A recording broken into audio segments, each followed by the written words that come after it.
Gemini, can you help me plan my 3-day vacation?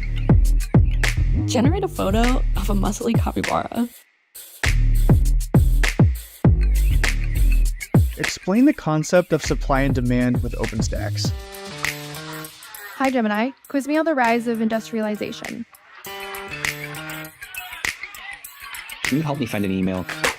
Yeah, I can help with that. This December, the world's top chess minds clash in the heart of New York City at the FIDE World Rapid and Blitz Championship. Witness world #1 Magnus Carlsen and other stars from across the globe. Rapid and Blitz, chess in its most thrilling form, unpredictable and unforgettable. Fast moves, tactics and blunders, and moments that will keep you on the edge of your seat. Witness the pinnacle of chess excitement. Get your tickets now at worldrapidandblitz.fide.com. This is the Google Pixel 9 with Gemini, and this is a look behind the scenes of a heated Fantasy League group chat, where Gemini's already made an image of a quarterback with noodle arms, a running back that's a snail, a Swiss cheese secondary, that's a new one, and now coming in hot, some wide receiver gloves made out of butter. Oh, let's see how they come back from that one. Still anybody's game, or anybody that has Gemini.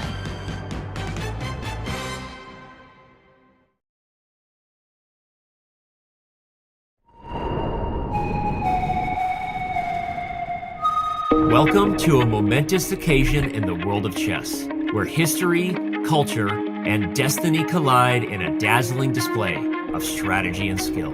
We turn our gaze to Singapore, the illustrious Lion City, a global crossroads where ancient traditions meet cutting-edge innovation and the world's bustling economic currents converge. Here, on this storied stage, the Chess World Championship unfolds, capturing the world's undivided attention. In one corner, we have Ding Liren, the reigning champion hailing from China, where a population over 1 billion stands behind him, fueling a relentless drive towards glory. Ding's journey embodies a legacy of strategic mastery and an unyielding pursuit of excellence. The road back to the World Championship has not been easy for Ding. This past year has been one of his most challenging, both on and away from the chessboard. Opposite him, from the shadow of the Himalayas, is Gukesh, the prodigious talent from India. Gukesh represents a new wave of chess brilliance from the subcontinent, leading a generation of extraordinary minds who are reshaping the landscape of the game. Since winning the candidates, Gukesh has been in top form, having one of the best ever performances at the Olympiad, where he and India won gold for the first time. As we watch these giants battle for supremacy, we are reminded of chess's rich history, a game that has transcended borders and ages, uniting diverse cultures in a single shared passion. From ancient palaces to the grand stages of modern arenas, chess remains a testament to the universal quest for intellectual triumph. In this grand spectacle, Singapore stands as the perfect host, a beacon of global unity, where every move and countermove resonates far beyond the chessboard, symbolizing the ties that bind us all.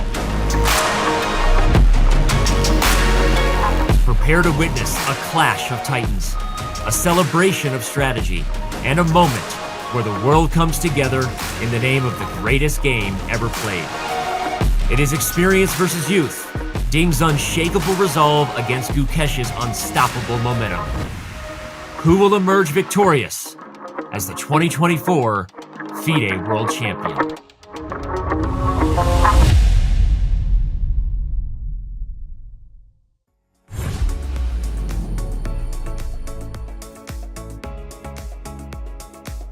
It's day 9 of the FIDE World Championship 2024, and the battle continues to intensify. After 8 grueling games, the score remains deadlocked at 4-all. Both players have shown willingness to push, but the margins are razor thin, and the tension is palpable. So here in Singapore, where strategy meets ambition, the pressure builds with every move, and every decision today could end up making history. Will someone finally break through? The chessboard is ready. We're ready. Let's see who seizes the moment. Good morning, good afternoon, good evening, wherever you might be. Welcome, one and all, to today's broadcast. I am John Sargent, and joining me are two absolutely illustrious people that I'm sure all of you will know and love. First of all, today's stream is officially 80% memes, 20% chess. Please welcome Grandmaster Anish Giri. Anish, how are you today? Thank you. Good. Glad to be here with you. It's a pleasure and honor. And joining Anish today on the broadcast, we have renowned commentator, trainer, player. I'm sure there's a whole list of titles there that I've left off that we're going to have to come back to at a later stage. Artur Nikshans, how are you? We thought we banned you in chat, but you're back. No, you didn't ban me, John. I'm still here. And of course, thank you for having me. And welcome all chess fans for yet another exciting day of chess. I was closely following the match, the first 8 games, so it's an absolute privilege to be here and do the commentary with you fine people. And a lot of people might be looking at the result going, oh, we've had a whole bunch of draws in a row. Has it just been really boring? It's been anything but. In pretty much every single game, we've had one, in yesterday's case, both players pushing for a win at various points as we navigated a really tricky middle game and end game. Let's go ahead and take a look at what happened because it was extremely exciting. This championship surprises us each and every day. Really hoping we're gonna see some very powerful game. And we have C4. It looks like we're getting something different once again. In your honor, John, in English, and whoa, I mean, on move 1, you take off your blazer. We're ready for a fight, and the speed with which Gukesh responded 1e5, it's as though Ding has played nothing but C4 this entire match. It's like he's waited his whole life to respond to this move in game 8. And we are seeing the players blitzing out these moves. And f6 right away. Alright, wow. Very interesting. So this is the first official novelty. And we have short castle on the board. Okay, great. It shows also that Ding is fearless. Ding says, bring it on, Gukesh. Ding goes b3 and d5 blitzed instantly. Out. Whew. Okay. Incredible. Is there anything this guy doesn't know? Woo. Spicy. Wow. Bishop a3 right away. It's a very complex position with lot of tension, extremely complex strategic battle. My feeling says that right now he's happy. He finally got this d2, d3 move in. Ooh. Knight f3. That's a surprise. Allowing bishop g6 and trying to solve the problems very directly with a series of exchanges. Knight d7. Knight back to d7. Why? Why? I mean, the rook on c1 is simply unemployed, and he's played it. And it's a bad move according to the computer. Wow. Why? Incredible. Why is the computer such a party pooper? And it will be played. That was the trick. That was the devilish trap by Gukesh. Wow. Ding really needs a miracle to survive this. Bishop b2 played. What? Knight ac5 happened. What a missed opportunity. This is a serious mistake. It looked like Gukesh will win the game. He is up on the clock. He managed to trick Ding. And all of a sudden, a couple of moves later, I'm really worried for Gukesh. Bishop e3 is findable, and he might blitz it out, and he does. On the board, knight e5. Oh. Gukesh is fighting back. 9 lives Ding Liren. What absolute incredible grit. Queen d4 on the board. Already. and the players are checking the score sheet. But he goes queen a2. Yes. Oi, oi, oi. Queen g2, an ambitious move again. But also a draw, right? Queen e4 check is a forced draw. And I think having realized that Ding gulps down some water. I don't know if the players have the nerves. No, queen e4. Correct. Absolutely correct. All's well that ends well. And the handshake. Draw agreed. What a fight. You surprised your opponent perhaps with the French. You got a couple of good openings, but in the last 2 days, he played this rook e1 move. Today he played f6. So I'm curious, which team has done a better job surprising their opponent? Considering amount of the opening surprise, maybe it's even. Yeah. Before I gave him a lot of surprise, but in the last 2 rounds, he gave me in return. He certainly did, but you handled it well. He has been refusing to take draws in equal positions, something we know Magnus Carlsen has done a lot. Were you expecting that coming into the match, that he would keep playing in equal positions? Yeah, this was a line also I considered during the break. Yes, I thought he might reject the draw. I thought maybe it's the same, not so much difference, but maybe there is. Okay, well, after round 6, you told me you were feeling a little tired. Now you've played 10 hours of chess in the last 2 days. How is your energy level now? Not on a high level. You can see I'm feeling tired. Tomorrow we still have 1 more game. You do. And finally, you said at the press conference that your mom has been providing you food. I know there's a Chinese restaurant at the bottom of our hotel. But when you're back home, what's the best meal that your mom makes when you're at your own house? Actually, my father cook for me. Okay, what's the best meal your father cooks for you? Seafood. Anything specific? Fish. Okay. Well, I hope you get a fish dinner when you get back home. Thank you, Ding Liren. Good luck keeping your energy level high. Cool. Bye-bye.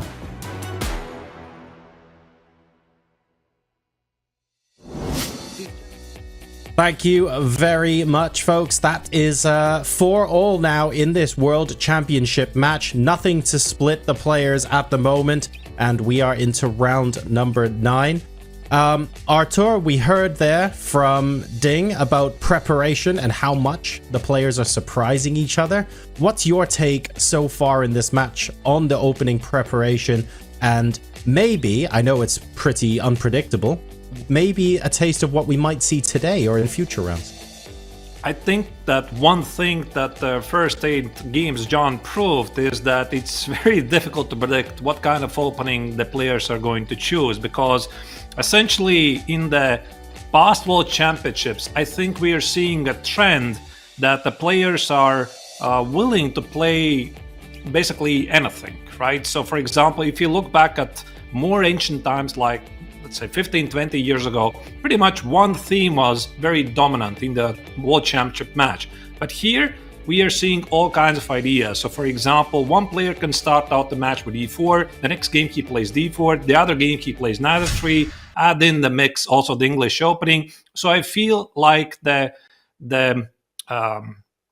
trend here is that the players are going for less explored continuations and try to throw in perhaps sometimes suboptimal choices, but to make sure that the opponents have been kicked out of the prep. And if you ask me what are the games I was impressed the most, that was the game 3, where Gukesh played this very interesting idea, c takes on d5, queen c2, followed by h3, and also in the symmetrical Grunfeld rook e1 idea, which is very fresh and relatively unexplored. But I'm also very curious Anisha's take on this.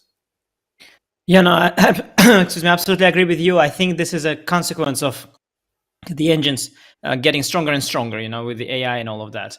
And indeed, the surprise value is now key. People have to try and go broader. Definitely a lot of interesting preparation moments. I agree with you. This rook e1 idea in that major tabia was for me also a big revelation, and really very, very impressed, because its position has been played at high level across a century and so many games. Also a few other games notable for me, you know, when players find ideas that are not suggested by computers. I find it always quite impressive. Even in the game 1, you know, he played this move g4, which was not in the top choice of the engine, and that shows still human creativity and something I really admire. But Anish, to follow that up, we're in round number 9 now. We've had c4, d4, e4, knight f3. If you count the ceremonial moves yesterday, we have b3 as well. There's only so many surprises we're going to be able to throw at our opponents, right? Or actually, are we just scratching the surface and there's plenty more to come? Yeah, don't underestimate the width of chess openings. I was thinking about it as well. So I was thinking, where would Gukesh go next? There are a few still unexplored in this match, unexplored territories. They haven't yet played a Catalan, an opening that you would expect to see in this match between two players that both like the Catalan opening. This is the setup with the bishop on g2 and pawns on d4 and c4. You can get it with different orders, but usually with d4 first. So I wouldn't be surprised if today is the day for Catalan, maybe another day. But still a lot of other... The Nimzo Indian was not explored yet. Within e4, within the French, there are plenty of possibilities. So a lot of places, a lot of scope still for ideas, and I'm curious where Gukesh will go. All right, so we're definitely not running out of ideas anytime soon. Speaking of not running out of ideas anytime soon, I was going to throw it to a stand-up from Mike Klein this morning, but apparently he's not standing up. He sat down in a golf cart. Well, here we are. We have a rare sunny day before round 9. And you know, after round 8, Ding admitted to me that he's getting really tired. And you know what?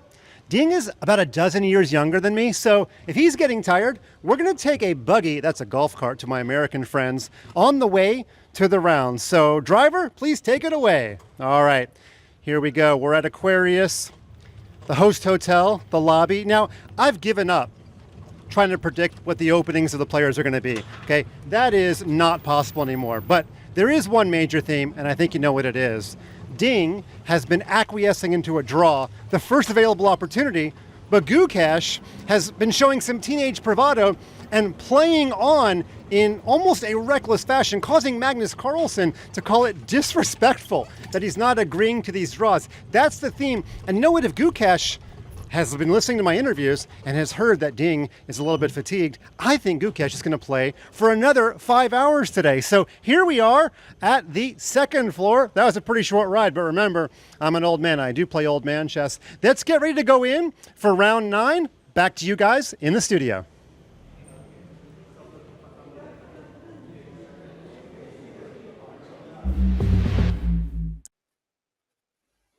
Thank you very much for that, Mike. I'm not sure I like the idea that people of his age and Ding's age and our age are playing old man chess already, because having Anish here in between us, Artur, is going to suddenly make me feel even older. I'm not sure how much I like that, but it's an interesting venue, really, really cool atmosphere around the players. The World Championship, of course, is a special event, and we're particularly eager to see what happens in the coming rounds. Hopefully the players can be well rested in environments like that. It's not just us on the panel, by the way, that are going to be discussing whether or not we win or lose today's game. You can go ahead and tell us what you think as well. If you go to chess.com/events and you click on the banner for Ding Liren versus Gukesh Dommaraju and navigate to today's game in the games menu, you will see on your top right-hand corner there should be a box that says social. Now, this might be underneath our live stream, which could be embedded there as well. And then on that screen, you have the option to vote for a white win, a draw, or a black win. And why is this particularly interesting, you ask? Well, we've got wonderful prizes for you to be able to win based off the back of that vote. Assuming, of course, you guess correctly and you predict the outcome of today's game, we have up to 20 prizes on offer. It's not even just a random person getting drawn out of a hat, although one person will win $400 of Chessable course vouchers, which is quite a lot, guys. The top 20 will win something. So 20 prizes available to use Vote Chess today. Make sure to go to chess.com/events, get that vote in, and you could be in with an excellent chance of winning a whole bunch of lovely prizes courtesy of chess.com and Chessable. Right. Just a minute or so until we begin, and I think Maurice is getting ready now to present the players. 3-word answers or less. Anish, prediction for today's game result. Gukesh will win. Artur, prediction for today's result. I don't think I'm going to be very original. It's going to be a big fight. We'll definitely see some mistakes from both sides, but I think it's going to end peacefully.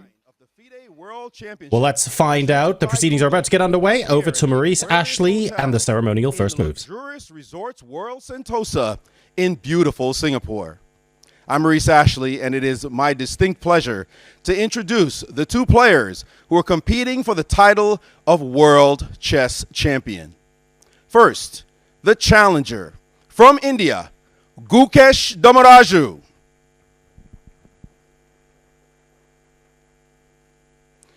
And from China, the world champion, Ding Liren. The match is currently tied at 4 points apiece. This game 9 is now the second game of the second half with only 5 games remaining. It has been a very exciting match indeed. And to make the ceremonial first move, we have, as always, a dignitary who will represent the home country of one of our challengers, from the challenger, I should say, from India.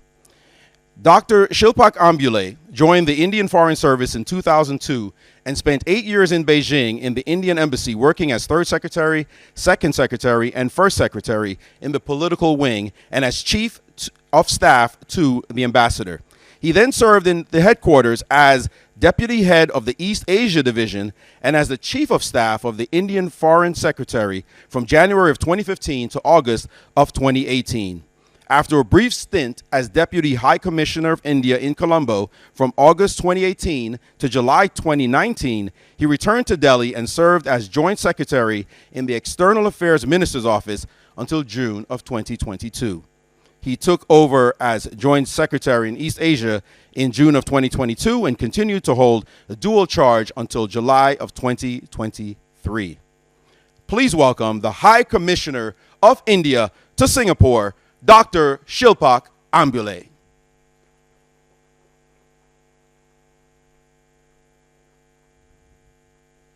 Please.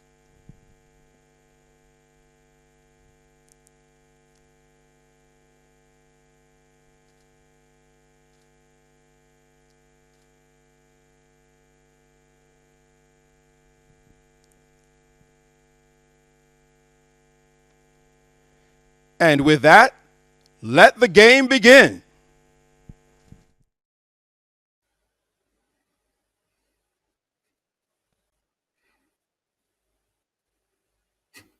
All right, moves are on the board. Gukesh starting the last game in this 3-game series with the white pieces before the next rest day, and 1d4 is on the board. Artur, I will hand it over to yourself and Anish for this. Let's take a look. Are we going to get what we wanted in the pre-show? Thank you, John. So my first thoughts, actually, as soon as I saw the ceremonial move, Anish, I had a feeling that this is going to be the game, how it's going to continue. So e4, we already saw a couple of French defenses in the previous games, but no, d4. What do you make of that, Anish? Well, it's the Catalan, right? I think I sort of anticipating that. Really glad I'm still able to predict some of the choices. Might come in useful in my own games as well. Yeah, I was very surprised with e4. Honestly, whenever I saw the ceremonial first moves, they usually kept those first moves. But Gukesh decided to pull a little prank there on Ding and all of us. And they've gone for the Catalan. Not surprised at all. And yeah, really excited to see what Gukesh has prepared against this very solid bishop check system that Ding has always played. Right. What is your experience? So definitely you have played in many high-level tournaments and you've got to make the ceremonial move. What's the custom thing? It's like you have a special guest who's coming, who is about to execute this ceremonial move. Do they ask you for an advice what kind of move to make, or it's like a random thing? Yeah, that's also a little awkward, honestly. First of all, sometimes I'm not sure if this guest knows how the pieces move. So I'm a little afraid to say, like, choose yourself, because maybe they don't know even, how pieces move. So, and there's also the thing where you don't know if you're supposed to say the move you want to play or not. So I always found it very awkward before, but at some point, Carlson taught me very well in the Blitz. He just refused to say which move he wants to make. And then surprised me with the other move during a Blitz game, which was somewhat unpleasant at the time because I didn't expect that to happen.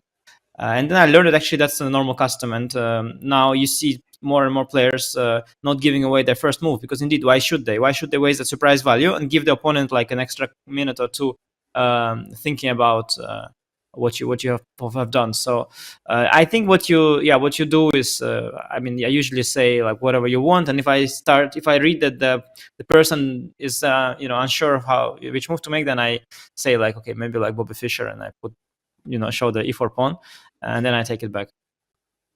Yeah, so if we may, now we could go back a couple of moves, because we are in the realm of the Catalan opening, one of the oldest openings, which has a very solid reputation, and probably we are going to see an opening surprise at some point later. But I would like to go back to this very starting position after d4, knight f6, c4, e6. And here, Gukesh played g3. Now, g3 sometimes is a move order to avoid black giving the opportunity to play the Queen's Indian, which, by the way, is one of the pet weapons of the second of Ding Liren, Richard Rappert, and we already saw Ding playing the same system from the white's perspective, knight f3, e3, b3, and bishop a3, which was something I had never seen in the World Championship before. Anish, your thoughts on this early move, g3? Obviously, the move order here matters, but maybe you can provide like a deeper insight. Why g3? Why knight f3? And why does it matter? Yeah, I think you hit the nail on the head there. I think it's the Queen's Indian that was avoided just in case. And Ding has also played it actually himself a few times in top tournaments. I think he Wait, he beat Gukesh, I think, in Vaikanze. He definitely beat someone a couple years ago in Vaikanze. I think he beat Gukesh, in the first round of Vaikanze with the Queen's Indian. So not surprising that Gukesh avoids that with G3. G3 has maybe one drawback that I can think of, and that is the C5 move. So you allow a Benoni, but Benoni where white has committed bishop to G2, which is actually a very interesting line for black.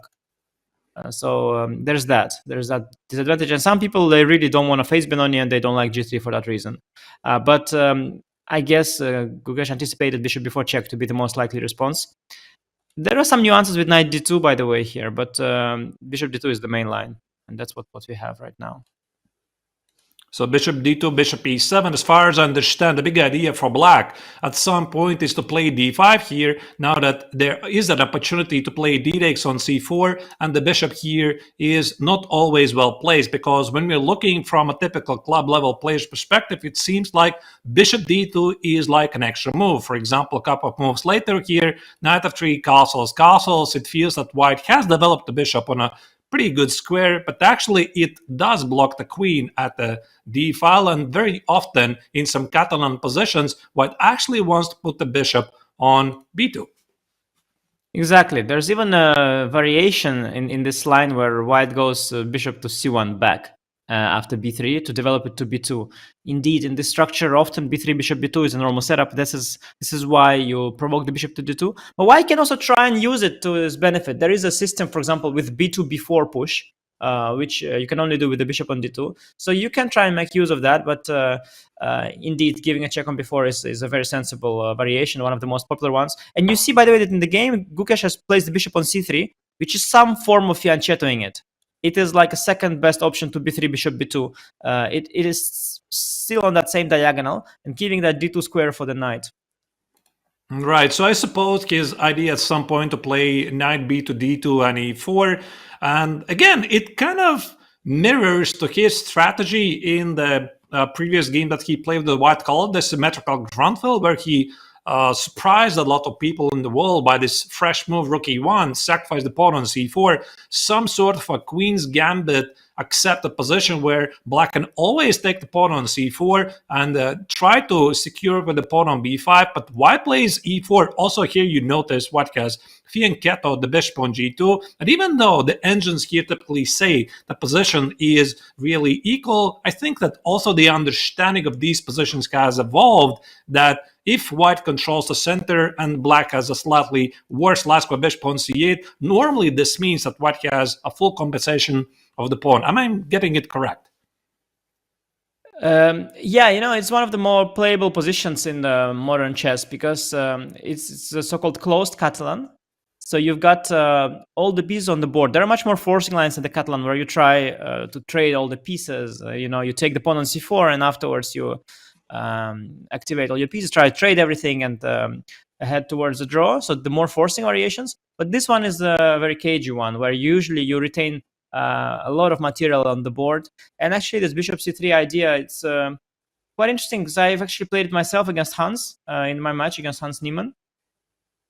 It was an interesting idea, but that was one of the games where one of the games that I found really, really hard to play. Hans played it extremely, extremely well at the opening stage.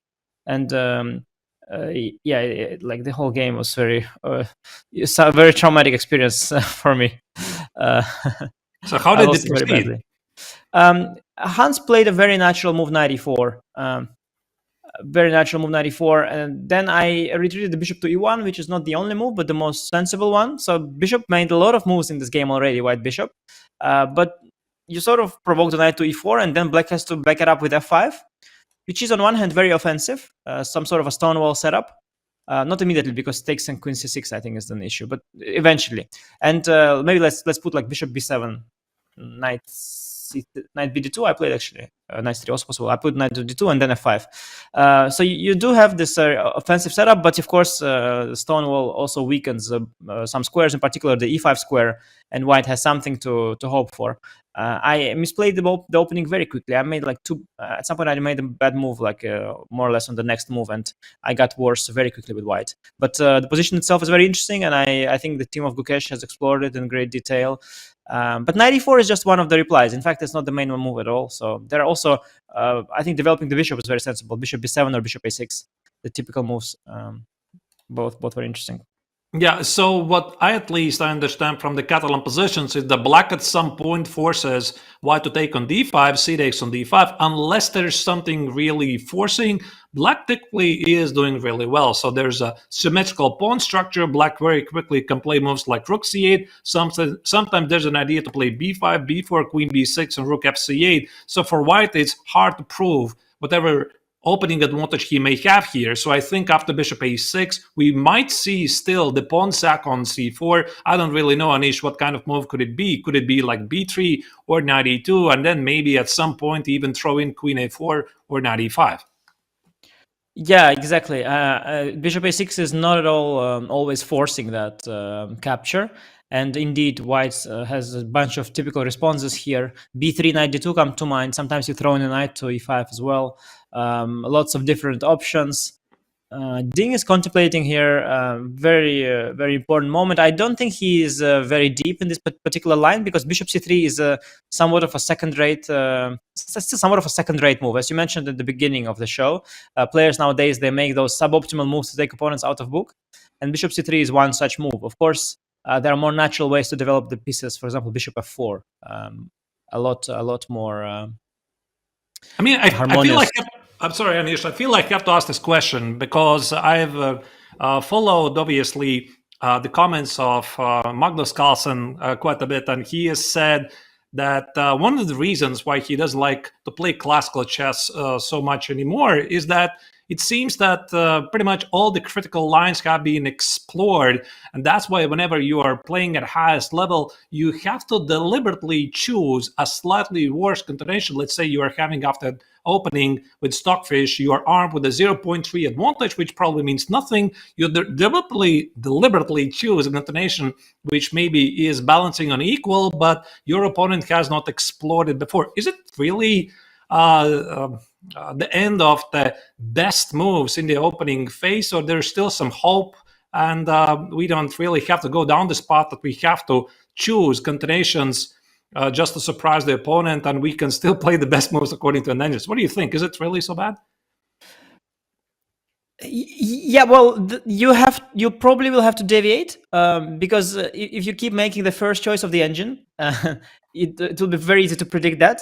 To prepare against you will be elementary. And what we found out, I believe, perhaps in the last decade or two, we've sort of established, thanks to the powerful engines, that white doesn't have a large opening advantage, or rather, even if it does, with best play, black can neutralize it and make a draw. Before, people were trying to find the advantage in the principal lines. They really thought that white is better in the end. I mean, some people are even thinking that maybe chess is a game where black has to be very desperate, when white is almost winning.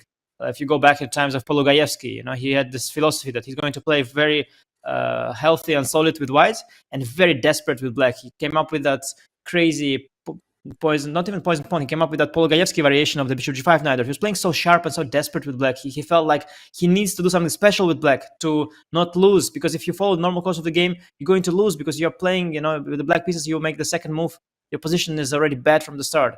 But that seems not to be the case. The modern computers prove that if you both make the best moves, it's going to be a draw. And we even know what kind of a draw it's going to be, because computers have showed us that. So you do have to deviate if you want to win at some point. Now, you can do that early. You can play a suboptimal move on move 1. You can play a move like b3 or b4 or a4 or whatever. But you can also go down a theoretical line for maybe 15 moves, maybe for 20, and deviate later. You can choose where you deviate, but somewhere you do have to deviate. Yeah, you can't just make the best moves of the computer, and you can't win that way. No. Yeah, it's very interesting thought process. I think actually this mainly applies to the highest level, probably the World Championship level or Super Tournaments, because I think us mortal players, when we're playing like in casual open tournaments, very often we just don't follow the modern trends of the opening, and it's still very possible to play lines that maybe at the very highest level have been long debunked. Yeah, of course. It's because the players have prepared for so long and they've analyzed all of the main lines and they've memorized a bunch of them. But you shouldn't overestimate the memory, and a lot of it is guesswork. The thing about Carlsen being unhappy, one reason is that he feels he's so much better than others. He wants to be able to prove that in every single game, and he hates if somebody would once or twice force a draw against him due to prep. If two players who believe they're equal to each other play, they're in a lot less of a panicky state than Carlsen. They think, okay, 1 or 2 draws from the opening is not the end of the world, and it's fine. And the other downside that I believe Carlsen will also realize is that if you take those suboptimal so-called moves, you take those risky decisions, you give your opponent lots of options, you expose yourself to bigger risks. And he feels like, why should he expose himself to bigger risks when he's the better player? He wants to win without risk and prove that he is a better player without taking those risks and giving his opponent unnecessary chances. But it seems to be that in modern chess, you have to take bigger risks than before. And Gukesh does it time and again. For example, this novelty of his with rook e1, sacrifices a pawn. The computer says black is a bit better at the start. Well, black has many, many ways of trying to protect that pawn and be a pawn up. And you have to take that leap of faith and believe that opponent will make a mistake. And that's something that's hard to do for players who are older and are used to playing with, without risk and thinking that they're better whenever they have an advantage of the white pieces. Yeah, this is actually a very in-thought process because I'm also looking at the current position. I'm trying to figure out if Ding is going to try to play, like, just as you said, Anish, accept the pawn and trust that he is going to somehow prevail. So immediately d takes on c4. Somehow I don't really think it's a good move because typical idea of the Catalans to play knight e5, opening up the light square bishop on g2, and black probably cannot take the knight on e5 because after d takes knight e5 you're dropping the knight, and after knight e7 there's always the bishop takes on c6, the pawn on c4 also is feeling loose. So I would probably expect that here Ding is choosing between bishop b7 and bishop a6, and if he plays bishop a6 and knight e2, does he really want to take on c4, or he's looking for some typical moves like c5? So Nish, if you're in the shoes of Ding and you're slightly caught off guard with this bishop c3, which still is not a novelty, how would you proceed here? I asked that question myself a lot because it was an idea that I prepared. I prepared it on multiple occasions. I prepared for a very important game for myself before, and I didn't get to use it there. And then I got to use it against Hans. I prepared against Hans again, and I was indeed asking myself, because I thought that both Hans and my other opponent would be caught off guard with this move. It was even more rare when I played it because there wasn't a game of mine yet. And I asked myself, yes, what would be the natural continuation? How would my opponent respond? And I was looking at the position and I was trying to go deep into my thoughts. Now I felt that knight e4 is actually a very logical move. You target the bishop that has already moved twice, forcing it to e1, so you gain an extra tempo with that. So I felt knight e4 is a very, very natural response. But it does indicate a sharp play because you have to follow it up with stonewall. And when you go stonewall, there's no longer a way back. It means position will be imbalanced. And Gukesh is super deep in that line. He saw that I lost to Hans. He knows it's not so simple. He's going to be very deep in those sharp positions. I was trying to think, yeah, is bishop a6 more logical? Is bishop b7 more logical? There's chess is a complicated game. There's arguments to be made for each move. You mentioned the DC ideas, but also c5. Indeed, there are c5 ideas. Going for bishop b7 and just c5 with or without rook c8, I think is also very natural. And there are also some unusual ideas. For example, there is this a5 bishop a6 setup as well, which is quite common in these positions. You sort of generate some room there for the bishop, create more space on the queen side. So there are really lots of moves here. I've analyzed them all, and which one is the most logical? I'll ask myself the question. I'm not sure. Right, but like maybe not specific to this position, but like in general. Let's say you are playing a well-known position. Your opponent comes up with a surprise or something you haven't really checked very deeply. So what is like your typical approach? Is it like every single situation is completely different, every case is different, or like you would like to follow the principal choice, and at the same time you realize you're not playing against your opponent at the moment, you're playing against a cloud engine, a super engine, or you are intuitively looking for ways to sidestep, at the same time being perfectly aware that maybe sidestepping is exactly what your opponent wants, and you might end up in a worse position. So where's this balance? Where's this moment until how far you're playing the mainstream theory, the principal choices, and when you decide to sidestep, or every case is different? Yeah, no, the strategies you mentioned, they're all there, and it indeed depends a little bit on the situation. Like, for example, here you can come up with a move that Gukesh hasn't checked. It's not so difficult. Like, let's say he has not checked the move rook e8. It's an extremely dumb move. It makes no sense. So he hasn't checked it. I guarantee it's not in the file. Now the problem is that obviously white intends to develop the knight to d2 and go for e4 anyway. So you can make rook e8, you can make king h8, you can make knight e8, you can make all these dumb moves, but white will anyway follow the plan and just get a better version of that plan. So here to try and surprise with some artificial move is probably not gonna work. So you have to choose one of the moves that Gukesh has expected. And now I think it depends a lot on what kind of game Ding is ready to play. I think knight e4 he knows is very principled, but there is no way back after knight e4. It's going to be a very messy, complex fight, and maybe he doesn't want that. I think trying to generate some symmetry with bishop b7, c5, that would be a lot more safe approach. So that would mean that Ding would accept that, well, he's not going to win this game for sure. He's just playing for a draw, basically playing defensively, going for symmetry. And he knows that Gukesh has checked it too. So here's the downside, that maybe he'll be just slightly worse. And there's all these different options, and each of them have some downsides. And Ding's contemplating trying to pick, from the options. Right. I was looking slightly at some weirder ideas like b5 here, which maybe doesn't quite make sense. But the point here is that I'm thinking about advancing my queenside and pawns. And if at some point white plays c5, then I'm hoping to pick up this idea of the stonewall of knight e4 and f5. Because one thing about the stonewall, the Dutch defense position, I know that white is supposed to aggressively advance at the queen side, and having the queen side already locked might help black, even though maybe it's not really so simple. What do you think? Is something like b5 as a possibility here? I see obviously the bar slightly doesn't like it, but this is a pattern at least I recognize in some similar positions, even though black already has committed to b6 before. Yeah, I have to give you credit that b5 would be the kind of a move which is unlike rook e8. Would be likely a surprise, but at the same time it has its own merit, its own point. So I give you that. I think b5 would have surprised me as well.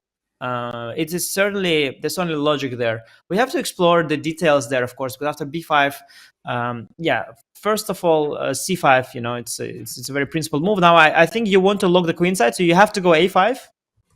Now in these kind of structures, you want to be sure that you get to the stonewall, you get to move knight to e4. And fortunately for black, after b5, c5, a5, knight bd2 is not there because of b4. So there's a lot to explore there. I mean, there's a move knight e5 perhaps that white can play. Now you don't get knight e4 and f5, and then you haven't yet achieved the desired stonewall setup. So there are some things to consider, but the move like b5, I think if you look at the position, you can be sure that bishop b7 or bishop a6 or knight e4, they're decent, they're fine. And with b5, you realize you're taking a larger risk. It is somewhat of a less usual move that could mean taking a larger risk than with the other more standard moves. Because as a rule, standard moves, they can't be too bad, and original moves can be good, can also be dubious. I also have a question to John, who has been silently following this game as well. And John, question to you. How do you think about the opening so far? Are you surprised that Ding here is taking his time? Again, he's falling behind on the clock like 20 minutes, which is becoming a pattern in the this match so far. Or this is for him like a critical moment to pause, gather the thoughts, and make a big decision? I think that's exactly what he's doing at the moment. He's gathering his thoughts before deciding what line to go down. And I think Anish did a fantastic job of explaining to us why it's not like Ding can't see the continuations. He's deciding which slightly inferior continuation maybe he might want to choose to take Gukesh out of potential prep. This doesn't surprise me as much as it did yesterday, though, to be honest, because at least Ding's playing with the black pieces today and he's responding to Gukesh's initiative. When this happened with the white pieces with Ding, that caught me off guard a little bit more and had me a bit more worried. But I think now is an appropriate time for him to be using his time on the clock. And we've seen Ding this championship match. He's done so well once he's decided to go down a particular route. He's very happy to blitz out the next 10 moves. It's like he's calculated everything. So I'm not too worried about him at this time. He is settling in for a deep think, folks, and that's exactly what we are going to do as well, while we ponder what line this game is going to go down. As we do that, we want to remind you of our wonderful launch of Chess Up 2, which we specifically at chess.com are supporting. It's a smart chessboard that will change how you learn and play the game. It's got touch-sensitive pieces, which is lovely, and they light up the board as well with optional AI assistance. It meets you at your skill level, not just a big, strong computer level, and it supports your training and growth. And it even allows you to play chess.com bots on the board. So for a limited time, you've got $50 off Chess Up 2. If you go to go.chess.com/chessup2 or use !chessup in chat, you can unlock this offer and take your game to the next level. Ding Liren then will be making has made actually a response to this move. We're going to hop to a break while Gukesh considers his response, and when we come back, it is more from round number 9 of the FIDE World Championship.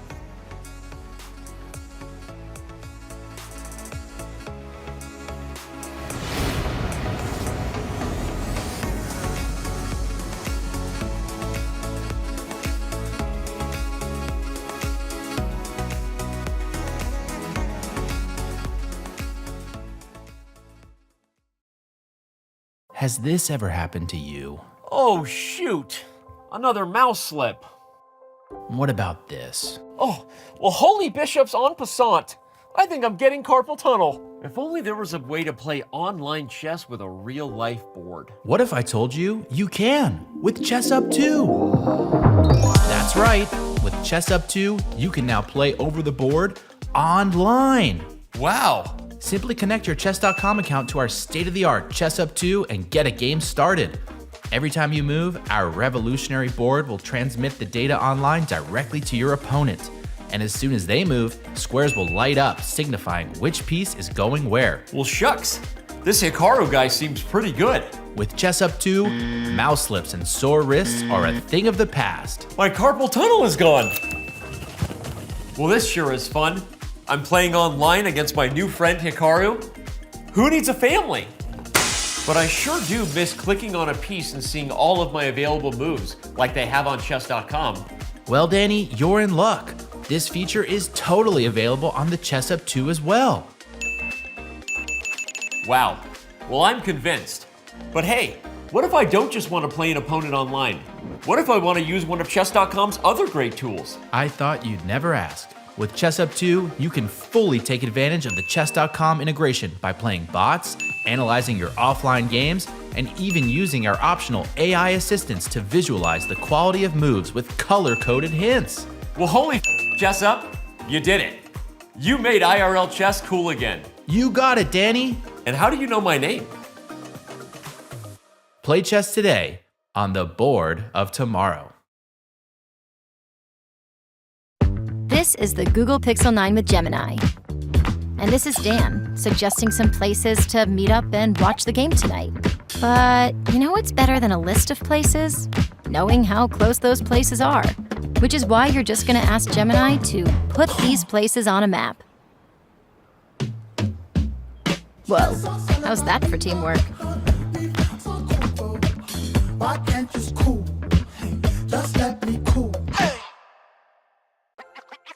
This December, the world's top chess minds clash in the heart of New York City at the FIDE World Rapid and Blitz Championship.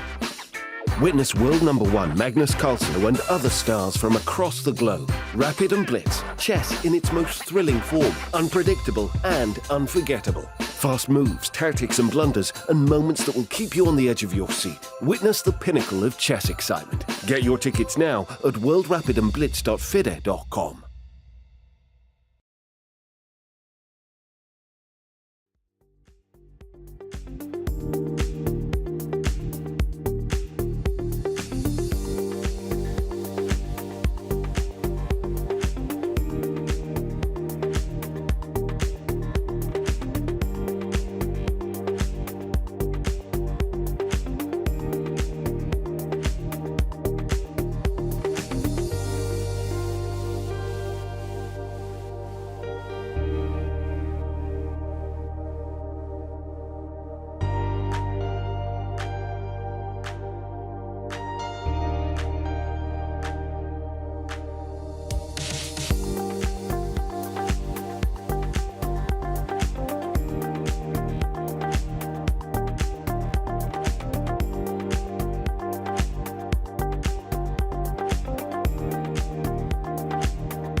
The FIDE World Chess Championship tradition goes back to 1886, when Wilhelm Steinitz became the first official world chess champion after defeating Johannes Zukertort as the first player to achieve 10 wins. Nearly 150 years later, the core tradition endures. The challenger must beat the reigning champion to claim the throne. 18-year-old Gukesh secured his place by winning the candidates, and now gets a shot at winning the title in a head-to-head battle against the reigning champion Ding. They will face each other in up to 14 classical games that can last up to 7 or even 8 hours, with a time control of 120 minutes for the first 40 moves, followed by 30 minutes for the rest of the game with 30 seconds increment added from move 41 and on. Only one game is played per day, with rest days after game 3, 6, 9, and 12. The player who first scores 7.5 points or more wins the title.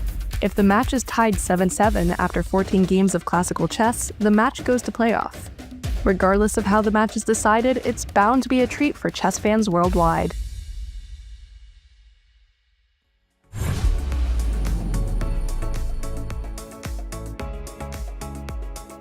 So that's how the players got here, but right now it's game number 9. They are locked in battle, 4-all so far.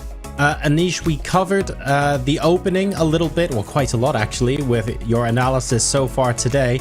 It is a Catalad. We talked about it earlier on. So presumably that's no surprise to you.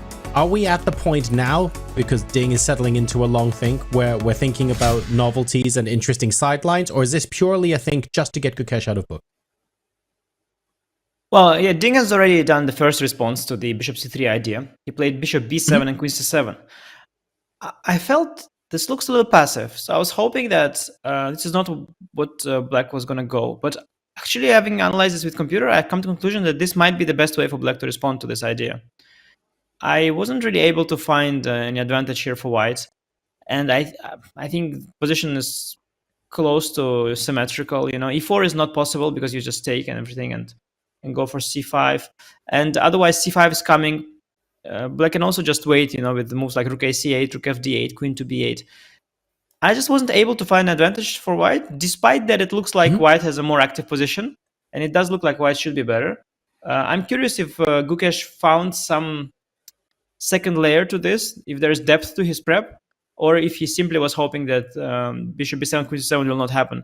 Because to be honest, yeah, I'm not sure how much Ding is surprised. He spent quite a bit of time, but the response suggests to me that he might be aware of this idea that that Gukesh has played.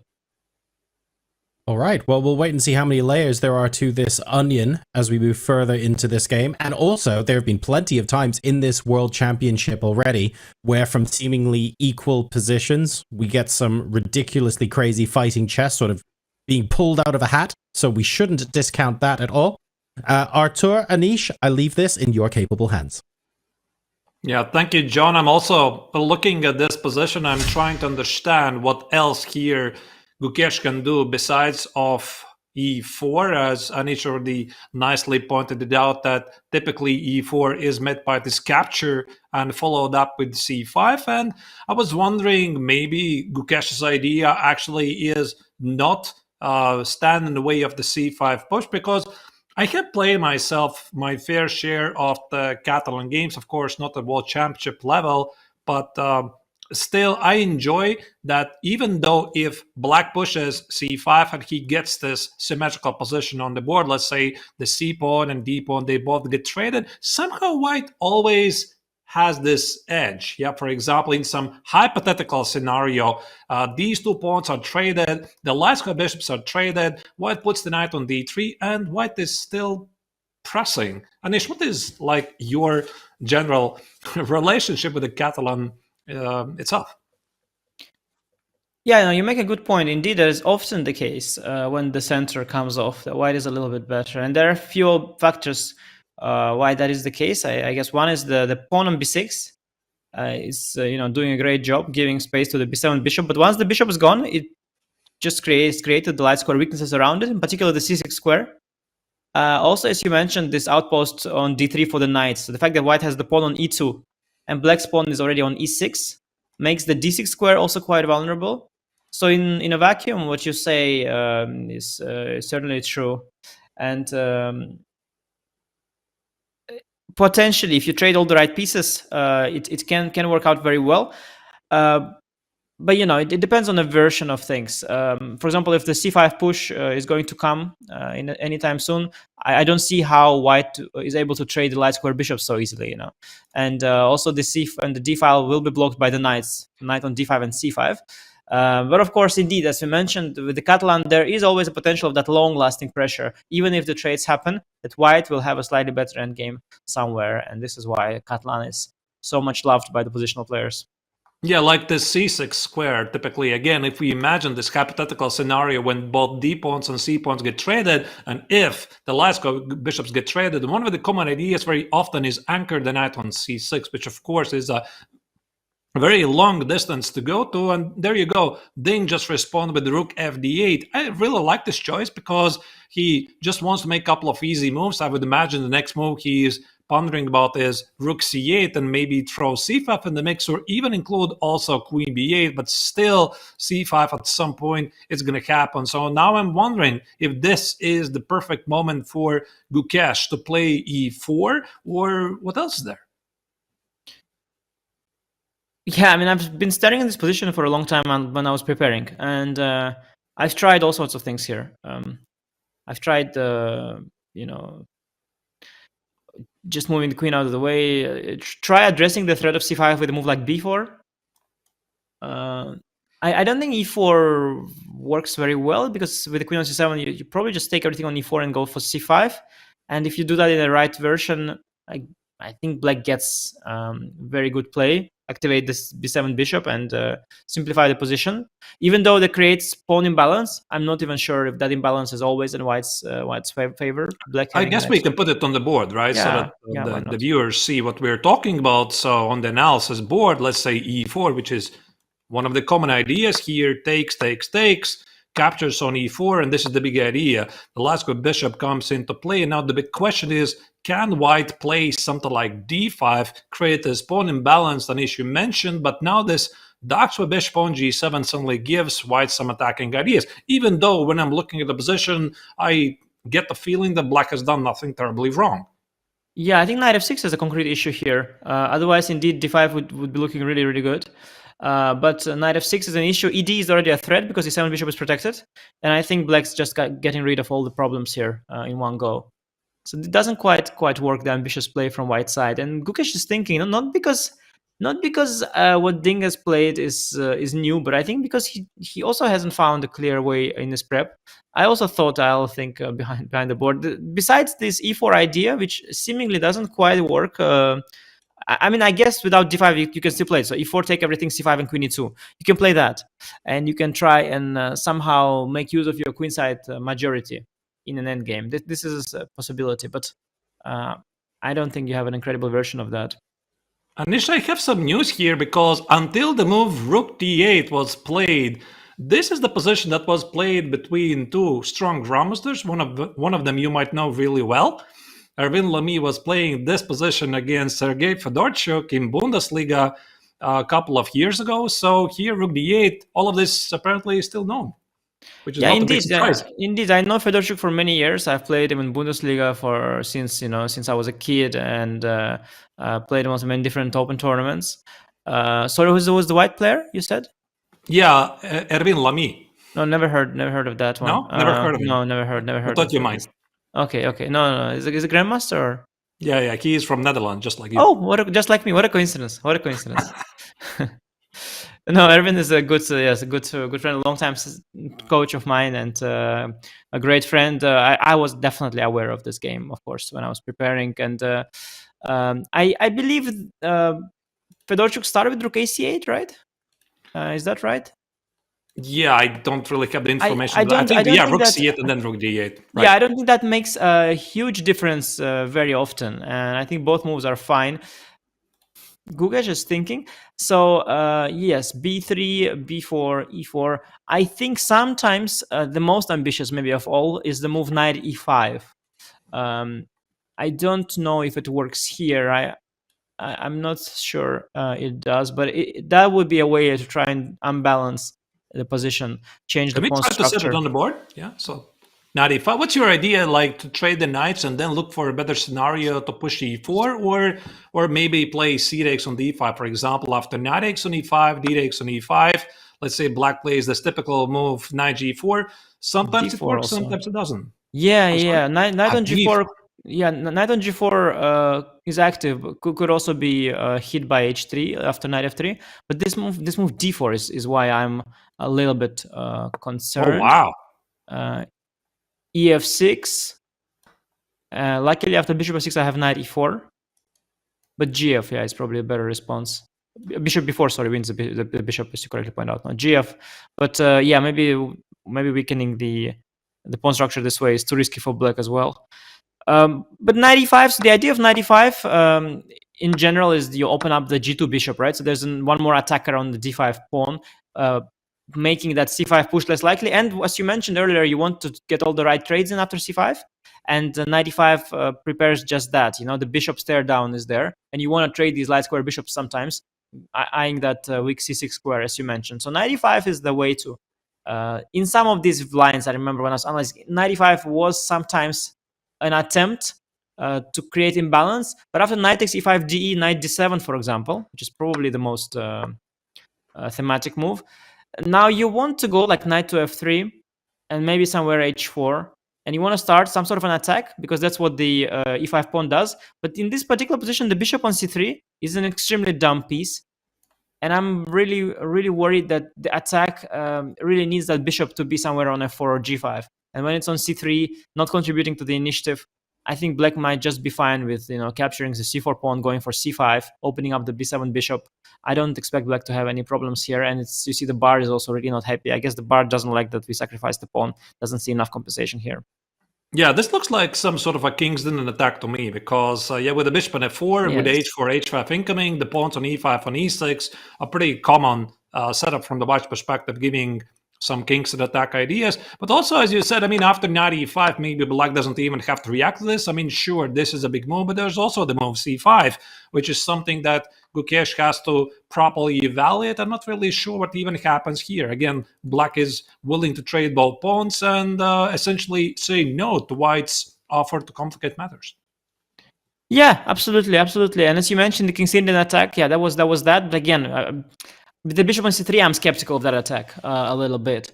And knight e5, I don't think it's a great move. It's just one of those moves that really try and generate imbalance where there isn't one yet. I'm wondering if Gukesh is maybe a little bit out of his not entirely preparation, but doesn't really recollect the details, because I suspect he expected rook ac8 more than rook fd8 first, and I don't know if it makes a big difference in what he prepared, because rook ac8 was that game of Erwin and Fedorchuk, and also I think that's the first line of the engine. I was quite impressed that Fedorchuk played, by the way, so accurately in the opening. And it seems that Gukesh has made a move, and he did follow your idea of b4. So he is fighting against the c5 push, and this maybe is his attempt to complicate the matters. And I try to understand what could be the big idea, and I'm guessing that after c5, unless the mini capture somehow favors white, I would guess that he wants to play d takes on c5, b takes on c5, and play b5. So if I may, I would like to put it on the analysis board. So let's say black carries out the c5 push immediately. This is what I want. I want to take it here. I want to play b5. I want to play a4, even though, of course, I see I allow black immediately take charge in the center. So maybe this is not really that good. No, but actually it's a really good thing you mentioned, because indeed, as I was trying to find a way for white to generate some play in this line, in fact, b4, c5, take b5, that was in fact maybe the best way to create an imbalance. And indeed, black is maybe better objectively, because it's got this pawn in the center, but you do have a fight here, actually. I remember that yeah, this was maybe one option that I thought I could go for if I feel like taking some risks, because you do have indeed this a4, a5 idea, and as you mentioned, the computer doesn't love it right away, but if black plays it inaccurately, long term, you definitely have some assets. And b4 is also a move that white could have played against rook ac8. b4 is a very principled move that forces the matters, because I think that c5 is a positional threat, locking down that b7 bishop. But the problem that I was facing is that after c5, which is kind of forced, positionally forced, you could say, yeah, there wasn't a way to somehow get an advantage, basically. Basically, no matter how and what you take, the computer would always find an equality. And DC, BC, B5 setup, I don't think Gukesh will dare. I think that the computer was saying it's not great. But that was one way that I thought maybe it's something I could do to try and bluff my opponent and go really for an ambitious fight. You know, Anish, I was thinking about this. Maybe this is not the place for this idea, but I try to understand what might be the difference between rook d8 and rook c8. And for some reason, I noticed this ridiculous idea of a b takes, and bishop c5, and somehow don't buy it because black always can play knight b6. But maybe there's something there. I'm not really sure. Like b takes, and knight b3. Yeah. That was also where my eyes went when I saw rook on d8 and c5 made. There is knight b6 in some of the variations. Well, we have to calculate this. How not DC? How is DC4? No, just DC4, I think. Yeah, and there's a CB3 intermezzo maybe.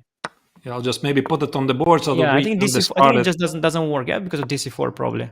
Yeah, and I was somehow hoping, that I'm going to get the bishop pair, and somehow this is great, but apparently... CB3 intermezzo is there, yeah.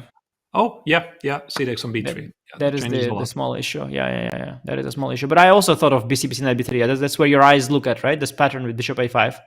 The first thing you think about. I hope Ding, by the way, will... I hope he will not get bluffed here, because he seems worried. But he should just... I mean, because you might be scared of some ghosts after c5, and you might allow white to clamp down, or maybe you go for like d takes c4, which would also be very suboptimal. I hope I hope Ding will not blink here, and I hope he will dare the c5. Though I must say that, c5 is not the end of the world, because you could activate the bishop via a6. I mean, if let's say I see here, because I have here a strong engine running in the broadcast after 13 h6, which is the suggestion of the computer as well, the second line. Here, h6? Yeah, just it allows c5.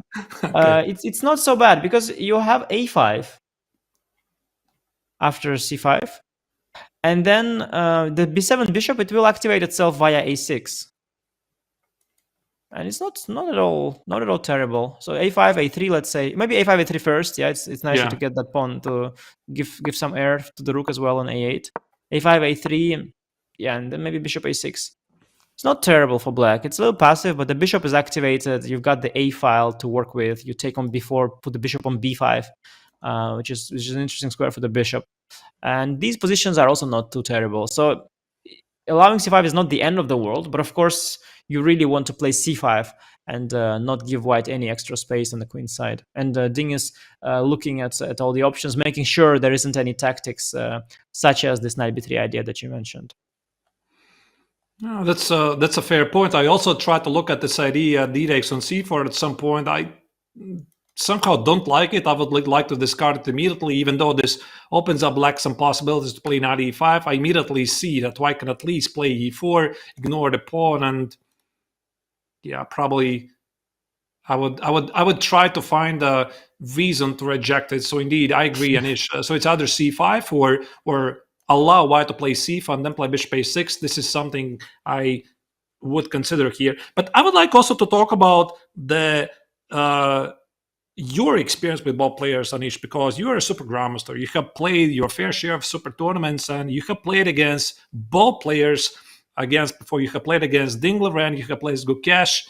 What is your own experience meeting them over the board?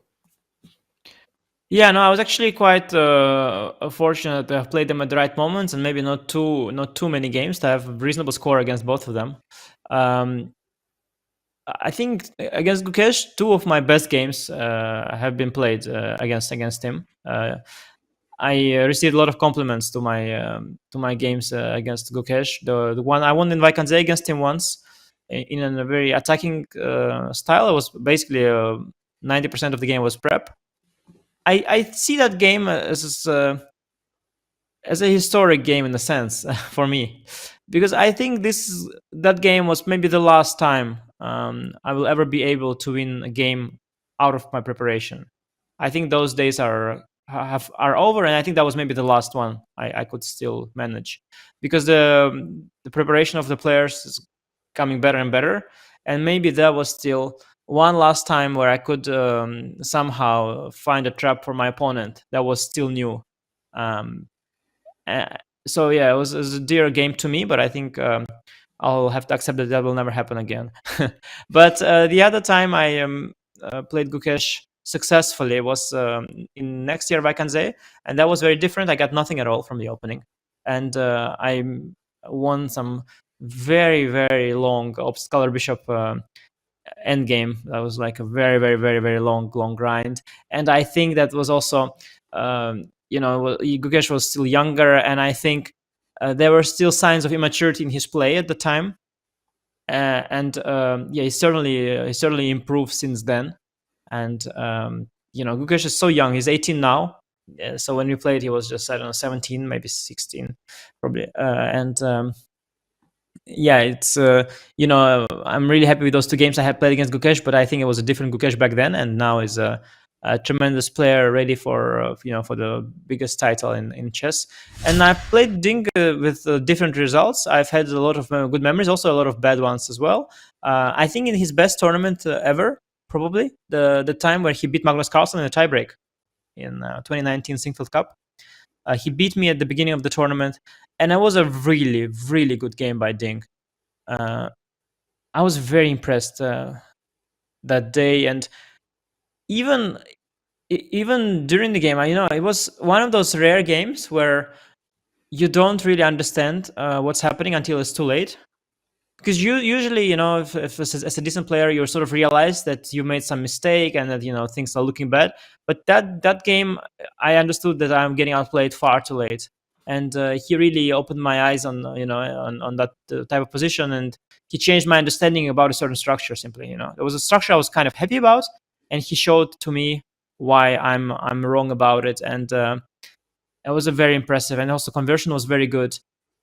And it really was a special tournament for him because he went on to win a few more games, shared first with Carlsen. And it was also a very special moment that he beat him on tiebreak because till that day, Carlsen held some sort of an insane record of like having never lost a single tiebreak for many, many years. And he's had a lot of tiebreaks. And this was like one tiebreak he lost. So definitely a big moment in Ding's career. I mean, besides becoming a world champion, probably his best tournament to date. And it was was a pleasure to watch Ding play there from up close. And I've had also some good games against Ding as well. I've played him many, many times. I even once had a match against him. It was funny. It was a match in China at his hometown. And it was just a one-on-one match. It was a training match before World Cup. And what was also remarkable about that match is that I won a game against him there. I think we made draws in the other game, so I sort of managed to win the match. But after that, I beat him in that game. He went on to have the longest unbeaten streak ever, which I think a record that was later probably broken by Carlsen. But at the time, it was the longest unbeaten streak. So I remember it was kind of very nice for me that every time Ding would not lose or win another game, and they would say, now it's like 90 games, now it's 91 game, 92 game. And they would always mention that since the time he lost to Anish, So I was really proud that I beat him the last. And I was saying like, I beat him the last. But I think after like 100-something games, there was so much celebration. And Ding at some point had so much pressure on that win, on that streak, that at some point I think he was relieved that it was over. Like every time he was breaking his own record every day, there was constantly this. It was happening in China in a tournament in Shenzhen. Like they're constantly celebrating, and it was getting kind of awkward for him at some point. And I think he was happy that the streak was over and he could just move on and play chess again. But yeah, I had a lot of memories with both the participants. Yeah, that's interesting. The players at the moment haven't really made any more moves. Right now, Ding is choosing what to do here. So c5, big choice here. Not really sure. Yeah, I think that probably if I was playing here with black, I would still consider c5 as the primary move, and I wouldn't really want to make some sort of a waiting move like h6, because ultimately white is also not obliged to play c5, and maybe after h6 white can make some improving move like, I don't know, a4 first. Yeah, so grabbing a lot of space. And since there's something we have learned from the modern chess engines, and we have adapted to our playing style, which is aggressively advancing the pawns at one side of the board to generate the targets for our pieces. So I'm not really sure if Ding has the liberty here to play slow and decisive. So besides of c5, well, Arthur, I really like your thinking when you said that I will try to find a reason not to go dc, which is also how I play chess. I also don't like some moves, and I'm also trying to explain myself why they're bad.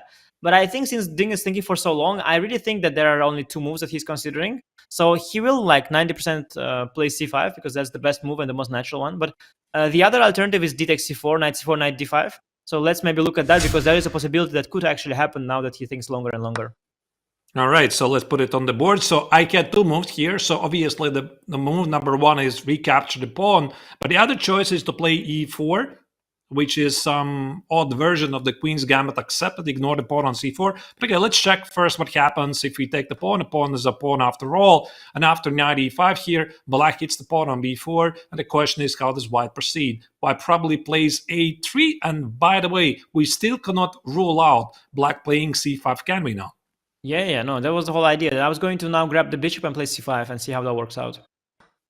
Knight x on c3, queen x on c3, and now c5. What? c5? I think you have to check c5 on every move. I think c5 is the attempt to equalize, and if you don't do c5, you're risking. Every time you postpone c5, the risk is that the version of the c5 push is getting worse and worse with every move you allow white to improve their position. So c5 is the move to check.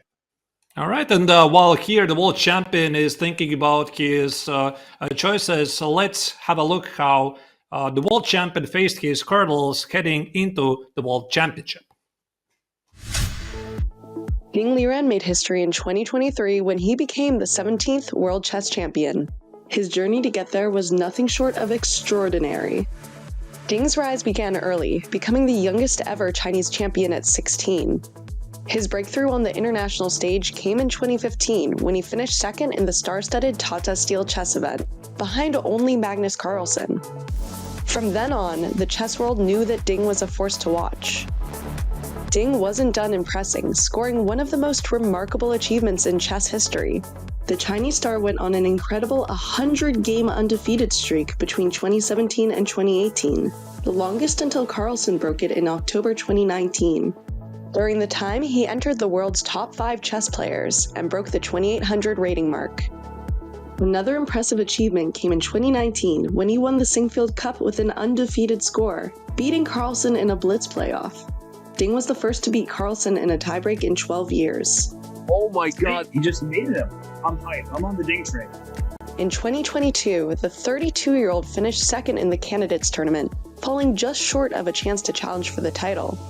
However, the reigning champion Magnus Carlsen then stunned the chess world when he announced that he would not defend his title. As a result, Ding would face Jan Nepomniachtchi, the winner of the candidates, in a challenge for the throne. The 2023 World Chess Championship was a thrilling back-and-forth match where Ding only clinched the title after a dramatic rapid playoff, as the 14 classical games ended in a 7-7 tie. That secured him a place in history books as the first male Chinese player to become a World Chess Champion. It's over! Ding Liren is the World Chess Champion! This has been a fight of courage, of grit and determination. However, life hasn't been easy for the humble Grandmaster since winning the title. Ding took a 9-month break from tournaments and later revealed that he had struggled with his mental health.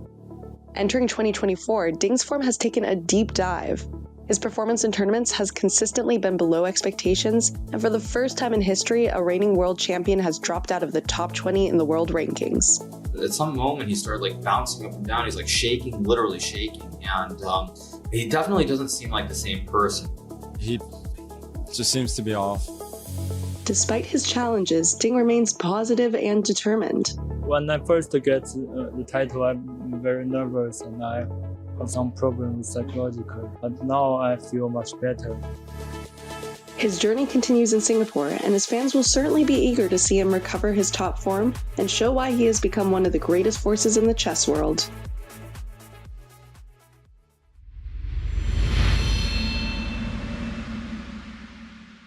I think, to be honest, this requires a movie because Ding's path to the World Championship title is something we had never seen before. Climbing back at the last minute, qualifying for the candidates, then qualifying for the World Championship, then winning the final game in the tiebreak to clinch the World Championship title. This is something we have never seen before. To be honest, I would pay for it to watch it in cinema. No, it's certainly a remarkable story, one of the most remarkable stories in sports. And I like the graphic. I mean, the humor is, chess.com humor is always delivering. Like Juventus and Bayern Munich supporter, sure. Very, very impressive. Ding's story is incredible. And, the fact that he is clearly not at his very best state now, and yet, yes, he is fighting on equal terms in this World Championship match is truly remarkable. And he is really always able to get the best out of himself. And the fact that he comes back to fight, even as it is difficult for him, is truly inspiring. Right. I mean, before the World Championship match, this was obviously a huge speculation on what state Ding is going to be in the match. And many predicted that, of course, Gukesh is a heavy favorite, so he's going to grab the lead early on. And there were very, very few experts who actually predicted that it might be Ding who is going to start with the victory in the match. So as all of you, the viewers, you are well aware that the world champion opened up the match with a rather unexpected victory with the black color in the French defense. And this match has definitely not been one-sided as most people predicted. It's very, very close race. And to be honest, I'm not even sure who is the favorite right now because Gukesh has had many chances to capitalize, but Ding's resilience to hold on, it's very remarkable. Yeah, the situation for me is such that I still think Gukesh is a favorite as long as he's not down on the scoreboard. He seems to be in a more zen state. But at this point, I do not have the nerves of betting on it, because I just, I can't watch it, knowing that Ding can come back at any moment. I just don't trust it. You just never know. You can't ever put Ding away, and he will always be back. And so far, he's delivering an incredible show for us. And even in today's game, so far, he's taking his time, but he's playing perfectly. C5 is the right move. And now it's on Gukesh. I mean, he's been bluffing so far. He played before, saying that after C5, I have something magical. Now he has to show what it is that he has. And again, I'm wondering how deep is his prep, if there is another layer to this, because there could be another layer to this. It could be that he has a sequence of moves now that will force Ding to respond very well. But I'm not sure if that sequence of moves exists, and maybe Ding is just fine from now on. We'll see. Right. I'm also looking at some odd moves here. So the C5 move, we discussed briefly that probably D takes, B takes, and B5 seems to be the best way to unbalance the position, but it also has some risk for white. And also we discussed the possibility of B takes, knight B3, which is simply tactically flawed. But I'm thinking, is there also another way to keep the tension in the center and then maybe throw in the D takes on C5 in the mix at some point later? And the move I'm looking at is some sort of a queen B2, with the idea to create a battery of the queen and the bishop on the long diagonal, and also potentially open up the X-ray of the rook on C1, hitting the queen on C7. Yeah, it makes a lot of sense. There's also the move Queen B1 suggested here, but Queen B2 is a little more logical.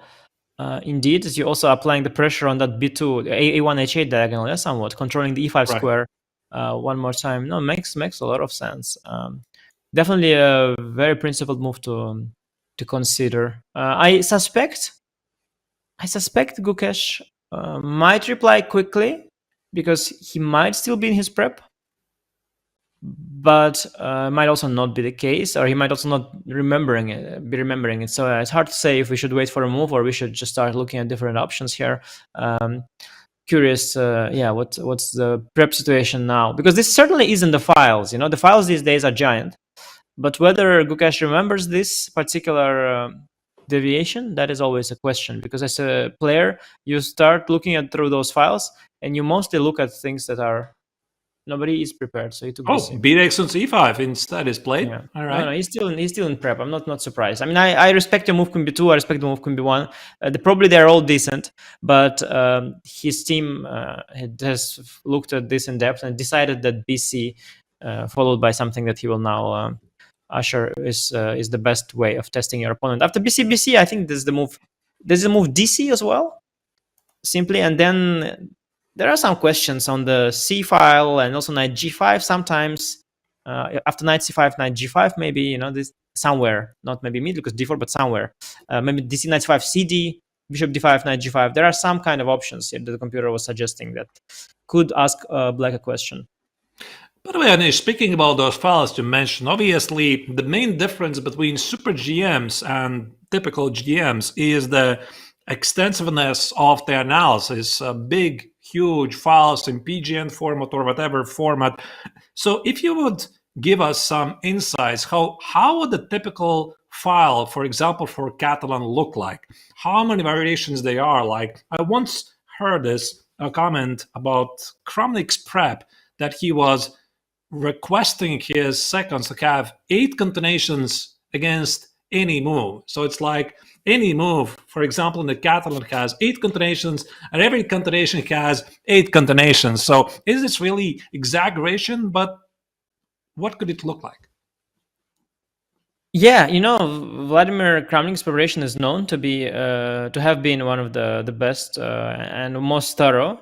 Though I do have an interesting story, perhaps not for now, but maybe some other time, to share how his systematic approach has once backfired in our preparation when I helped him at the candidates. So even on the sun there are spots. I think the times have changed somewhat. I think the engines have gotten so much better now and general level of chess understanding and chess knowledge and chess prep has gone up so much that I think it's no longer that top GMs monopolize opening knowledge. I think that these days are gone, and I'm going through some chessable courses by different authors. You know, I know you've made some good courses. I've seen many others. You are a strong grandmaster, but also there are people, you know, sometimes international masters, FIDE masters, also untitled players, I'm sure can do very good analysis now with the engines. And I'm going through some of the courses, and I see the quality is pretty high. And why shouldn't it be? Because the engines are so good now. They're pointing out critical directions, and if you're just being diligent, if you put in the effort, go through the lines, don't ignore the engine too much, you know, listen to what it says critically, and allow the computer to help you, I think you can generate a good piece of analysis. And I mean, I'd compliment your chessable courses, but also many others who have done a great job. Chessable courses, you know, why I'm talking about them is because this is how I see them. I mean, I don't see your analysis outside of it. You know, I don't have access to your computer, or a computer of some other players. But chessable courses is sort of a window for me into how other players analyze. And although I'm sure some people don't share all of their findings, still I think it gives a picture into how they operate. And I can see that, yeah, the opening prep has just gone up a lot. And yeah, back in the Kramnik days, when he was at his peak, you know, at some point he must have dominated the preparation field, but you know, people are getting better at it. And now I don't know if it's the size of the file that matters most, but perhaps choosing the openings right, you know, picking the ideas.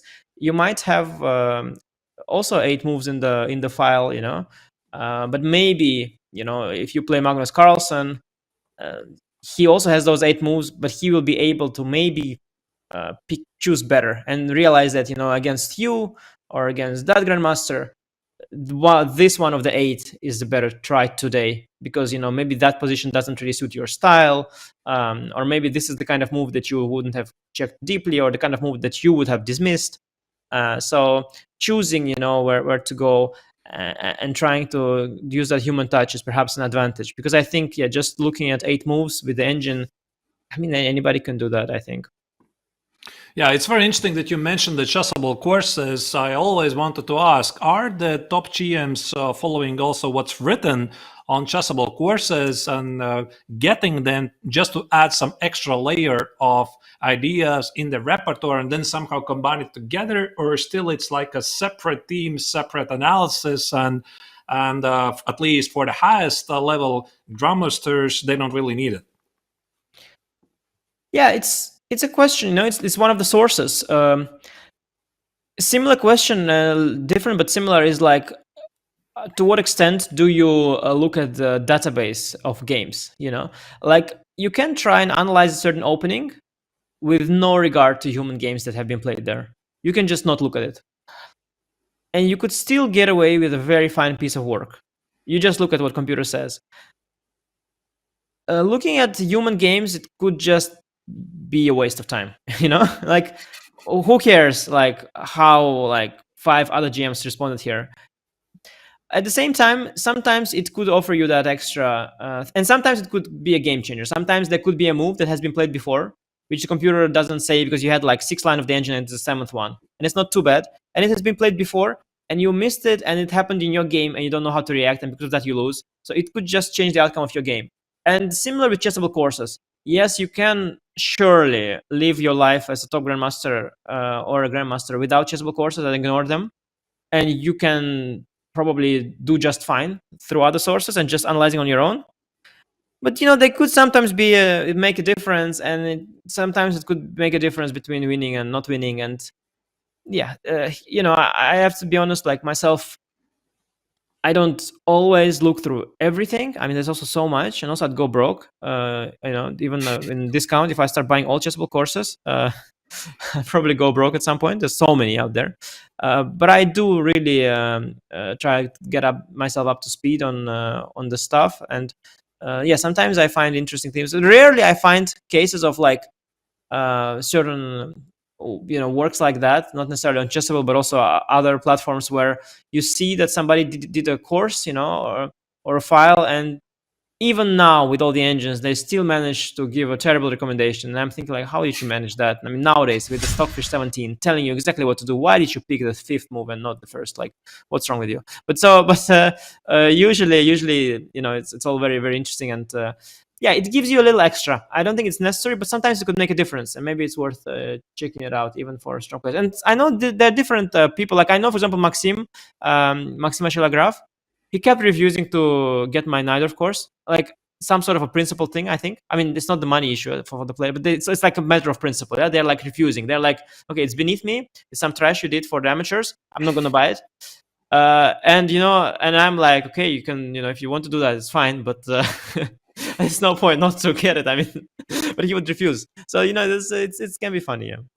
All right. Okay, it's very interesting. Yeah. So, of course, I also have followed some of your courses. I think actually I have your Najdorf course, to be honest, but I don't think I had the time to review it. So it's like stands there on the to-do list. Anyway, if you go back to the game and see what's happening here, not a lot of moves can be made. There was a B pawn traded, b-takes on c5, and the question is, in which direction Gukesh might want to continue? Because if these two pawns get traded in the center, the position is very symmetrical.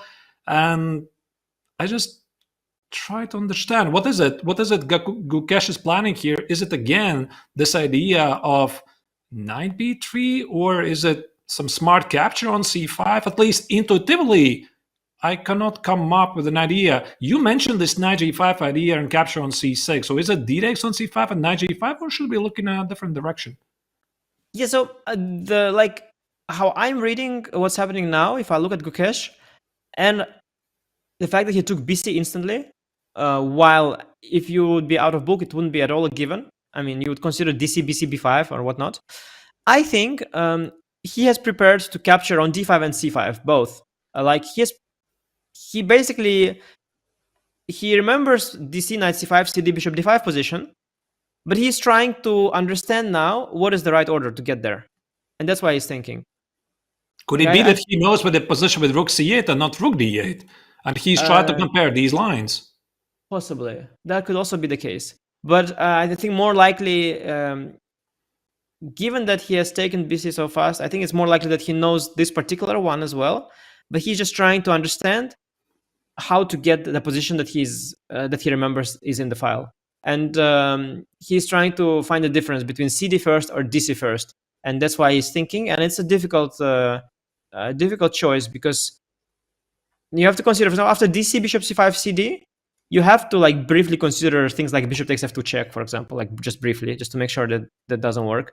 Maybe let's put it on the analysis board, right? Yeah, just to show that it could sometimes be a theme, not here, of course, but it sometimes is a theme in whenever the f2 pawn is hanging and there's a queen on c2, rook on d1, there's a bishop f2, knight g4 thing is sometimes there. Yeah, I don't see it making any sense here, to be honest, whatsoever. But I mean, sometimes it does make sense. For example, yeah, there's queen c5 check, but there isn't one now. Yeah. Queen c5 is bishop d4. The bishop on d4 is well protected, so this doesn't work. And maybe now he is threatening again. Let's say if black cannot do this, so we play c-takes on d5. e-takes on d5, I think, already feels like a major opening victory to white, because black has created weak pawns. So most likely it's going to be knight-takes on d5, and there might be ideas like, again, you said knight g5, or maybe even some bishop d4 or bishop d2 retreat. And one thing I've always found to be very fascinating about these symmetrical positions is that when I was growing up, when I was a kid, I always thought they're like a dead draw. And I could never understand why a stronger player would be willingly going against me in those symmetrical positions. And I thought, okay, I'm always going to figure it out. And only later I would understand it, that these positions, they're not really so simple. So there's a lot of precision to be made. Yes, and the position we saw already was slightly uncomfortable for black. There was indeed the knight g5 theme, there was the c-file pin theme, and bar was slightly in white's favor. So already after dc, I suspect knight c5 is the more accurate move. There is also dc intermezzo, which is what Gukesh is definitely thinking about, as he's trying to get that position. I'm going to put it on the board. So d takes on c5, and you're saying either knight takes on c5 or d takes on c4. So your gut instinct would say which is the principal choice? Probably knight c5? Knight, no, I mean knight takes, of course, is the sort of the basic move. But I mean, I would have to consider dc as the extra option. I mean, dc could also not work at all, but it could also work quite fine. I think it depends on the circumstance. The most obvious move is knight takes c4. And then I guess I have to not blunder bishop a5, so maybe queen takes c5, maybe. Yeah, but this starts to feel sort of shaky because this queen might not have a lot of good squares to go, right? Yeah, a little shaky. You don't want the queen on c5. No, I think dc knight c5 is probably the way to go. And then c takes d5. I think knight takes d5 looks the most natural to me, but maybe there is some bishop d4 issue, or bishop e5 actually as well. Bishop e5 also asks a question to the queen. It's actually not so easy to find a good square for the queen. Queen b6 jumps under knight c4, rook b1 even. A little annoying. Queen d7 maybe, but then it's in the way of the d1 rook. There are some pins, some unpleasantries. So I think that's why the line I saw was bishop takes d5 instead of knight takes d5, and that's when knight g5 is working. I mean, when knight g5 is there, you have to definitely take that into account, because actually it looks very worrying if you don't have the engine on. Yeah, especially when you're playing against a prep. That's the hardest part. I mean, when you're playing against a player, you know he is finding these moves over the board. You're feeling very comfortable, more or less, but you're feeling also a lot of pressure. You know you're not playing against Gukesh, you're playing against Lila here, yeah? So not very comfortable thing, and that's why I always found this struggle to be fascinating. I mean, when do you stop playing principal chess? Where do you try to sidestep, and how far do you trust your calculation? And yeah, it's tricky stuff. Yeah, I must say that. So this is finally the second layer to Gukesh's prep, as we have seen. So he has allowed this sort of a complex simplification thing with c5. But as we are now looking through the lines, we're discovering some ghosts, because I know the engine is saying that it's all zeros, but as human, you start seeing the ghosts with the c file pin, the knight g5, and that's exactly what a good human prep is like. You cannot impress the computer, but you can impress your fellow human who hasn't looked at it in depth. And whenever there are options for black to go wrong. Now Ding is not on the move here because it's Gukesh's turn, and Gukesh is thinking. So maybe he's also considering cd5 first. Let's see what the differences are there. If cd5, I think knight takes d5 is. Let's put it on the board. Yeah, c takes on d5, knight takes on d5. Yeah, that's the option you have now. And after dc, there is some knight takes c3 intermezzo, which I suspect could just immediately equalize. Yeah, this Daxo bishop feels to be pretty important to the position. Without it, I think probably black is fine. Although, again, the position is very, very concrete. I'm a big fan myself of the bishop here usually. But maybe after queen c5, it's a little worrying, but just fine. Yeah, maybe I don't see a punishment here at all. And I think I'll just move the queen out. And without dark square bishop, I feel a lot safer as black. I mean, everything is now really tight, so I think this is okay. So queen b6. I have queen b6. Right. Then I'm just fine. The worst case, I'll go bishop takes f3, and we'll have opposite color bishops. So no, this is fine. After knight d5, you maybe have some bishop a1 option, but basically, I think dc is the way to go. And I think Gukesh is just verifying his calculation. And I don't think it's so simple for black to choose the right captures, to avoid any scary. Oh, he's played queen b2. Queen b2. That's the move we were discussing before b pawn capture. At least for a moment. Yeah. No, you mentioned that move earlier. But maybe immediate queen b2, there was some issue with that. Maybe there was some issue with that. I didn't know what actually, but there maybe was something. So he opens up the c file for some potential x-ray. So this means that he definitely is considering double capture on d5 and c5, and maybe somehow he can try to scare black off this pin. The question is what he preps to do after rook b8, which queen a1 is always there, yeah. Queen a1 is hiding in the corner. Right. I mean, as black, I would feel Well, I'm still a little bit concerned about the pins, but the DC move was also asking small questions. But I guess computer said it's equal. It is equal, and maybe there's just one precise move, and it will be all over. So Queen B2 maybe puts pressure. I do like your theory, by the way, where you said that he reacts in the same way as against Rook AC8. That he's out of book now. That could also very well be that after Rook AC8, he prepared before C5 to take Queen B2, and he is now sort of trying to do the same thing. Yeah, very tiny pressure right now, but it's a matter of Ding finding a couple of accurate moves, and it could all simplify well. But yeah, mainly the fact that the queen is on the C file in front of the C1 rook, and that there is also an X-ray on the A1 G7, A1 H8 diagonal, that sort of creates some discomfort for black, and that's why it needs a little precision.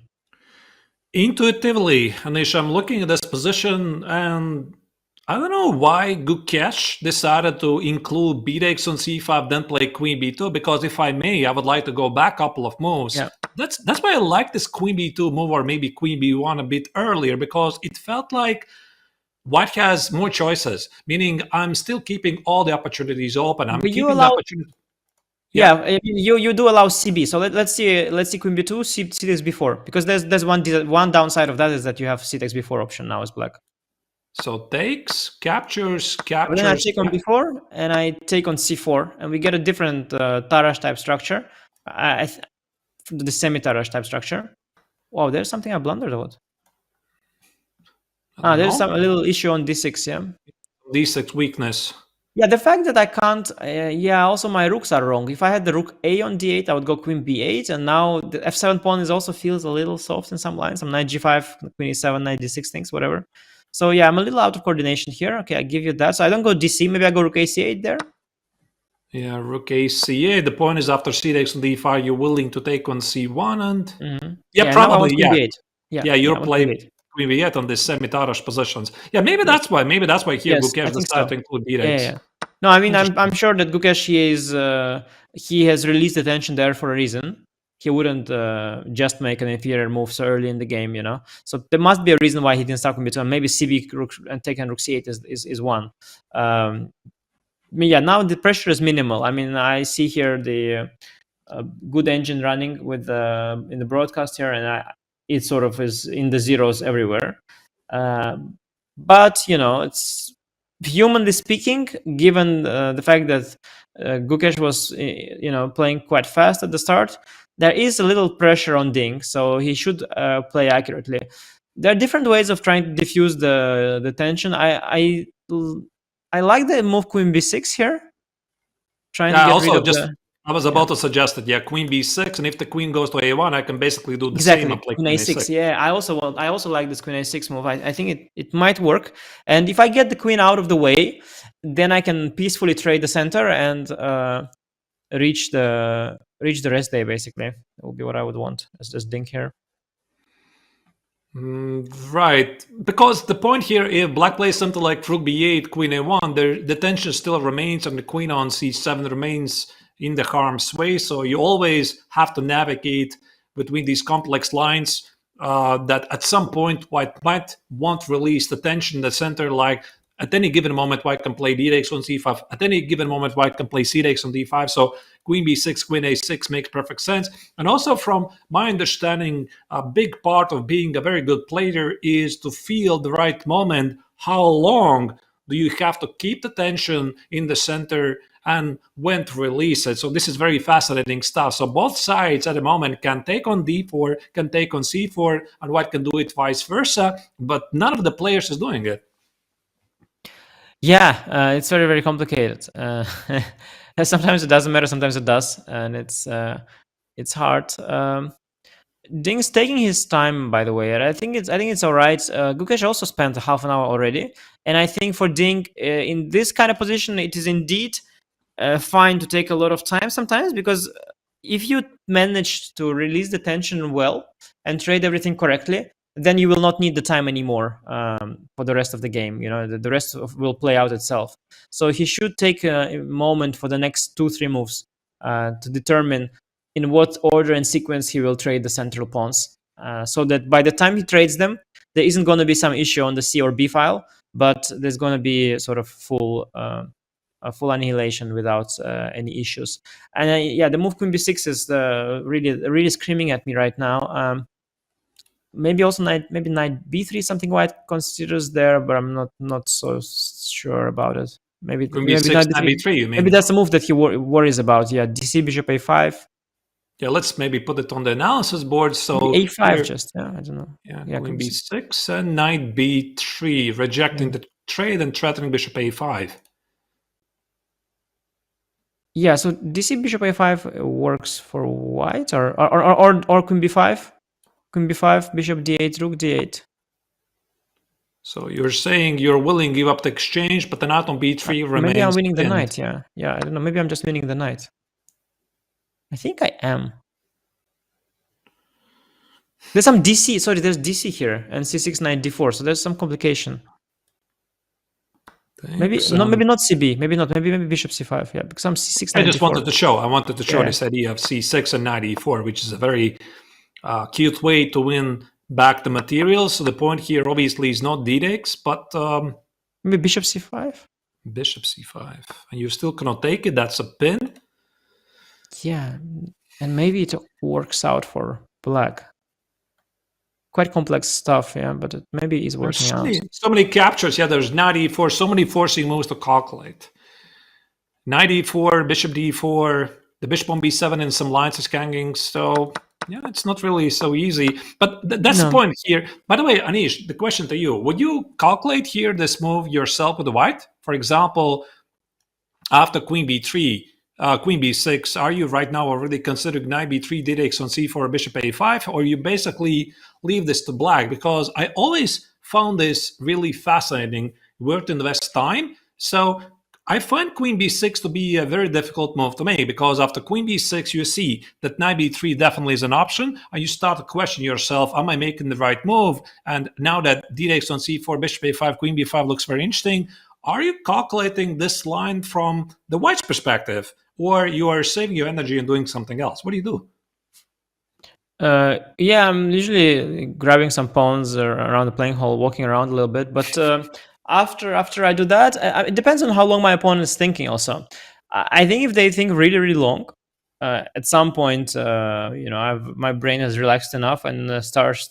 Sometimes also in the subconscious, you start thinking a little bit. Like you're not like actively thinking. You're just sort of like you're chilling, let's say, and then you just some variations start going through your mind, and especially the interesting ones. I could totally see myself looking at queen b6, knight b3, dc bishop a5, because it's one of those fascinating forcing lines that you sort of want to think about. I could totally see myself being fascinated by that line and just start to observe it, thinking that, okay, 99% I play queen a1 anyway, but just for fun, let me just calculate this stuff. Does it work or not? Because, seeing a line like that, it could make a difference between drawing a game and winning it. Because it is those lines that seem to not work for white, that your opponents might also think don't work for white. But maybe if you spend a lot of time on it, also during your opponent's time as well, and also at your own time, maybe this is where the miscalculation will lie. So maybe this is how you win the game. Like maybe the actually guy will go queen b6, you go knight b3, maybe he'll go dc bishop a5, queen b5, and then imagine that somehow taking on d8 and then dc would win for white because of some tactic somewhere. That could really be that reason that you win this game, which is otherwise very drawish. So definitely worthwhile, anticipating these moves and thinking about them, and especially a player like Gukesh, a very disciplined, chess-loving player. Sure, he is thinking about these interesting lines also during his opponent's thought. And also, it's different to think during opponent's thought than your own, because you are not under any stress at all. Because when it's your own, you see the clock ticking, yeah? So there's constant pressure on you that you're like, there's pressure on you, first of all, to think. Because otherwise you're wasting your time. But when it's your opponent's time to think, there's no pressure. You're just thinking like for fun. And you're thinking in a different state of mind. And that state of mind can sometimes make you see more things as well, because you are more relaxed and carefree. And you might start calculating much more risky variations when it's your opponent's turn to move, because they're less likely to happen now. So you are much more open to different crazy ideas. So they're definitely that. And there are some players who use that a lot and play very fast. For example, Nepo, one of his things is that he's thinking during opponent's move. That's why he's so fast also. He really always thinks in your move. and then often he plays the move instantly, but actually he spent 10 minutes thinking about it at your time. So there's a lot of ways to go about it. Yeah, I mean, the relaxation and staying calm, obviously, during this match has been a big theme so far, quite a bit, because obviously there's a lot of memes already flying around with Ding chilling. And he was even asked this question after one of the games. And also Gukesh, very often, he has this very powerful body language. He says he closes the eyes. He basically meditates over the board and try to feel the pace of the game. I find myself all of this truly fascinating. Yeah, especially in classical chess, yeah, you have the luxury of all these things like chilling and closing your eyes. There are a lot less memes about rapid and blitz, because in blitz chess you're just in the intense playing mode. There's no time for shenanigans. There's no time for meditation.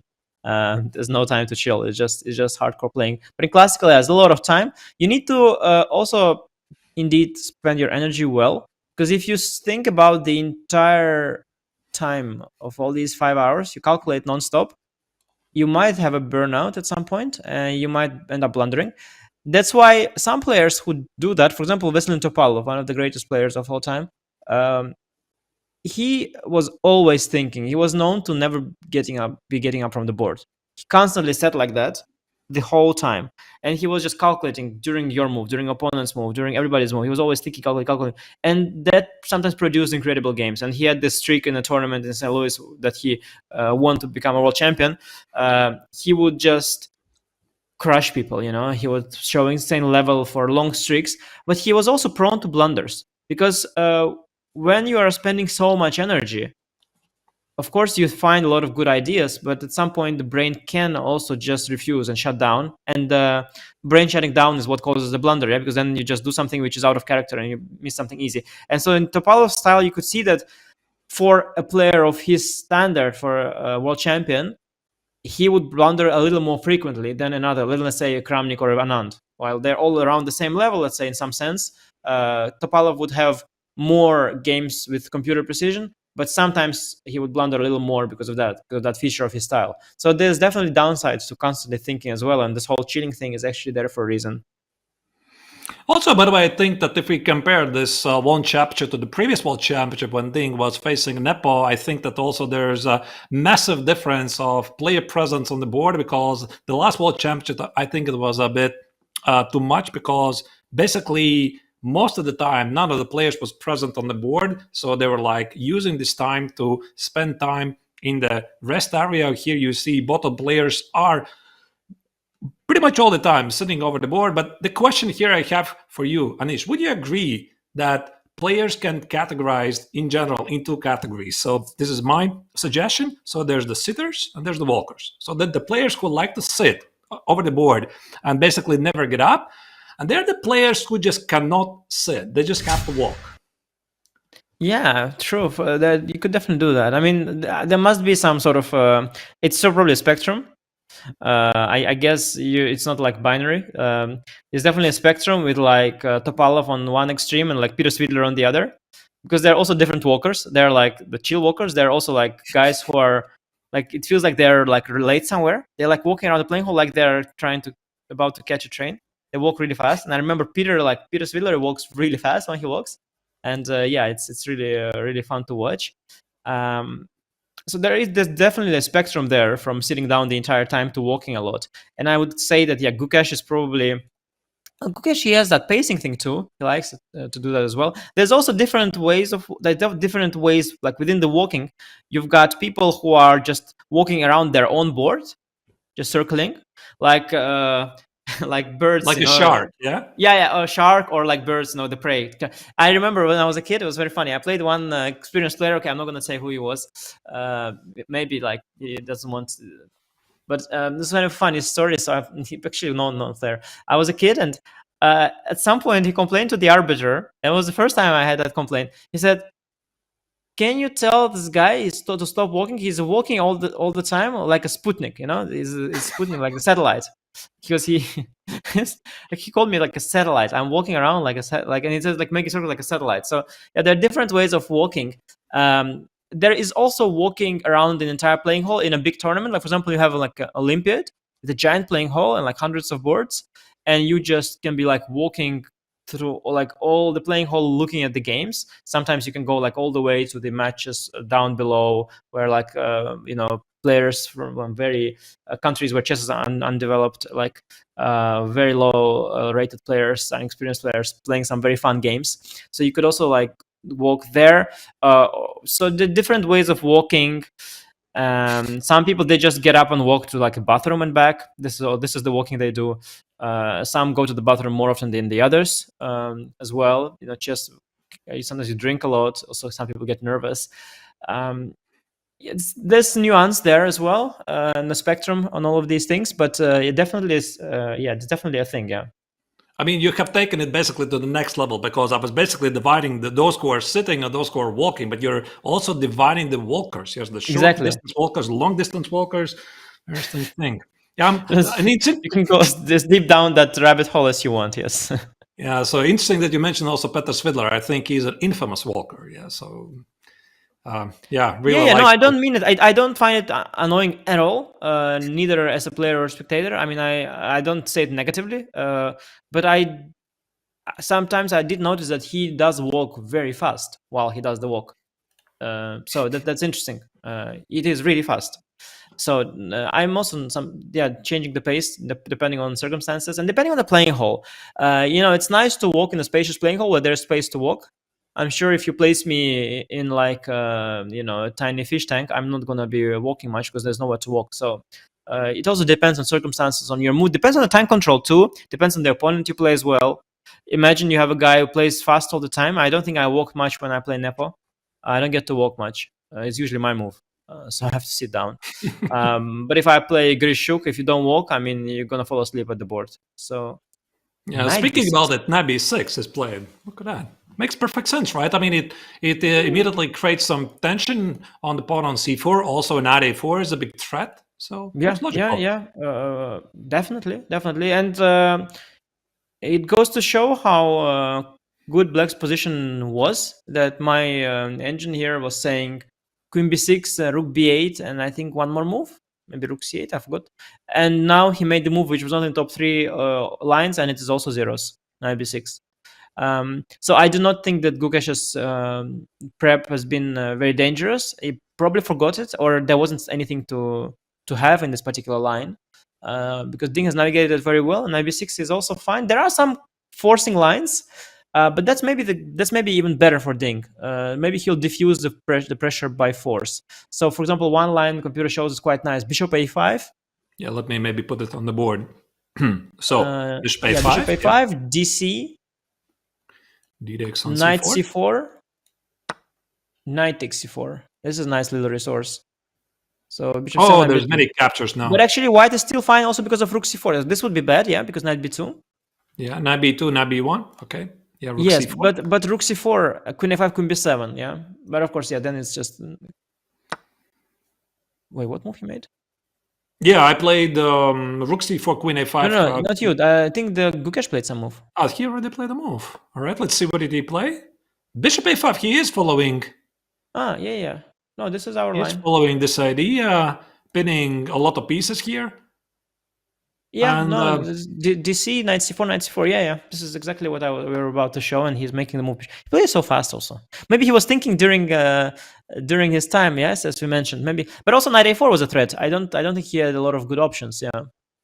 I mean, this is maybe the best so basically what you were saying is that he already was using the time right here. He plays queen b2. I mean, he's not really staring at the ceiling. He expects what I'm going to do after queen b6. He already came up with a solution. What I'm going to do after rook b8. What I'm going to do after knight b6. So, dear viewers, you can also take notes from the best players in the world. You use this time and you try to come up with a solution. So bishop a5 is something that Gukesh decided to do. It makes perfect sense. But of course, I mean, the big question is what does happen after d-takes on c4? So maybe we can, again, look at the analysis board and try to estimate how complex is this position after d-takes on c4, because the line on issue suggested knight takes on c4. It looked quite equalish to me. If I may again go back with this entire sequence, knight c4 takes, queen takes on a5, and queen takes on b7. Or still there are some chances for. No, I white. mean, I see only one angel line is at 97, but I would think that there are just, I don't know. I would think that there are multiple ways, although maybe 97 is needed because there is also 95 after bishop of 8. So 97 is needed. 97 is needed, and then you have to make sure that there's nothing dangerous. But I mean, usually these things, like as you mentioned, like usually this is just a petering into a dead draw. Yeah, these things, like it's very rare that white would have some miracle here. Normally, if you trade everything like that, it's just a prequel to a draw. And I think that it is remarkable to see, in some sense, that even Gukesh, is very ambitious and he really prepared very hard. If the opponent is playing really, really well and chooses the most safe and the best line and manages to handle these things well over the board, then even Gukesh, even with all the prep, cannot always generate complications. I think Ding is sort of neutralizing him in the opening this time, and I don't know how deeply Ding was prepared. If he knew bishop b7 queen c7 setup, or if he just hit on it at the board. I think maybe a bit of both. I think he might have known it, because I mean, my game with Hans, at the end of the day, you might not consider me a great player, but you have to consider Hans a great player. So definitely a game that people might have seen. And so Ding likely was prepared and just had to recollect. And I think maybe he just neutralized it, and it could be that this line just ends in some sort of simplification. Maybe Gukesh has some way of putting the pressure. There's some move after DC that computer mentioned, like some queen b1, but it's keeping the tension. But too artificial. I think Gukesh will go knight c4, and I think he wants to see position of knight d7, and he will see if there is any way there to put pressure or not. John, I mean, you also have been following the match silently while we're discussing with Anish. Your thoughts, what do you think where this game is progressing? Is really this is heading to a draw, or what do you think? I mean, is there a chance for Gukesh somehow to complicate the matters? How does it look from your perspective? It looks extremely complicated from my perspective, Artur. I feel like the players are, like you say at the top of the show, they're exploring some really interesting opening repertoires and maybe looking for ways to perhaps capitalize on the fact that it's a long match and the players are starting to get tired. We heard at the top of the show that Ding Liren is a bit tired. I mean, at the end of the day, it's a world championship match. You kind of expect the players to be. So giving your opponent the greatest opportunity to go wrong is never a bad idea. And I get the feeling that the opening here might be an opportunity for Gukesh in particular to really try and see if Ding Liren will make a mistake out of that opening pressure. You can tell from the difference in the time on the clock that this could be a huge difference maker once we get to move 25, move 30, move 35. So yet to see whether or not Gukesh will be able to win based on that. But speaking of winning, I have the absolutely wonderful job of announcing our Chessable winners. And I just wanted to let all of you guys know, for everyone who entered the draw as a Chessable Pro, congratulations to Vendis34, Immortal Quail, which I still think is one of the best nicknames on the planet, and Zib the Dog. The three of you are walking away from this World Championship with a signed copy of Garry Kasparov's My Great Predecessors. The team at Chessable will be getting in touch with you to deliver your prize. So congratulations to the three of you, and a huge thank you to the Chessable team. We are continuing to see how much the clock is going to be adding to the pressure of Ding Gukesh right now, as 45 minutes and counting, nearly 45 minutes down on the clock. That is huge. We'll find out what Ding chooses to play in response after this short break.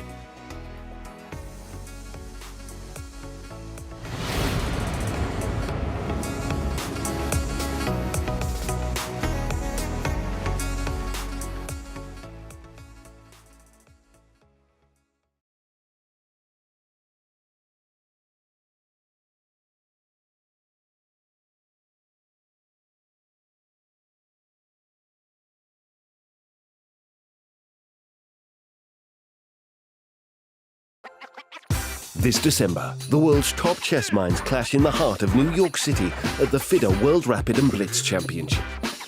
Witness world number one Magnus Carlsen and other stars from across the globe. Rapid and Blitz, chess in its most thrilling form, unpredictable and unforgettable. Fast moves, tactics and blunders, and moments that will keep you on the edge of your seat. Witness the pinnacle of chess excitement. Get your tickets now at worldrapidandblitz.fide.com. This is chess. Chess is an experience. The excitement, the joy, the devastation, the undeniable drive to play again and again. Chess is an experience that's meant to be shared.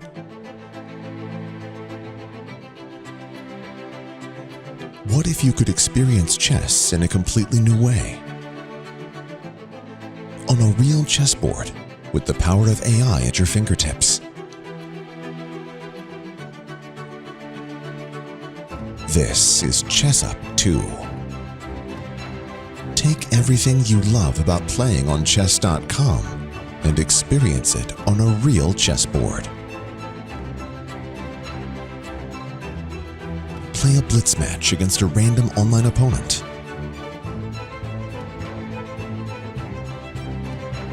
Conquer the bot you've been stuck on for months. Or challenge a friend halfway across the world. Chess Up 2 is always ready and always connected with built-in Wi-Fi. Never miss a move with full piece recognition. And review all your games right on chess.com. Chess Up 2 is more than a chessboard. It's a chess trainer. If you're new to chess, Chess Up will teach you. If you already know how to play, Chess Up will teach you how to really play. With patented AI assistance, you can balance a match between players of any skill level. Or hone your skills against one of the built-in AI coaches.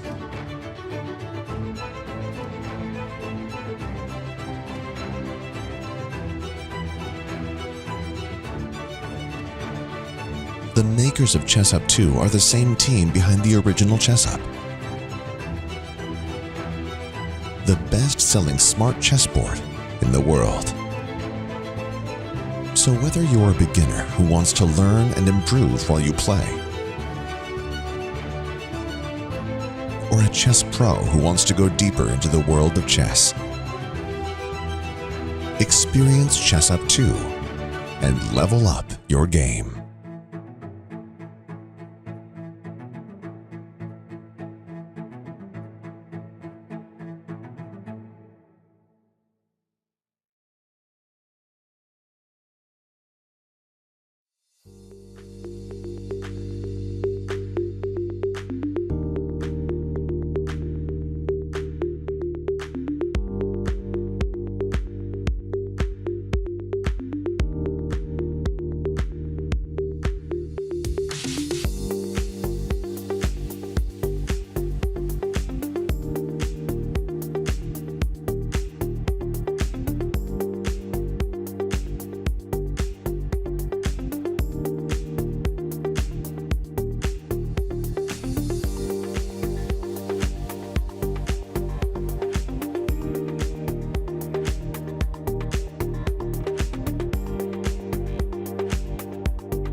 The World Chess Championship is the most lucrative event for a chess player. The total prize fund is a hefty $2.5 million, where the distribution depends on the outcome of the match. Here's how it will be distributed. Each winning classical brings direct rewards, as a one game is worth $200,000. If the match is decided without a playoff, the remaining prize money will be split evenly between the two players. If the match goes to tiebreaks, the winner will cash in $1.3 million, while the runner-up will take home $1.2 million.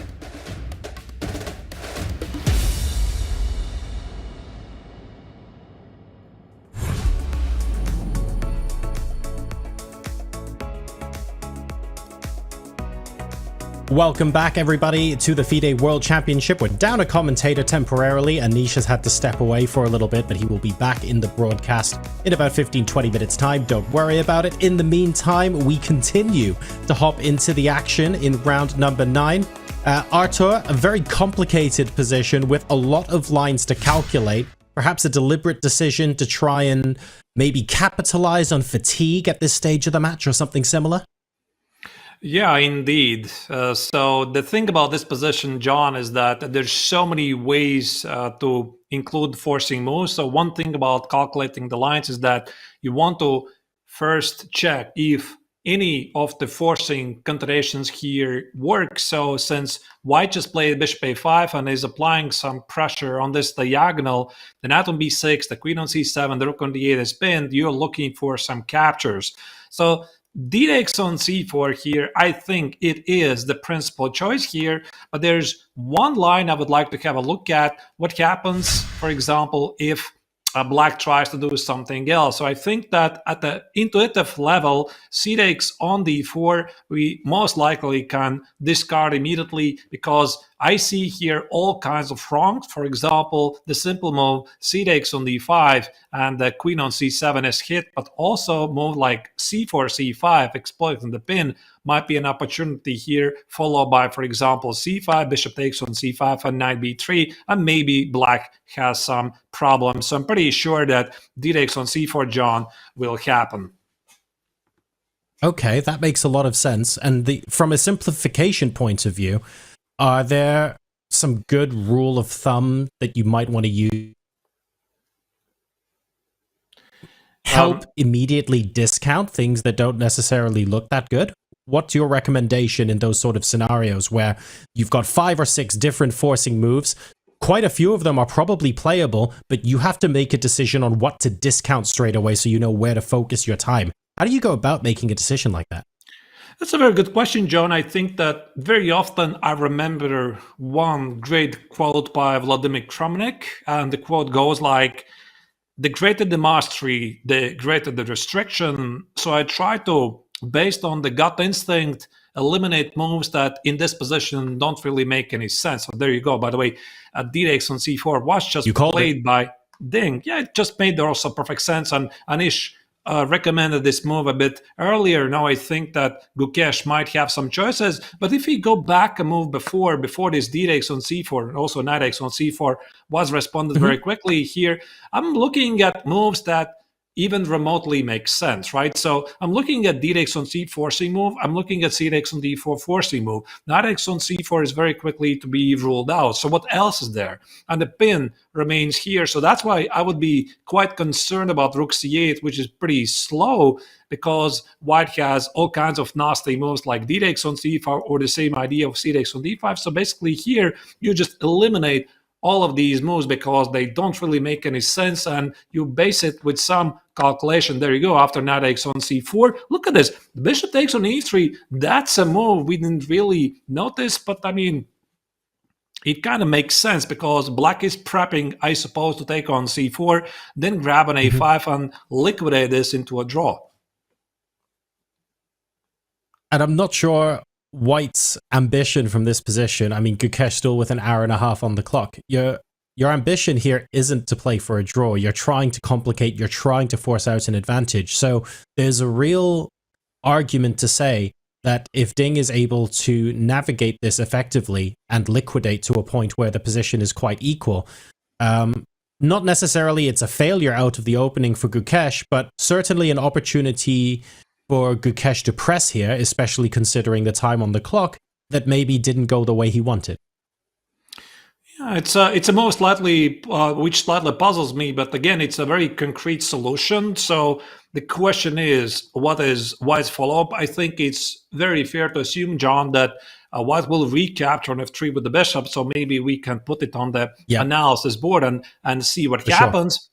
There you go. So bishop takes on f3. You see there's a big difference. The rook on a8 is hit, and I think that here black could already proceed with knight takes on c4, and a lot of captures are flying in. So rook takes on c4 is impossible because of queen a5. Let me just put it on the board. So queen a5, bishop to a8, rook a8. Black has 2 minor pieces for the rook, which is considered to be a material advantage for the side who has this material balance. So after knight takes on c4, bishop takes on c7, the forcing line continues.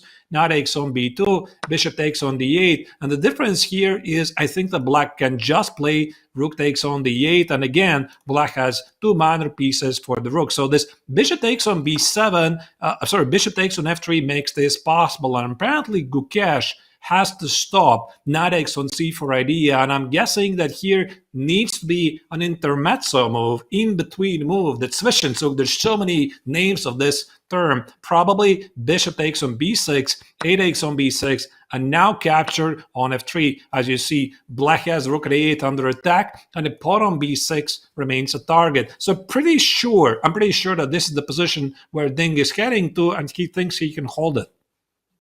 That's exactly right. Bishop takes f3 has been played on the live board now.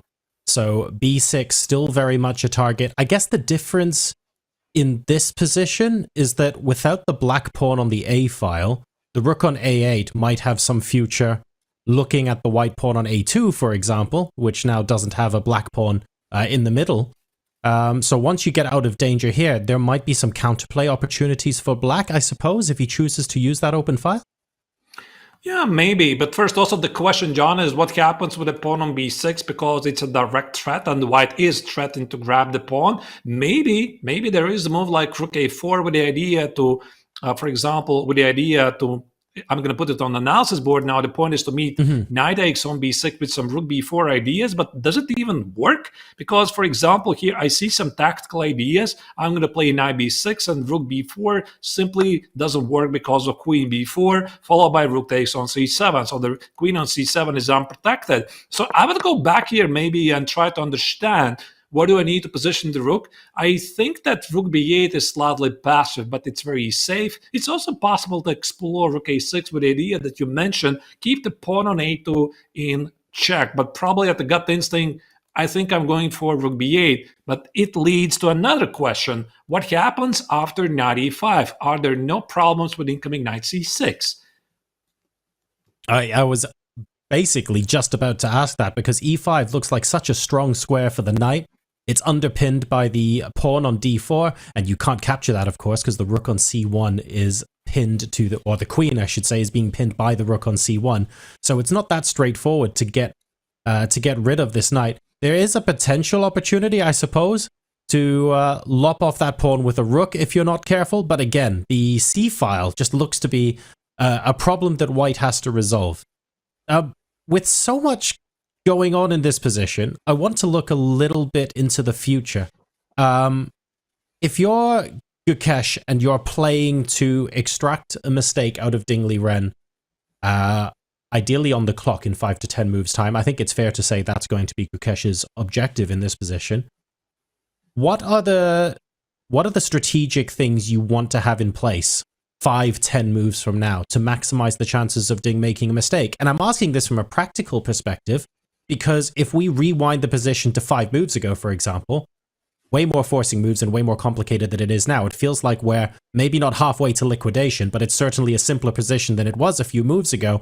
So where is that opportunity to make a mistake being engineered from if you're Gukesh right now?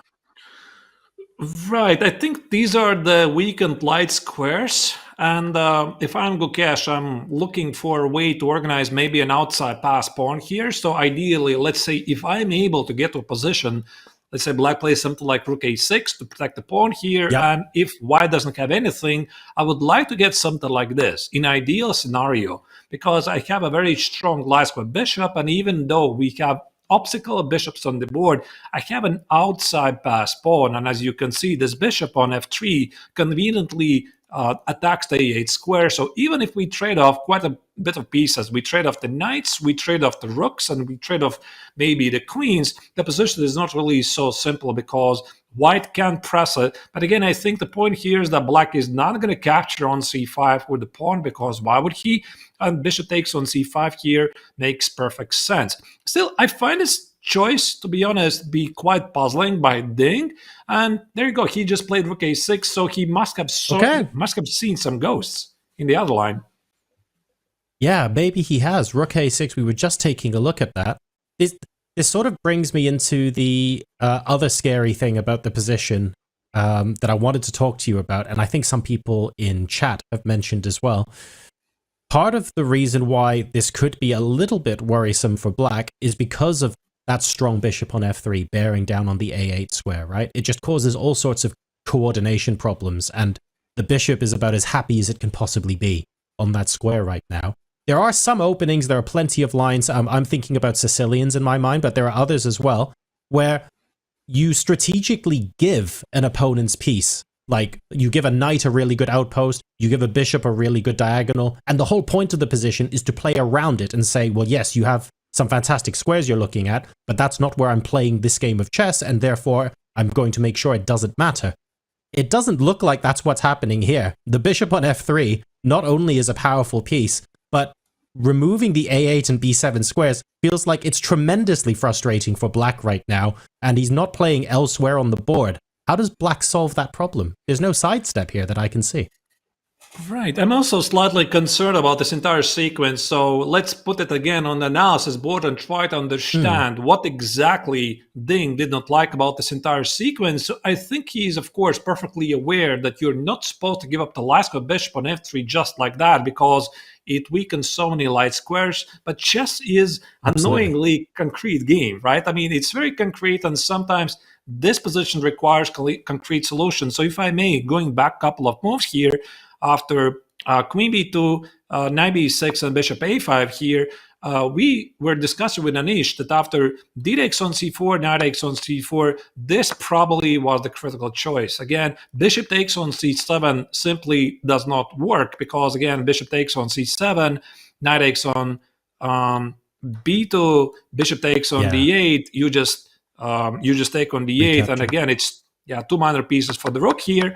So that's why here, after knight takes on c4, he probably saw this line, queen takes on f5, queen takes on b7. He probably didn't really quite trust it, even though after knight e7, it seems that black is in order, and maybe he didn't like something like d takes on c5, and suddenly there are some problems to recapture the pawn, because let's say after knight takes on c5, the bishop on e7 is hanging, and after bishop takes on c5, the knight on d7 is hanging. And it's very easy to convince yourself you don't like it, and you're looking for something more forcing. So that's why here Ding, he definitely felt that bishop takes on f3 is a risky choice, but it forces the situation, the position, to this moment where he feels he can hold it. Interesting. Okay, so there's quite a lot of pressure in the other lines, specifically against the d7 and e7 squares, when you have to play a knight in, for example, to try and hold everything together. And Ding essentially is balancing the risk of getting into a position like that versus the position we have now where, okay, the light squared bishop is a monster for white, but black has connected those pawns. He's keeping things together in the center of the board. The bishop is still looking after the pawn on c5 without any nasty tricks.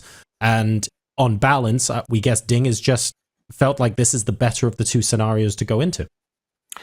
To be honest, I don't think that this position is really so simple, and I think that Gukesh should feel he has some real chances here. So the simplest continuation I'm looking at, I mean, if I find nothing else, I can always just take on c5. And again, I'm not really sure if I have to force with this capture, because seemingly black is not really threatening to take on d4 himself, because the x-ray of the rook on c1 hitting the queen on c7 is still there. But let's say, for the sake of simplicity, I find nothing else, I can just take on c5. And let's say black decides to take on d1, I'm going to take on d1, bishop takes on c5. This is the kind of position I can play forever.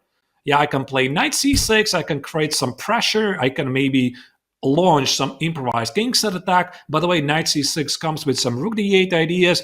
So when I'm seeing this position, John, from the white's perspective, I feel very comfortable. So I feel that I have accomplished something from the opening phase.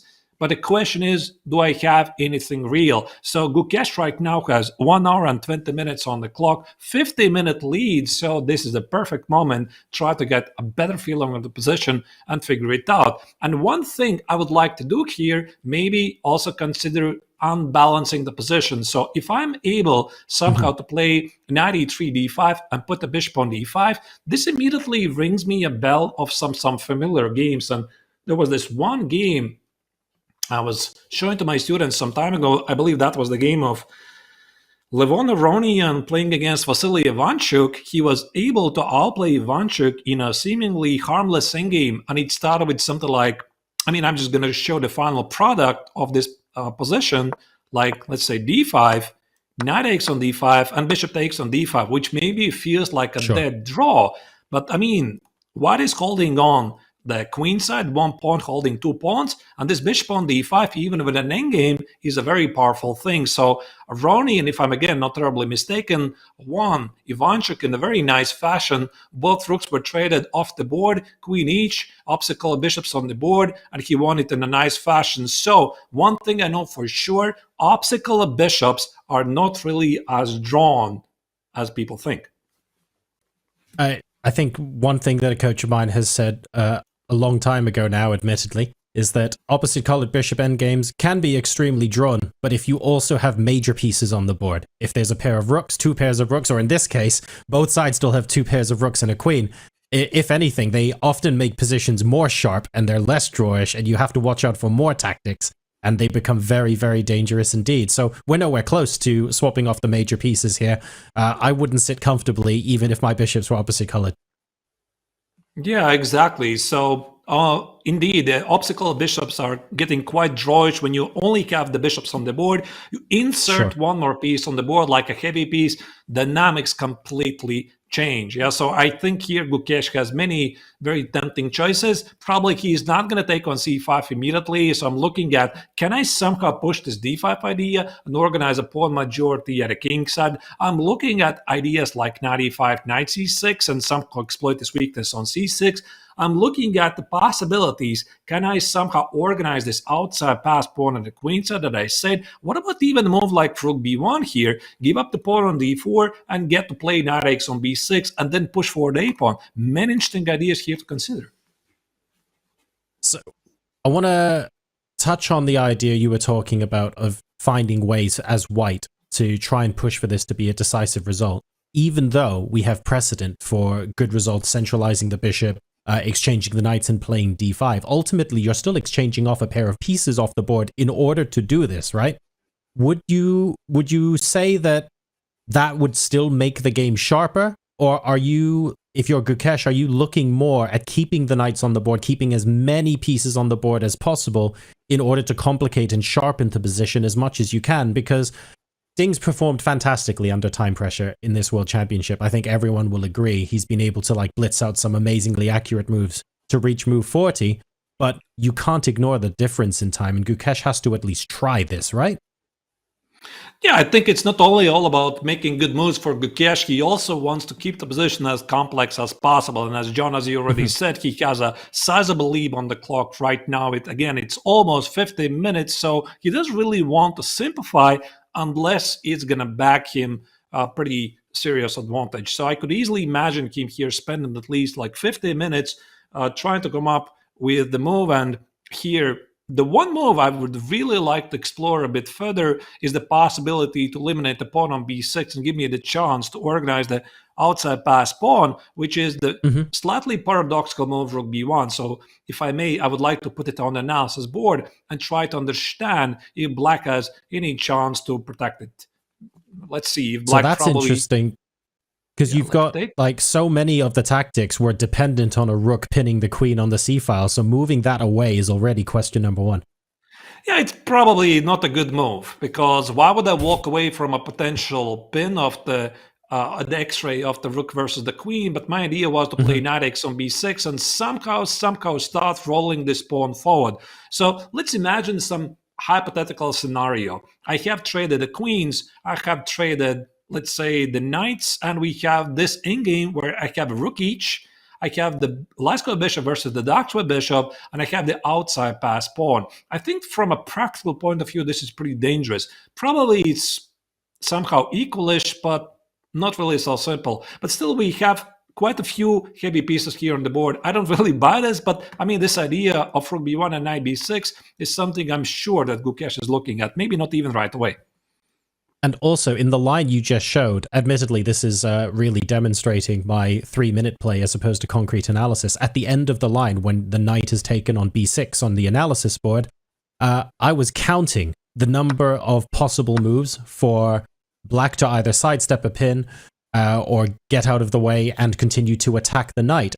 Black's natural response here is rook to b8, of course, pinning the knight to the queen. And then after that, okay, you can attack the black queen, but you've got bishop c5, you've got bishop d8, you can play the knight up to d5, the knight back to d7, the queen can sidestep to d6 and still be attacking b6. To me, taking that pawn looks so risky because just a quick glance shows me all of these moves that can pile on extra pressure on that square. I don't think I could bring myself to play something like that. Yeah, this is precisely the reason why it's not going to work immediately, and that's why it was like an idea. Yeah, so you're going to play rook b1 at some point, and at some point you maybe want to organize this outside pass pawn. That's why here Gukesh is going to spend some time and trying to figure out the precise move order. We also get quite a bit of spoiler. We see the evaluation bar that says white is better. I mean, even without engine, you can tell this immediately that white's pieces are standing simply better. The bishop on f3 controls more squares than the black's dark square bishop. The knight on c4 is more active than the knight on f6. The pawn on b6 is seriously targeted. But again, the question at the end of the day is, how do you proceed? That's not really so simple to answer. Allow me to flip the question on its head just a little bit. You've mentioned already that there are lots of questions for Black to answer here. I think generally speaking, it looks like on balance we're favoring White in this position. If you're the world champion, you need a plan as well. And Ding Liren needs to not only find a plan to survive, but needs to be thinking about whether he has any counterpunching chances later on in this game and how he's going to create that. Yes, the time on the clock is a problem, but luckily Gukesh is the one tanking at the moment. What things could you consider trying to set up in the long run as Black here to give yourself a fighting chance to take the point in this game? I think at the moment here, Ding is just trying to survive. I don't think he is ambitious at all. So this bishop takes on f3 pretty much underlines his ambition for this game, which is just to stay alive and make this draw and survive until the next game. But I think he would like to make some trades. Naturally, the presence of the obstacle bishops on the board, this means that queen b4 definitely was not happening. It's queen b5. That's the move, by the way. That's the move, John, I wanted to suggest, because the rook on a6 is immediately targeted, and I was thinking that after rook takes on a2, suddenly white gets access to knight x on b6 idea, and the pawn on c5 might be lost.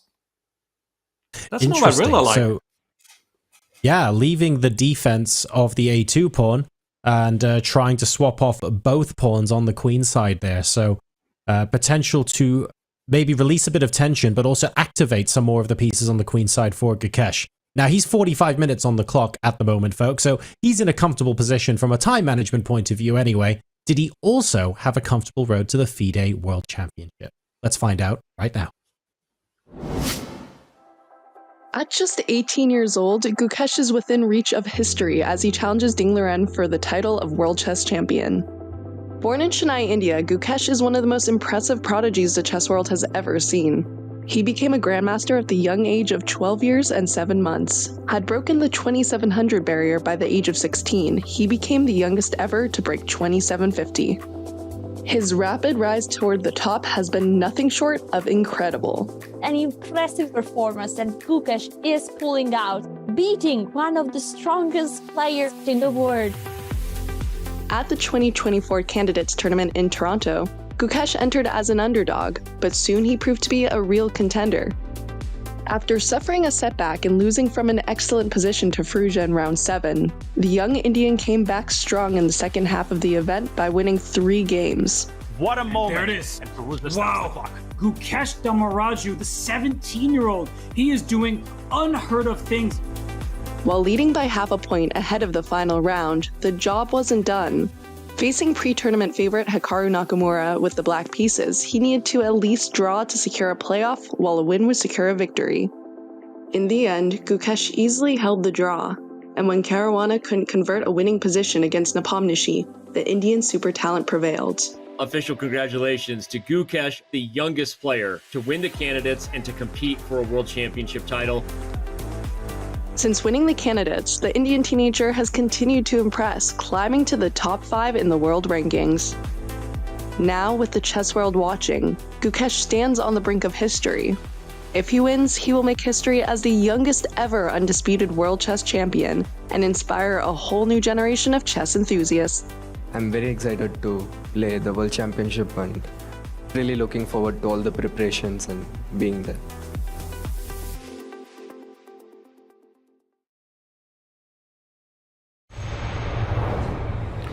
That was a fascinating insight of the player profile of the challenger, Dommaraju Gukesh, and very often players forget that Gukesh is only 18 years old. I mean, he has been playing the highest level of chess already for several years. The same applies for the younger generation of Indian talents like Dommaraju Gukesh, Arjun Rigaisi, Ramesh Babu Pragaranda. They're very, very young, so the future of Indian chess looks really bright. And just as we were watching this player profile of Gukesh, couple of moves have been played, and apparently it's a forcing sequence. The question is, John, what do you think? Was this missed by Gukesh? Because what I slightly did not like it, and I have noticed this pattern before, is that at some critical moments, Gukesh plays it a bit too quickly. So he had like a sizable lead on the clock. He thought he figured it out. And apparently here, after Queen A7, the question is, can he win the pawn? Actually, I think he cannot, because this looks like a fascinating sequence that Black is threatening to win back the pawn on C5 with Rook A5, but we are going to show this on the analysis board in a moment. Yeah, this is looking dangerous as well, because when you try and go after that pawn, you have to be careful that a bishop doesn't end up on c5 at any point, and you also just have to watch out that f2 pawn is beginning to look just a little bit shaky with the rook bearing down on it via e2, so e3 isn't necessarily a universal option to shore something like that up. This is,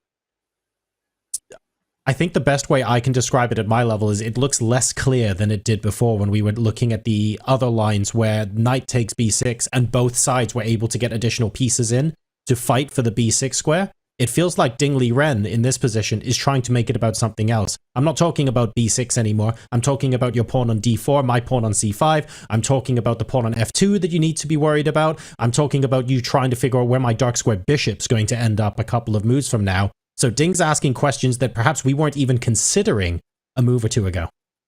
And now the big question is, what happens after the capture on c5? I mean, this has got to be the critical choice here. So let's pull up the analysis board and see what happens. So d takes on c5, what has an extra pawn, and it's backed by the bishop on f3. Now I think this might be the case here. After rook takes on d1, rook takes on d1, here Ding wants to play queen a5. I mean, I have to tell you this looks really scary because Black has major problems with the back rank, but there's no way to exploit it. There's no queen e8, the knight stands here, there's no rook d8, the bishop stands here, and Black just wants to collect the pawn on c5. For example, is this even a thing? Let's say queen c6, rook takes on c5. It feels like there's something might be there, but where is it? I mean, I cannot sacrifice the queen, bishop c5 and rook d8, because this is not a mate. Could it be that this is something that from afar Gukesh simply missed? So he played he entered the sequence with queen b5, rook takes on a2, knight takes on b6. So he calculated everything, all kinds of forcing moves, and he thought he's winning the pawn. And this sneak move, queen a7, somehow evaded his attention that he's winning the pawn, but he's immediately losing it back. This is very tricky indeed. I was looking for opportunities after rook a5 if I could get away with the horribly cheeky intermezzo knight c8. To say, if you take my queen, I take yours as well. I don't think that'll work. My horrible sub 2000 3-minute brain immediately went to that move, but it doesn't work. This is still really, really complicated, and the order in which the pieces and pawns get liquidated in this position is basically going to dictate the kind of structure that we're going to be seeing later on in the endgame.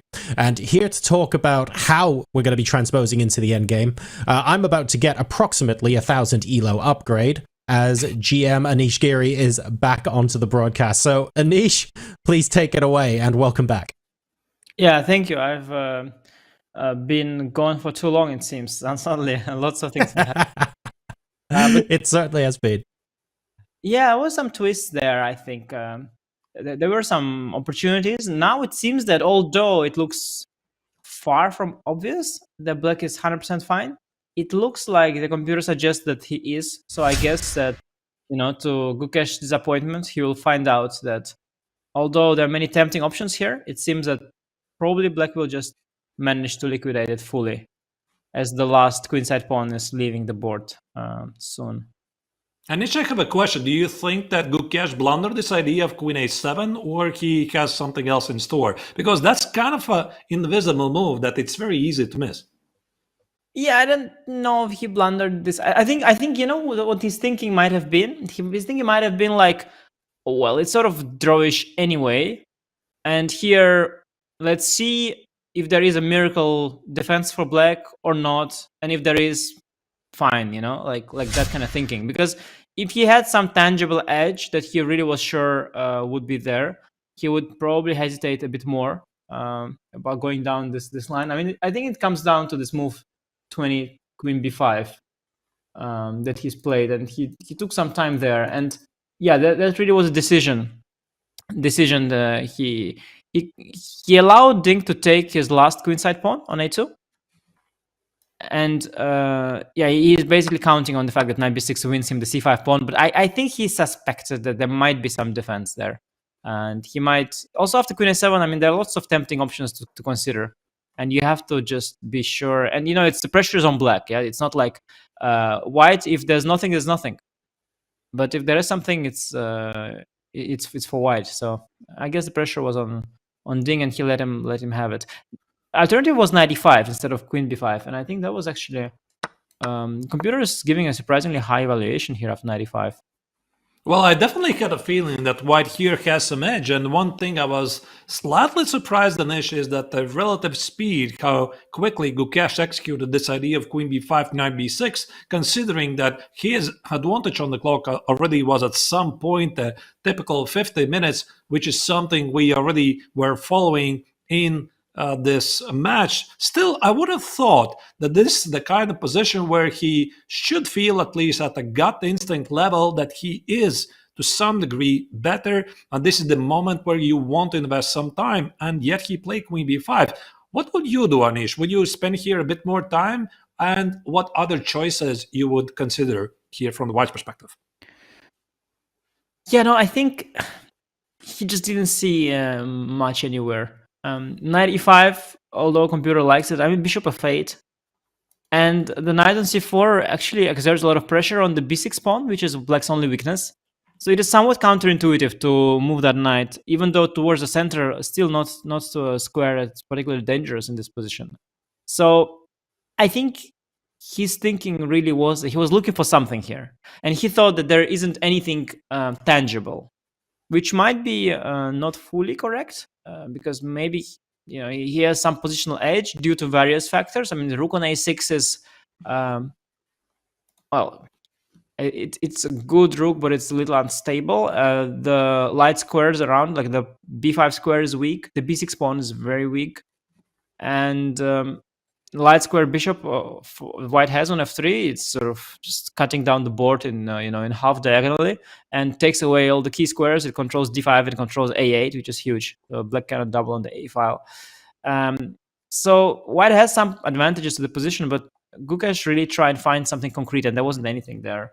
I think e3 is also a move you might want to consider right away. Basically, maybe what you want in ideal world is to go like e3, queen b3, a4, queen b5. That would be like the sort of maybe the dream, right? And then you have it all. You have everything protected, plus you attack the rook on a6. But he thought he doesn't have the time for it. e3, cd4, knight e5, he saw bishop f8. Again, knight on e5 no longer attacks the b6 pawn. So he didn't see anything concrete, and he saw this queen b5, rook a2, knight b6 idea. Maybe he underestimated. Yeah, I mean, I think he missed queen a7 because actually after queen b5, rook a2, knight b6, there isn't a threat, no? Like there is no clear threat in the position here. So he was maybe thinking about a move like h6, let's say, instead of queen a7. Yeah. The point is, if which you by the take way on also c5, works, right? It also probably, works. yeah. So yeah, h6 also works. Yeah, let's put it on the analysis board. The point here, if white wins the pawn on c5, there's a capture on d1, and now black takes on c5 all the comfort and no longer needs to worry about the back rank issues. But I guess he thought maybe, so after h6, I'm sure he was thinking about h6. I think queen a7 is probably what he definitely missed because it's a strange move. So h6, queen b3, for example, is there. Yeah, and again, threatening at some point to play d takes on c5 and recapture d1 over the queen. There are options. Also, there is, I don't know if it works, but there is an idea of going some, instead of queen b3, let's say as a concept, to go d5.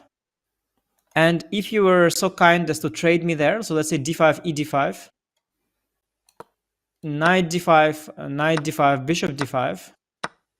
And actually, it reminds me of a game that I played against Gukesh with white pieces, where it's very simplified, but there is the opposite color bishops, and white has a massive advantage. And when you have heavy pieces on the board, you have attacking chances. The opposite color bishops don't necessarily signal a draw. And this is the kind of position he was maybe aiming for. And yeah, I think it's reasonable. He thought he has something little, and this is a good way to proceed. And he definitely missed the queen a7. In fact, it's a very counterintuitive move. Also, like the queen on c7 was attacking the c5, defending the c5 pawn, actually. And now he moves away and threatens rook a5. Definitely not something Gukesh had seen. And even if he saw it briefly, he thought that maybe there will be something working after dc. But I think it's sort of unfortunate for him that there isn't anything there. And the problem is that if there's anything here, it means that the game's maybe just over, because everything revolves around the c5 pawn. If you are able to regain it, there's nothing left in the position. Yeah, but the question is, does black even threaten to take on d4? Because it might also open up some knight c8 ideas. And again, the position becomes very concrete. So it's like a fork, and the only square for you to move it is back to d7. You always need to watch out for the back rank. But again, the question is, what kind of move white is going to make? Because black can also respond the same. If you play some quiet move like e3, I can play the same, like h6, and nothing really changes. Yeah. Exactly, yeah. Black doesn't need a threat. Black is trying to sit it out. And there are moves. I mean, I see rook a5, I see rook a6, maybe rook a5 first, and then rook a6. I mean, if you don't win the c5 pawn or get the d5 push in the right version with white, it's highly unlikely that something's going to happen. And the position we see is sort of typical of the Catalan structure. I think I had a Title Tuesday game, like, today's what day? It was like, it must have been just. You missed it, I'm afraid. Yeah, it's already Thursday. No, I played Title Tuesday 2 days ago. Oh, you did? yeah. 2 days ago, I played Title Tuesday, and I played against Lazavic. It's big chess.com star also, and he is also an expert of the Catalan. And we got a very similar position from the Catalan too. I mean, I'm just trying to say that you get these positions in the Catalan like every second day. It's such a typical position where you trade these bishops, and you've got this c5 break, where you sort of temporarily sack the pawn, but you very often regain it, and once you regain it, it's sterile. And yeah, my game with Lazavic was something like this as well, and this very quickly the soul has left the position. So very, very little things that are left in the position that Ding still has to worry about. And he's got 27 minutes, which is, I guess, just fine for him. Can I get d5? Or d5 is not going to you work. gotta There's try. some concrete ideas. I really want to get to this position that you said. Knight takes on d5, knight takes on d5, bishop takes on d5, and there might be some life. But again, it's very concrete Yeah, don't lose the problem knight with on the rook pin. b8. Yeah, don't lose the knight on the pin. Exactly, because clearly knight on b6 is very vulnerable, and yeah, rook b8 simply picks it up. Because when the pawn leaves d4 square, there is no more d takes c5, so the knight becomes a lot more vulnerable to an attack. Right. Yeah, I don't know. Well, I have a feeling that Gukesh did slightly rush with the choice with queen b5 and knight takes on b6. Now he has like 1 hour on the clock to try to figure things out. But again, it's always very easy. When you're sitting in the commentator's chair, you can suggest all kinds of interesting choices, but ultimately, when the players are sitting there in a World Championship match, it just looks completely different here. And of course, Queen A7 is a very invisible choice. And the question is, now what? Now what? Yeah, so how do you complicate the matters here? Because I think this entire sequence of d takes on c5, followed by the rook trade and rook a5, seems to lead to a draw. Is there a way to complicate things? Is it some queen c6 and knight c8 ideas, or it's something else? I actually am running out of ideas here. Yeah, you also have to be a little bit careful with white to not get too creative. Yeah, just like we saw with d5. You can also go wrong because at the end of the day, your knight's a little bit tangled in there. So I could totally see Gukesh just calculating different options and settling on DC and just calling it a day. I could see that happen. Well, in terms of options, yeah, could consider every single move. I mean, after a move like queen c6. Yeah, let's put it on the board. Yeah, let's just try. So for starters, yeah, if I go like cd, is knight c8 really winning? Or can I just play, I don't know, queen d7 or something? Yeah, queen d7 is always there, and the back rank seemingly is not a problem, because let's say I decide to include a trade, I play knight e7. I'm not sure how forcing is this. Black always plays either rook e8 or knight e8. Rook e8 just feels solid enough. Yeah, so basically queen c6 can be dismissed straight away. Yeah, if even cd is fine, then why bother? So Right. queen c6 is out. What are the other moves? Yeah, maybe some other queen move like queen b3 or queen b3 maybe. And then play knight c8 and black is overloaded. Let's again show it on the Yeah, board. yeah, trying something like that. Yeah, not sure at all, but. And this feels like a major mistake, because one of the big themes in chess is overload of the pieces. So the queen on a7 is doing too much. It's protecting the bishop on e7. It's protecting the rook on a2. And it seems that black simply, at least from the visual view, black doesn't have any good moves. But queen b3 might also give black some room for some other moves like rook a3, for example. A lot of moves, yeah, at the very least rook a3. But I mean, here it's clear that black must have some kind of equalizer, and rook a3 at the very least is that one move. But maybe rook a3, queen b1. So maybe how about queen b1 right away instead of queen b3? What about queen b1? Mm-hmm. Now this is the same idea. C takes on d4 is going to be knight c8, so we can discard it. But again, the problem is white is not really threatened to take on c5. I mean, black can just probably play some quiet move like g6. I quite do not see where's the problem.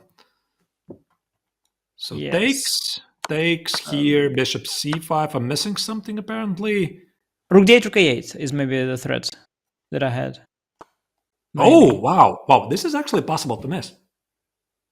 I mean, at my level, maybe not at the World Championship level. No. I mean, no. Sorry. You would also not miss that. I mean, you probably at all levels people could miss that in the calculation, but then they would eventually spot it. Now queen b1, yeah, queen b1. Let's see. It's queen b1 is a move. Definitely a move. Rook a5 maybe to defend. Rook a5. Yeah. What about rook a5? To defend but the now, c5 can I get this idea again of d5? And again, d5 is going to be rook b8. Again, rook b8, yes. Knight c4, knight e5, maybe some regroup. And there's definitely some tricks left. I wouldn't really call it a dead draw. So you're saying not yet. No. It's not a dead draw yet. I mean, there's still like one more trick that Gukesh should find, and then one more defense Ding should find, and then it should be that. But yeah, no, if you don't find that defense, then you are in trouble. So here already the knight c6 is a threat. I think rook to a6 was more accurate, probably. Keeping an eye on the c6 square. Right. Now And I 95 still- is a little less threatening, but I still would do that. Still some pressure, tiny pressure. Still an idea. Yeah, you have to find one more good move, which is not that simple. Rook b8. Yeah, and I see maybe all kinds first. of goes. Again, I cannot really take on d4. I see I might get background checkmate with some rook c8, knight c6 ideas. Not really so simple. Yeah, no, so I see here quite clean solution on my screen to the right. So queen b1, rook b8 is the computer suggestion. It's very, very clean. Rook b8, threatening the knight, so dc5. And now rook a5. Quite clean. And there seems to be no way of defending the c5 pawn without giving up the... Right. So queen b4 maybe is the last move, yeah? Queen b4. And now I don't know, do I need to make a move like h6? Do I have time for a move like h6 or... Oh, you're saying the pawn on c5 is going nowhere, yeah? Like h6 or yeah, g6. h6. Yeah, the computer says actually here h6 as well. Yeah, h6. Yeah, I think you shouldn't rush because the back rank maybe, yeah? So h6, and now if you make a move like h4 or king g2, then I go rook c5, take everything on c5, take on b6. And that's it. And they take with the queen. And at the end of the line, rook d8 check is not checkmate. That's why h6 was necessary. Yeah. That's a Yes. nice... Yes, so queen Let's b1... press here for a moment. Okay, king g6 probably. Whoa, oh, okay, nice. That's always good. Okay, maybe also e5 was also a way, but this is always good in, to calculate to the end, yeah? There's not some surprises there. No, it's good, yeah. So queen b1, asking one more question, but that would be the last question. So maybe there are some other moves here. Queen c4 maybe is a funky move. Queen c4, but then probably rook a5. Yeah, queen Probably c4, rook a5. Yeah, and at the moment, while here Gukesh is trying to figure out what to do, maybe he senses he rushed it a bit at the critical moment with his queen b5 and knight b6 ideas. I think it's getting pretty apparent he missed the queen a7. John, your thoughts about what's happening here? Are we heading to a draw, or you think that Gukesh still will find ways to complicate matters and surprises? Because so far, one thing we learned from this World Championship match is there's always surprises, all kinds of twists that we did not expect. I feel like I've made the mistake in earlier rounds of thinking, oh, this is going to liquidate and end in a draw. The one thing that makes me a little more confident in seeing that here is that there were 5 or 6 different routes Gukesh could have gone down to try and complicate the position. And each time we go down one more move in any of these routes, it gets less complicated. So even though there are still imbalances in the position, Ding Liren has fewer instances of things where he needs to be constantly juggling and keeping an eye on elements of the position. And that sort of simplicity is going to help, especially knowing that you have to make nearly 20 moves in about half an hour. But I feel like Ding probably has seen a path forward now. So he's settling in. Gukesh going to be using a bit more of his time for a think. He was 40 minutes up on the clock before. That time's now dwindling away. He's looking for alternatives. Otherwise, I agree with you, Artur, that it's looking like it's going to head into an equal situation. But this isn't the only live chess game that we are covering this month, folks. I think we should be making you hyper aware of that, because we've also got the Champions Chess Tour finals live and in person. And what's interesting is that you, watching this stream right now, could be attending yourself. You've got 8 of chess's greatest titans, so Magnus, Alireza, and MVL on your screen here. They're gathering in Oslo from the 17th to the 21st of December, and you're invited into the room. Along with the high-stakes chess, your tickets also include perks like hand and brain chess, simultaneous displays, photo opportunities with the players, and a whole bunch more. If this sounds like something that's interesting and you want to give yourself a pre-Christmas treat, hit !CCT finals in the chat or visit go.chess.com/CCT finals 24 and secure your tickets now.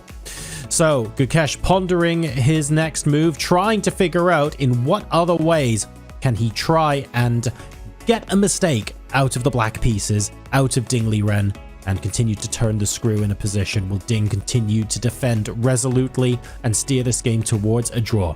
We find out after this.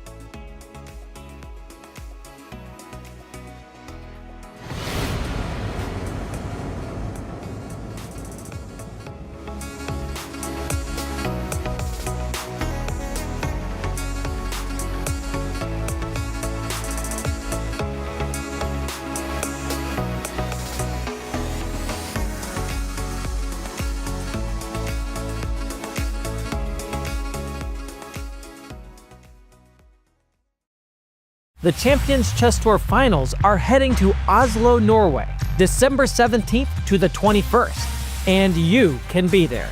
Watch all of your favorite players, including Magnus, Wesley, and MVL. Tickets are going fast. Get yours now.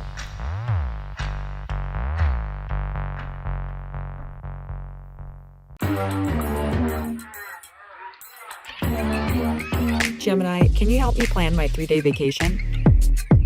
Generate a photo of a muscly capybara. Explain the concept of supply and demand with OpenStax. Hi Gemini, quiz me on the rise of industrialization. Can you help me find an email? Yeah, I can help with that. In 2022, Gukesh was on your team that won bronze at the Olympiad, and I know he mostly did his own studying and preparation, although he was obviously a valuable team member. I want you to compare your assessment of him then with now, because you gave an interview to chess.com 2 years ago, and this is what you said about Gukesh. Not even sure if you remember. You said, he's self-confident, he has daring play, a risky approach, a narrow opening repertoire, he defends well in tough positions, and you called his time management interesting. Now, how many of those are still the case, and how many of those has he improved on? I think my views stand as such in all the aspects. Okay. So I still feel his time management could be better, and his opening repertoire could be broader, but he's getting there. Now, compared to a 2022 Chess Olympiad, and now he's playing more openings, so he's gradually broadening his repertoire. That's very good sign. And he's not rushing it. So he is confident that he doesn't have to expand too fast and not have a deep understanding of the openings he plays. So he's taking it gradually, which is a mature thing to do. So I'm happy that he's handling these issues. But when you're taking it gradually, it takes longer time to achieve the objective. But my view on how this stands as such.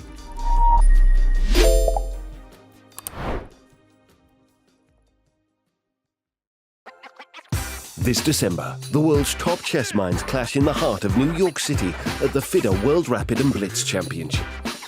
Witness world #1 Magnus Carlsen and other stars from across the globe. Rapid and Blitz, chess in its most thrilling form, unpredictable and unforgettable. Fast moves, tactics and blunders, and moments that will keep you on the edge of your seat. Witness the pinnacle of chess excitement. Get your tickets now at worldrapidandblitz.fide.com.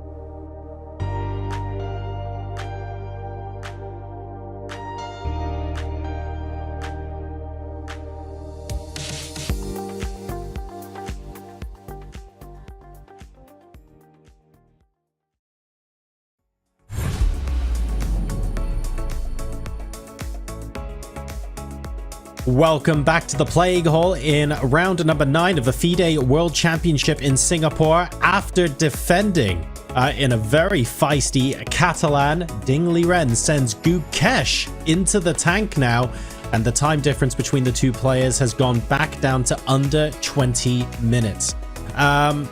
I think, Artur, if you take a look at the cameras and the body language here, it's really easy for anyone to tell Ding feels so much more comfortable now than he did half an hour ago. Yeah, absolutely. I think that every single time that you make a move which forces your opponent to spend at least like 20 minutes or 30 minutes on the move, it automatically means it's a great move. That's what always has been one of my mottos, no matter the quality of the move. So if you're extracting out of your opponent half an hour, you made a great choice. And by now, I think that also there's no need for Gukesh to hide his emotions. He knows that Ding has figured things out, and he's just trying to find this continuation to complicate matters, and I don't really see. So it's got to be somehow linked with this d5 and balancing idea, but somehow also I have this gut feeling, if I'm sitting here from the White's perspective, maybe I rushed at the wrong moment and there's nothing here, but that's what happens. All right, I'm going to leave you folks, and in particular, Anish, I'm going to leave you with this. Queen b1 still not played. Apparently, our Silicon friends seem to be liking this move, but I guess White is trying to look for options here on how to continue finding winning chances out of this game.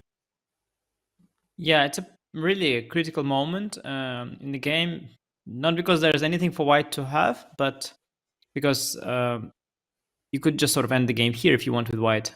If you give up all hope and of looking for an advantage, you can just call it a day, go dc5. Allow simplification, allow black to capture the c5 pawn, simplify with knight d7 further, and just make a draw. So this could be the last critical moment of the game. Knowing how Gukesh has played so far, I do not expect him to go for dc5. At the same time, I am not sure. Yeah, I'm not sure what move to suggest, because everything allows a draw. I think maybe queen b1 or queen b3 first. Yeah, this maybe is practically the best shot he has. Asking Ding one more question, and if he answers that one, then call it a day.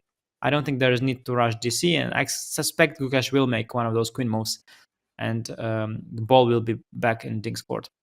Yeah, I mean, so far also in the match, Gukesh has proven that he is quite a fighter, at least twice, maybe even more. I have already forgotten the count. He has declined the threefold repetition, like most famously in the last couple of games. So here, also, I don't think that d-Rex on c5 is really in his character. So he definitely wants to ask this one more final question, pose some problems. Like, I mean, of course, objectively, he realizes that probably he no longer has any advantage, but d-Rex on c5 is just too obvious, and why not throw into the mix the last practical chance, queen b1, even though objectively you know that your opponent is not going to blunder the c-Rex on d4 and knight c8 idea, but you always give it a try.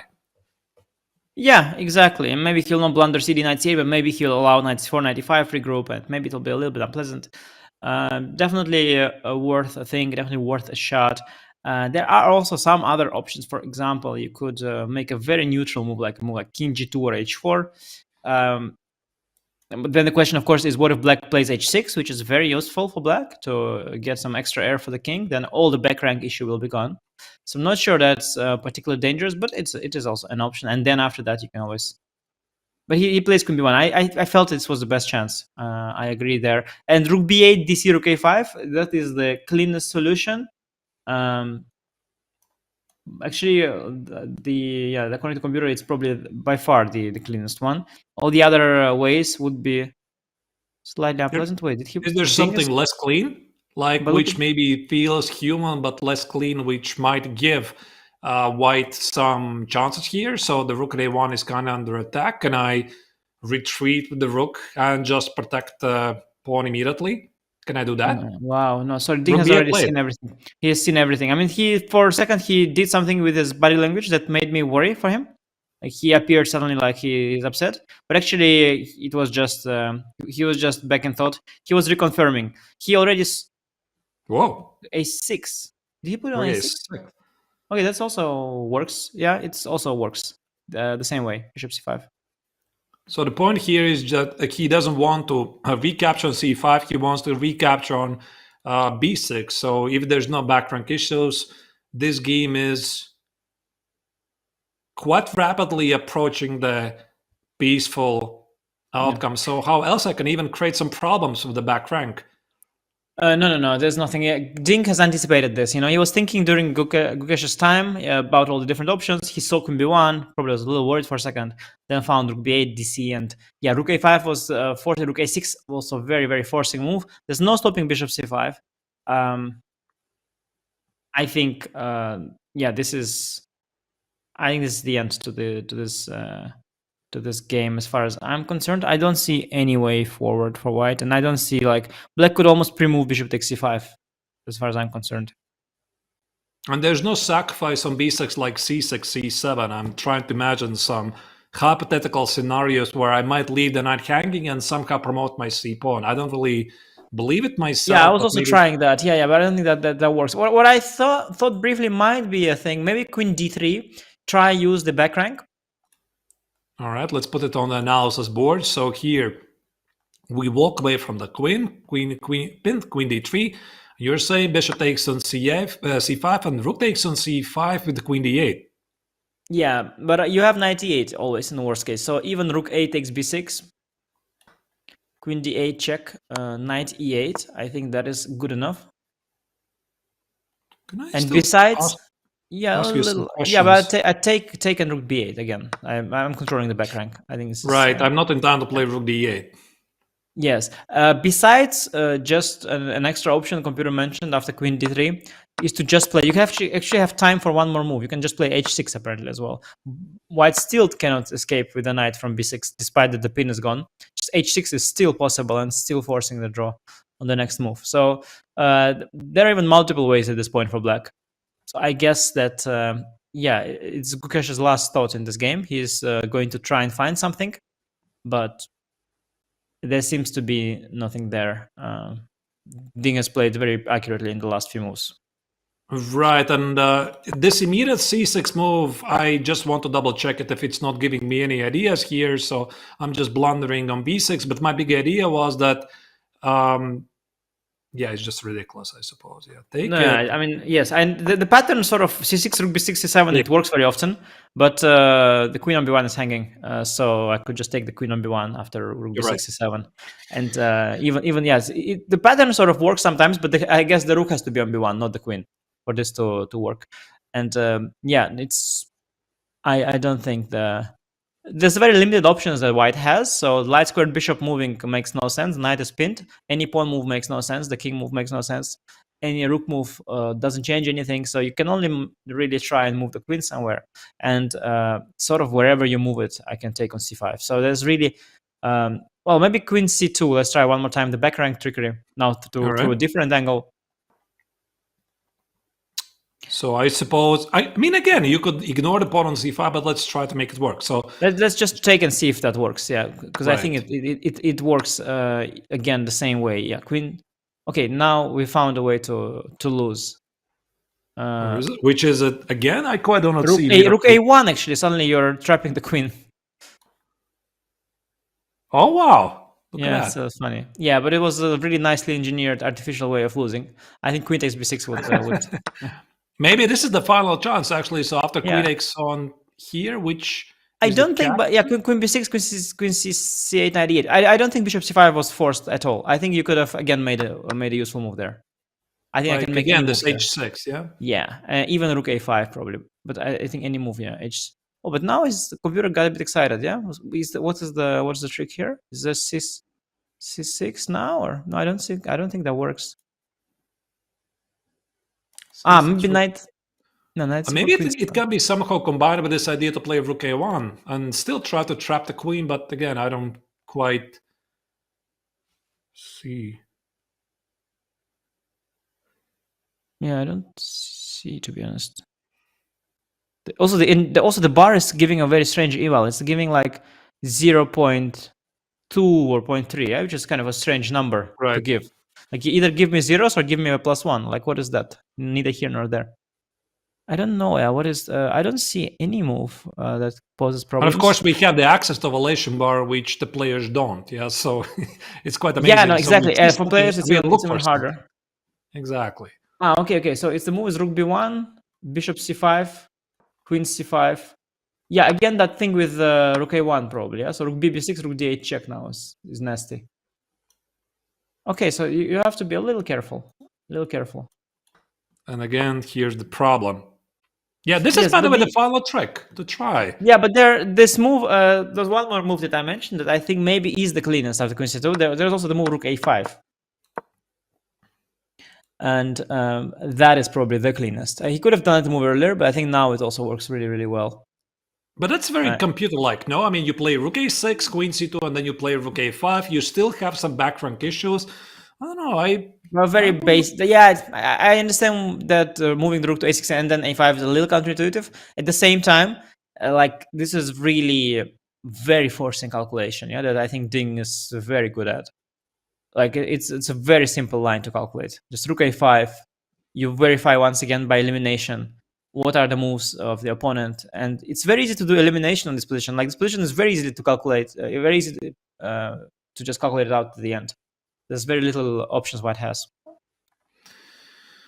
Let's see if the players are gonna figure it out, because indeed Queen C2 feels to be a nice trick to try it. I mean, again, this idea of playing Bishop C5, Queen C5, Rook A1, try to trap the Black Queen on A7. Here, despite the fact that Ding has achieved almost a draw and he can proceed to the break. But also, I could also do the same. I was now wondering, maybe more challenging than Queen C2. Like I could do the same with the Queen on B5 or B4. Like let's say Queen B5. I think you anyway have to go Bishop C5.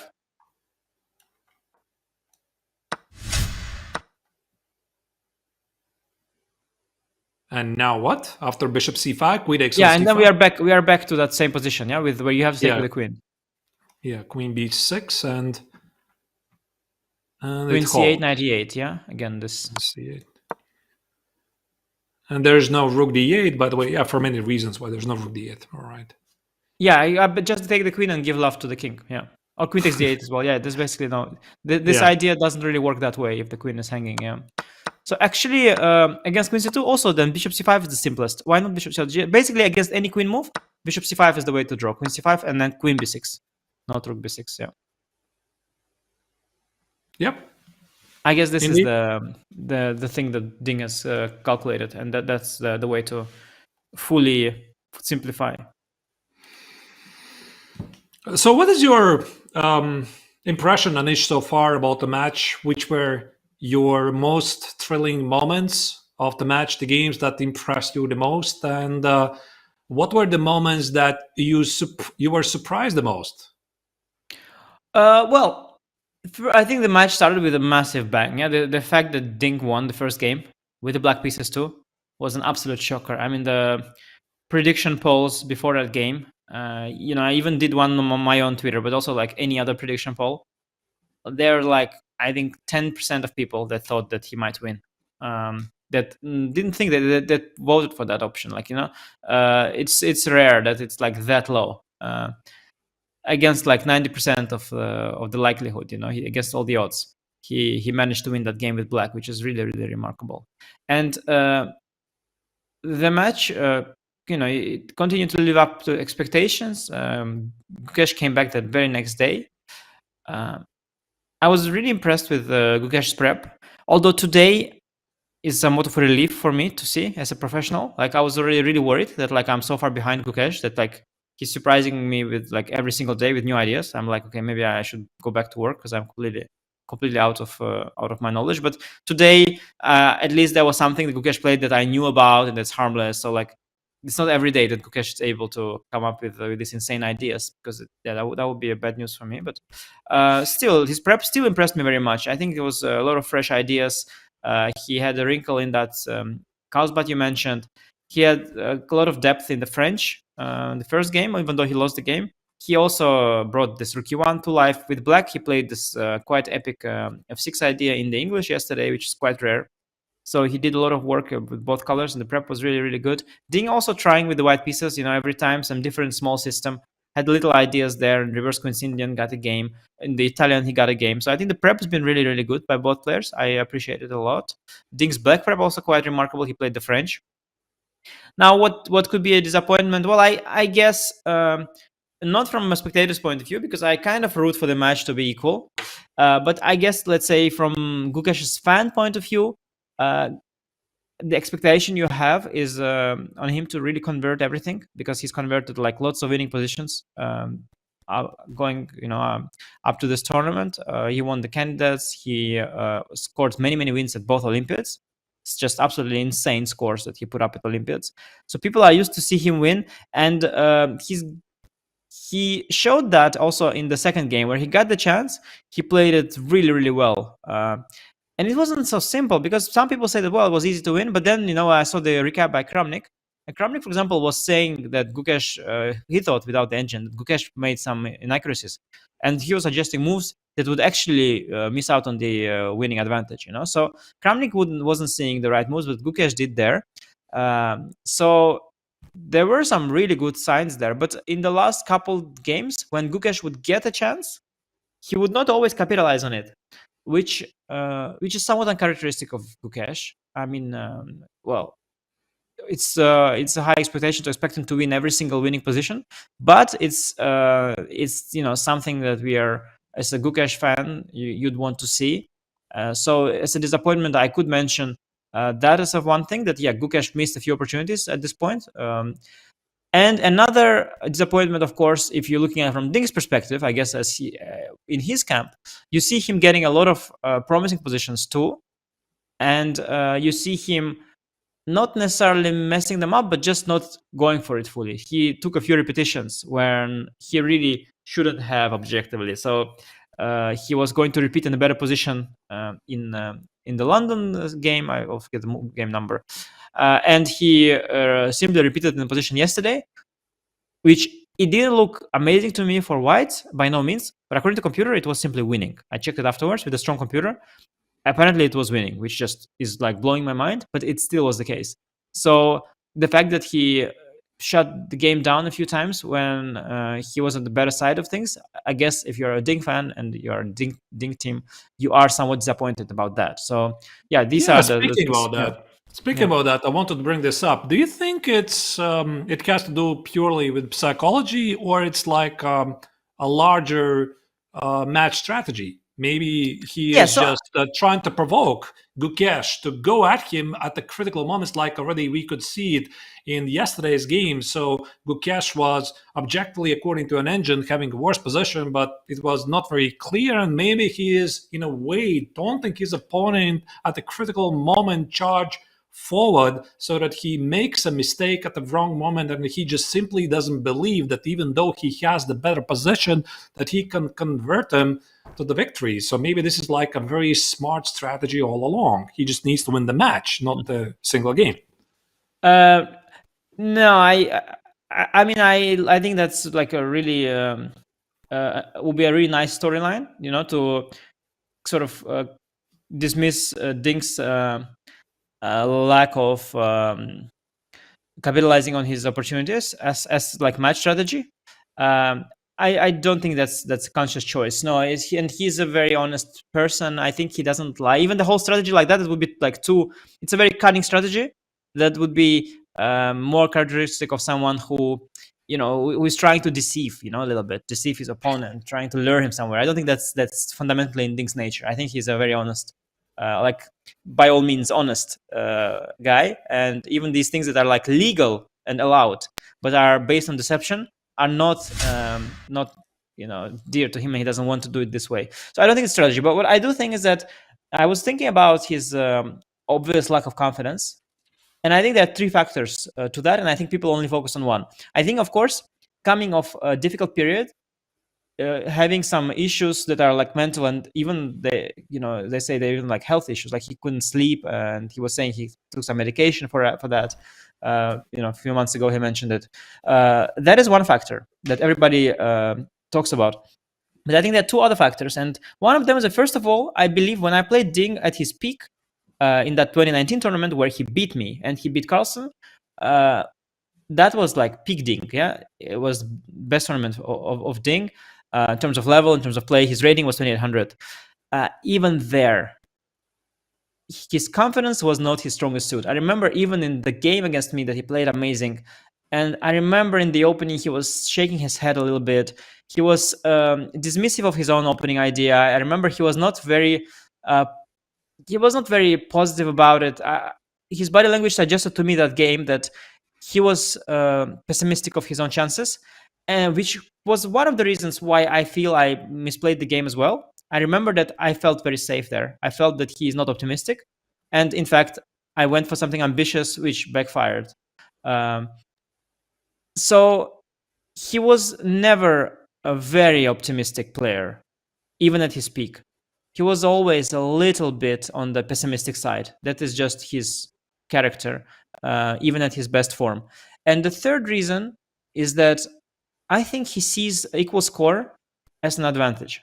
Because I think he thinks, first of all, that's defensive thinking anyway, but also the fact that the tiebreak is rapid and that he probably thinks the rapid improves his chances, because Gukesh is notably better the slower the game is, because he is not experienced in the time scrambles.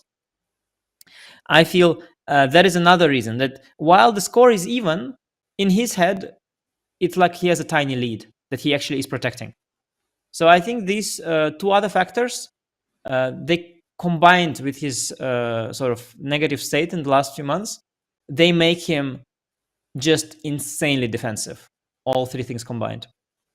Yeah, that's really interesting that maybe indeed he feels comfortable with the match situation being tied. I'm not really sure if he's really such a big favorite in the tiebreak in case it ever comes to this, but basically with every single game that concludes, I think we're getting there. We're getting close to the finish line where the match score is going to be quite equal. It's not going to be like, as some people predicted, like +3 for Gukesh. So the Ding is, not playing his best chess. Apparently, the match is much, much closer than most people expected. So, yeah, tiebreak is something we cannot rule it out. But Anish, there's one thing I would like to pinpoint, one fun fact of the day, because I'm sure you were following the previous games, the first 4 games. I believe it was the first 4 games where the one pawn in the black's camp was not making a single move. That was the B pawn. Yeah, for some reason, this B pawn from a black's perspective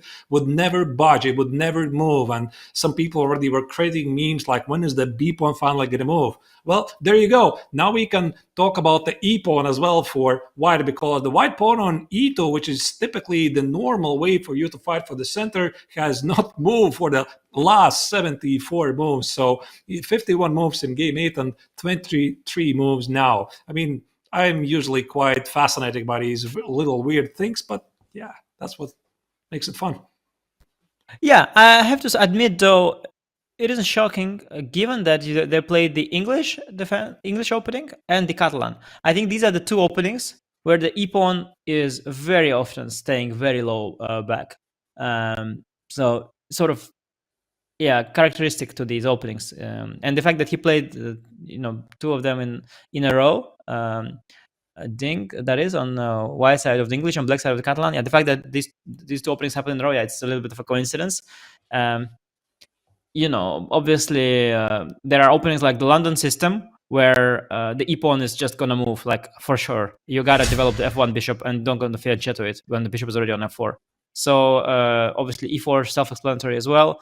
And some other D4 openings where the E-pawn has to go. Of course, Catalan or any English, in both cases, what happens is that you develop the F1 bishop to G2, you fianchetto it.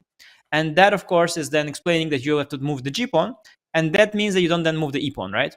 So, of course, in a fianchetto opening, which is the Catalan or the English, then, of course, the chance that the E-pawn will never move is then much higher, because it doesn't have to move to develop the bishop. So it's sort of that. The B-pawn is an even bigger coincidence. I think it hasn't moved for the first two or three games. It was that was a bit more random because, okay, B-pawn there was like random. 3 or even more. 3, yeah, 3, I think. Yeah, that was weird. Yeah, that was just kind of random. But E-pawn not moving, it's sort of a feature of a fianchetto opening, I would say. Right, indeed. And in the meantime, here you can see that Gukesh is not yet making a move. And actually, for first time, basically, since the very beginning of the game, he is having less time on the clock. I mean, at some point, he had 50-minute lead, maybe even slightly more, and now he's 5 minutes behind. Okay, it doesn't really matter because the game is about to most likely finish in a draw. So Gukesh is choosing for his final trick and then basically call it a day. But Anish, I have a question to you. Is this something you have also noticed, that whenever you have a huge lead on the clock, you tend to make your choices you tend to spend more time on your choices. It's like a psychological edge. So sometimes when you would have an even amount of time on the clock, you would make the move faster. But since you have like 30, 40-minute lead on the clock, you feel like you are very comfortable and you can sit on the position longer, feel the nuances, and eventually you burn all of your time advantage. Is this something only for me, or you also have noticed something like this in your own games? Yeah, definitely a feature, of course. Understandably, you just have sort of a extra time, and sometimes you want to convert, because time advantage is not something you convert into a full point usually, because you don't get to flag people in most of the time. So you got to convert time advantage into the board advantage, somehow, and that probably has to go through a proper thought. I think the other reason today Gukesh is now burning all the time is because he sort of needs the time to accept that game is going to be a draw, and there's no need to have the time. Like, it's going to be a draw now. You might have a draw with 1 hour. You might have the draw with the 0 minutes. There's also no need to preserve the energy because tomorrow is a rest day. So there is just no reason not to think a bit more than you would otherwise. And if your game would continue, if position would be sharp, it would be very dangerous to drop lower in the clock, right? But if the game is about to end, it just doesn't matter. So I think that this long thought is something I predicted. Gukesh is really trying to fight, and it reminds me of a game that Carlsen played against Nepo in their match. There was one game where Carlsen had prep, then Nepo responded well, and then Carlsen was slightly better, and he could try to somehow play, but like his try was to spend all of his time, and then he didn't find the try, and that was the try, and the game was drawn. Like, sometimes you can try on the board, and sometimes you can try in your own head, and you fail, and it's a draw. Now the question is, has Ding figured it out? I think he has. I mean, Queen b5 definitely shouldn't have been a surprise here. So normally what players are trying to do here, what they're trained to do in these situations is just you double check. I mean, can I indeed take on c5? What is the final trick that my opponent is trying to unleash upon me? I think by now already he should see the idea: bishop c5, queen c5, rook b6, and rook a1 idea. Sure, he already saw it a long time before. Maybe he is trying to figure out, can I play it with complete luxury? So rook a5, of course, is a move, but can I even include this h6? And the pawn on c5 seemingly doesn't go anywhere. So what's the cleanest way, as an issue I'd really like to say, what is the cleanest way to get this game to a draw? And by the looks, Ding has figured it out. Yeah, I think in these cases it's a matter of taste. Some might how you define cleanliness. Like, it's also clean. You can start choosing. Do you find it the cleanest that your knight doesn't have to go away from f6 to e8? Because that you find it a little bit greasy? Okay, then go h6. Do you find it the cleanest that the pawn on c5 disappears the earliest? Okay, then take it on c5. So it's a matter of taste. They're both extremely clean. Yeah, it's a matter of taste. I would think that in some sense, the cleanest here would be to eliminate the pawn right away. It's not to give Gukesh one more move to come up with some miracle thing. So just take on c5, queen b6, knight e8. I think it's pretty clean for me. But in this particular case, h6 I think works just fine. I don't see any way white can exploit the extra move. Maybe, I don't see any single. Yeah, let's again put all rook the b1 maybe on the analysis board. I'm sorry, which one? Yeah, maybe if you make h6, there is maybe rook b1, rook b1 and then rook a5. Yeah, there's just no try. Yeah, rook b1, I think rook a5. Yeah, so h6, rook b1, we cannot defend against rook a5. The pawn is falling. The position is very symmetrical. Also, the other choice we were discussing before is this bishop takes on c5 idea, queen c5 again, rook b6, rook a1, drops the queen on a7, so it's gotta be queen b6, yeah, and basically that's it. Yeah, so there's nothing else here. Queen c8 check, one more final try, knight e8 is a move here. By the way, white cannot play rook d8 and be ambitious because black can just accept it here, take here, and maybe play something like g6, and suddenly it's black who plays for the win. So it's not going to happen. Yeah, no, last trap, will he take with the rook or the queen? But he's had so much time to think about it that there's no way he falls for it. Double exclaim move, look at that. Yeah, I think the feature must have been programmed in a way where you sacrifice a temporary sacrifice of a piece gets you a double exclam. Yeah, indeed. So I think we're seeing the final moves here of the game. So the match regulations require the draw cannot be agreed before move 40, which is already a standard rule for highest level tournaments, and the idea is to motivate the players to fight it out, because some time ago players were very often not really fighting it out and agreeing to quick draws and then just maybe fighting it out in a couple of games. So that's why there's this so-called Sofia rule, move 40, you cannot agree to a draw unless, of course, there's a trefoiled repetition before. And trefoiled repetition, it means you can agree basically to draw even after move 10. You call the arbiter and it's a draw. So either way, I don't really think there's much fight left in this game. Well, there's one thing left at stake here, because now it's kind of become a thing that some pundits, they're looking at the average accuracy of the games, of World Championship matches in general, but also this match in particular. Now, the more moves you make, the better will be your average accuracy in this game.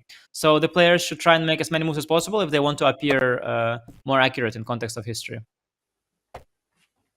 All right.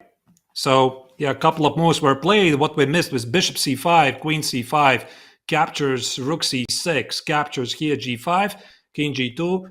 And we are rapidly approaching the move 40 mark, at least from my understanding is that there's like a common feeling between both players is that the game is heading to a draw. And usually in this position, when you have 4 pawns each at the king side, only rook each, and both players have 1 minor piece each, is that you usually don't spend a lot of time here.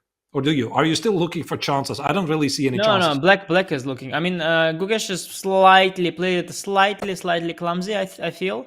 That he is now slightly on the bad side of a draw, but it's such a draw with such a margin that Ding is not even gonna try. But still, you see black is a bit more comfortable. Knight against bishop on one wing, always a small edge. But not in classical chess, not now, and just there's no point. They just want to go to rest day, and yeah, black cannot really press. But if anyone is a bit better, that's black at this point. Right. So king f1, king g7 is played. What's again the cleanest way? What's the cleanest way to? Yeah, I think maybe rook d4. Maybe rook d4 h4 is quite nice. Control the 4th rank, get rid of the h pawn. That's maybe the cleanest. h3. Yeah, stopping any knight g4 ideas. Just so many ways here. I think they'll just repeat moves, frankly. No, actually, it's Ding who is trying to be a bit aggressive. Yeah, rook d4, of course, is always there.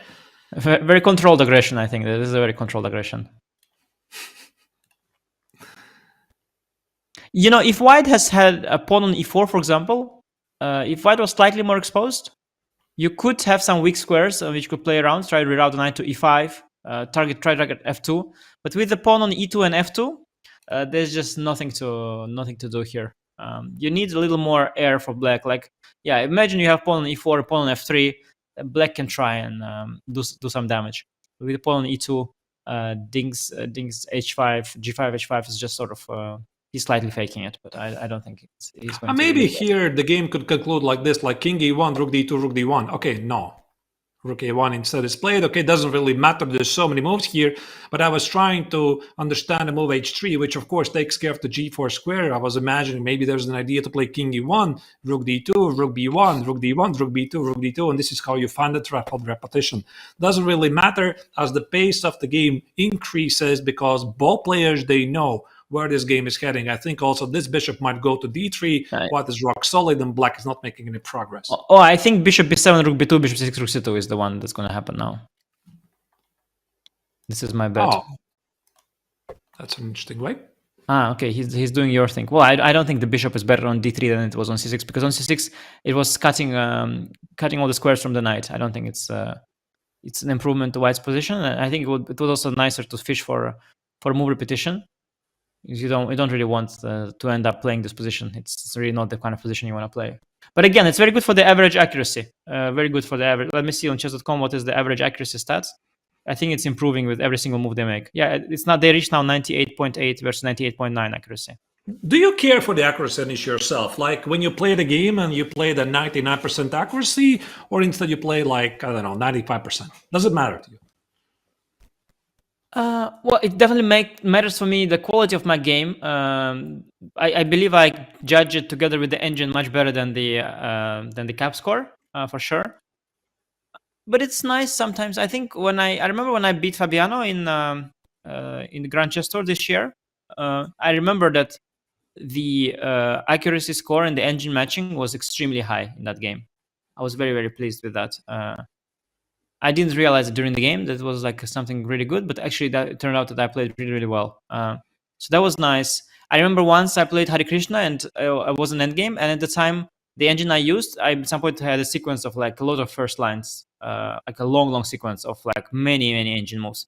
And I also found it very, very pleasing somehow, especially since I won in the end. So it can be. I think if the accuracy score is also matching your own feeling, that was a good game.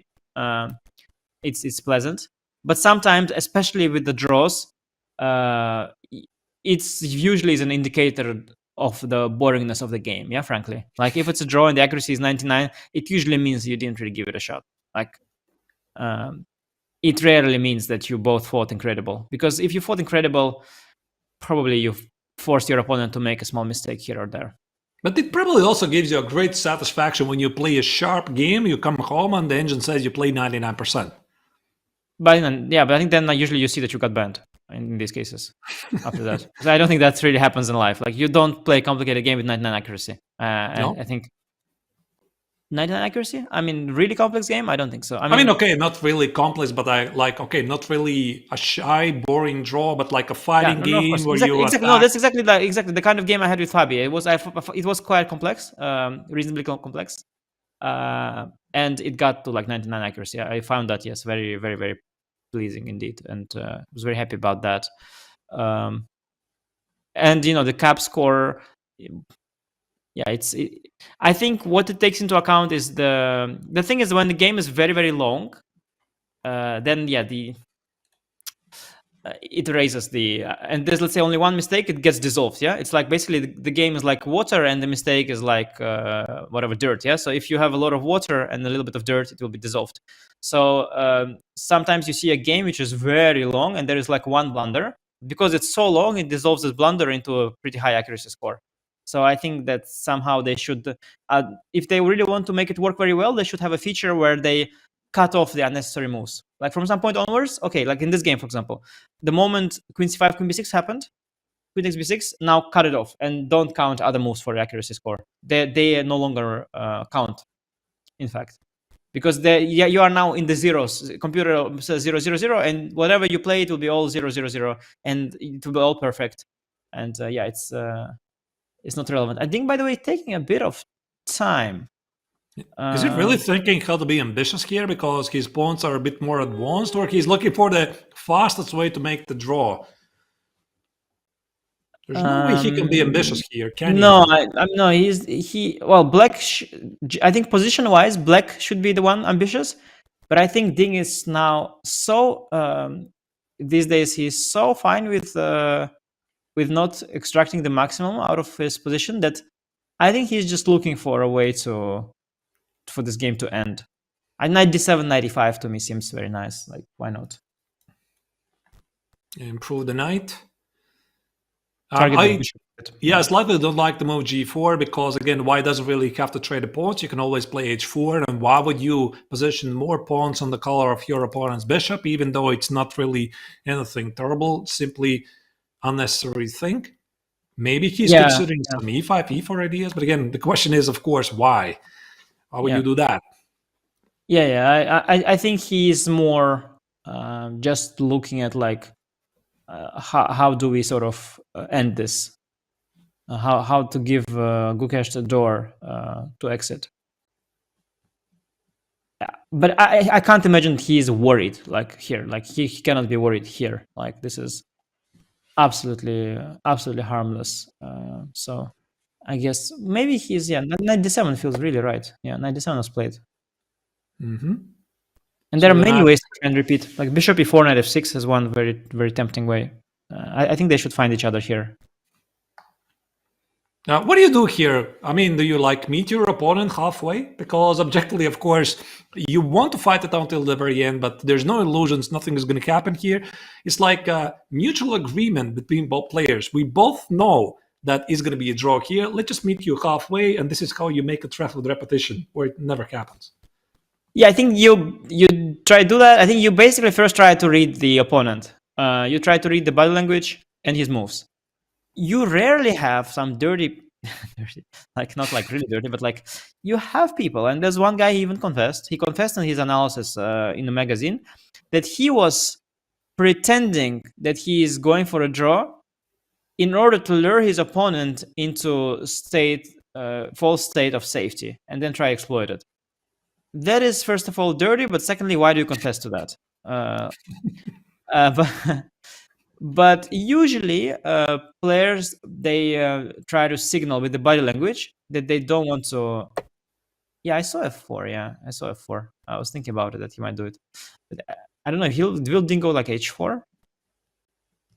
But yeah, there you sort of try to show with your body language that you are not here to win anymore. And then, yeah, you if you see the opponent is like that, then you all give him a way to repeat. But you could also try to do like Gukesh does now. He doesn't want to repeat moves. I think he decided that he's going to play out all the games to the end. He wants to trade everything. This is a more noble way to draw. Just trade all the pieces. It's more noble than making a move repetition. So it seems that Gukesh is still fighting on, because, I mean, you have, again, a million ways to make it a draw. Not only you stop knight e5, I think that, Anish, you mentioned this move h4, he's actually provoking for some sort of an action.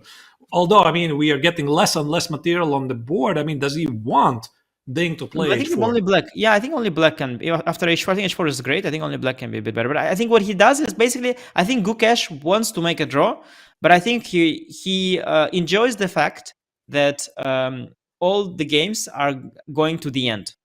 And this is a strategy. It reminds me of Topalov playing Anand.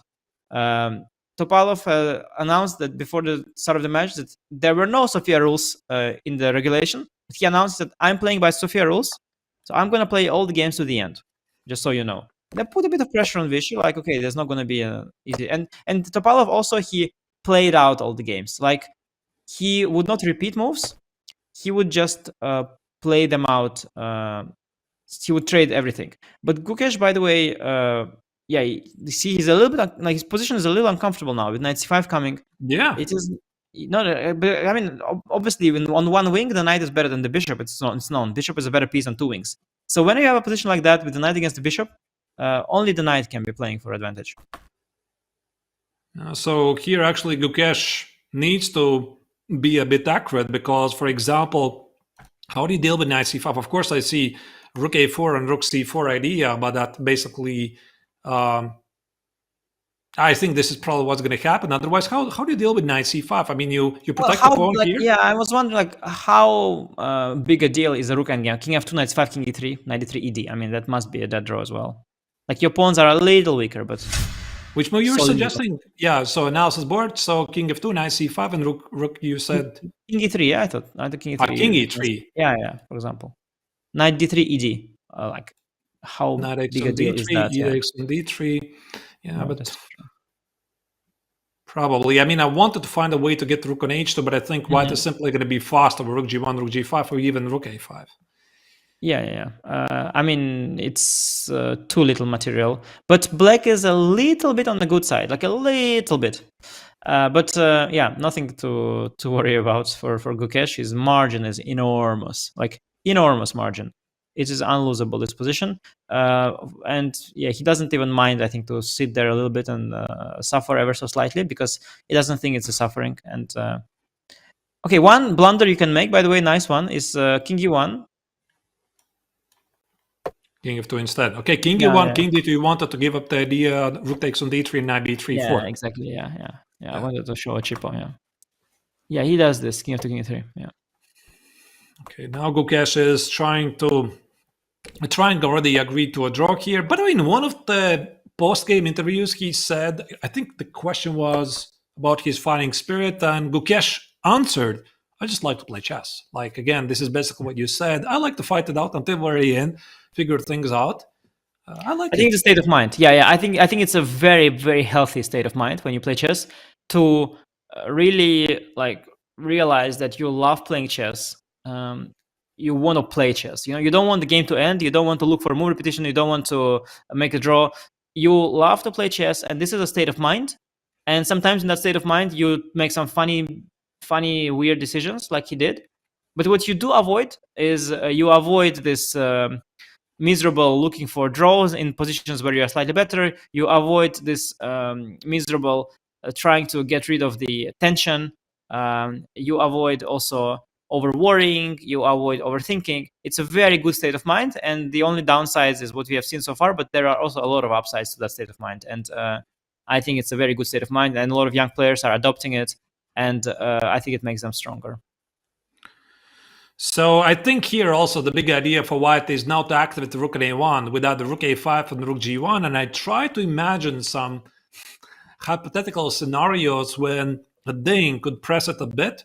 So if he may, let's put it on the analysis board, can I try to play something like rook c2 here, get the rook on h2 and hit the pawn here? And I try to, again, picture the scenario. Let's say if white plays rook g1, check, king h6, and suddenly if white gets very passive, maybe there's some miraculous ideas with rook to h2, threaten to play h4 and forcing white to put the rook on f3. But even if I manage to do that, ultimately I do not see the progress. Maybe this is the direction that Ding is looking at.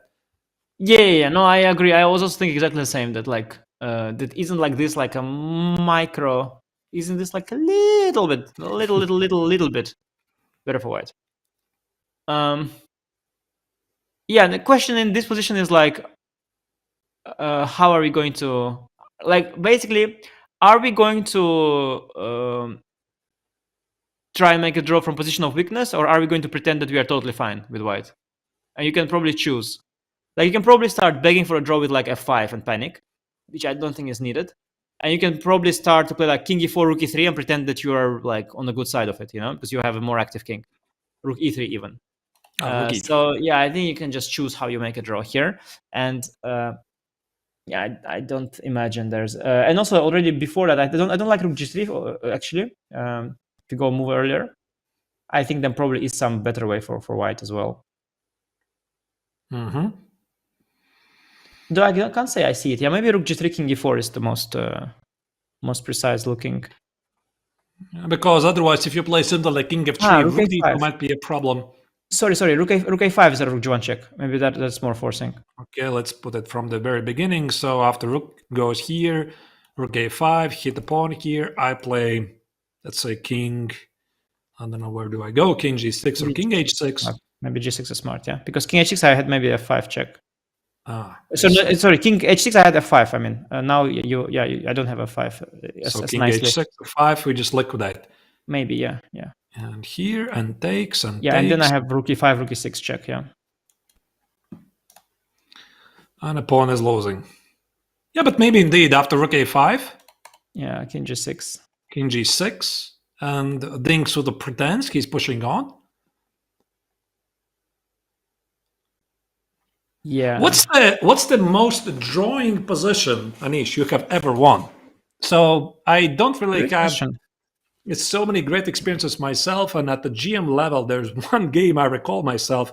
I once won a completely symmetrical 4 pawns at the king side each and 2 pawns at the queen side. Wow. So yeah, I managed to grind it out.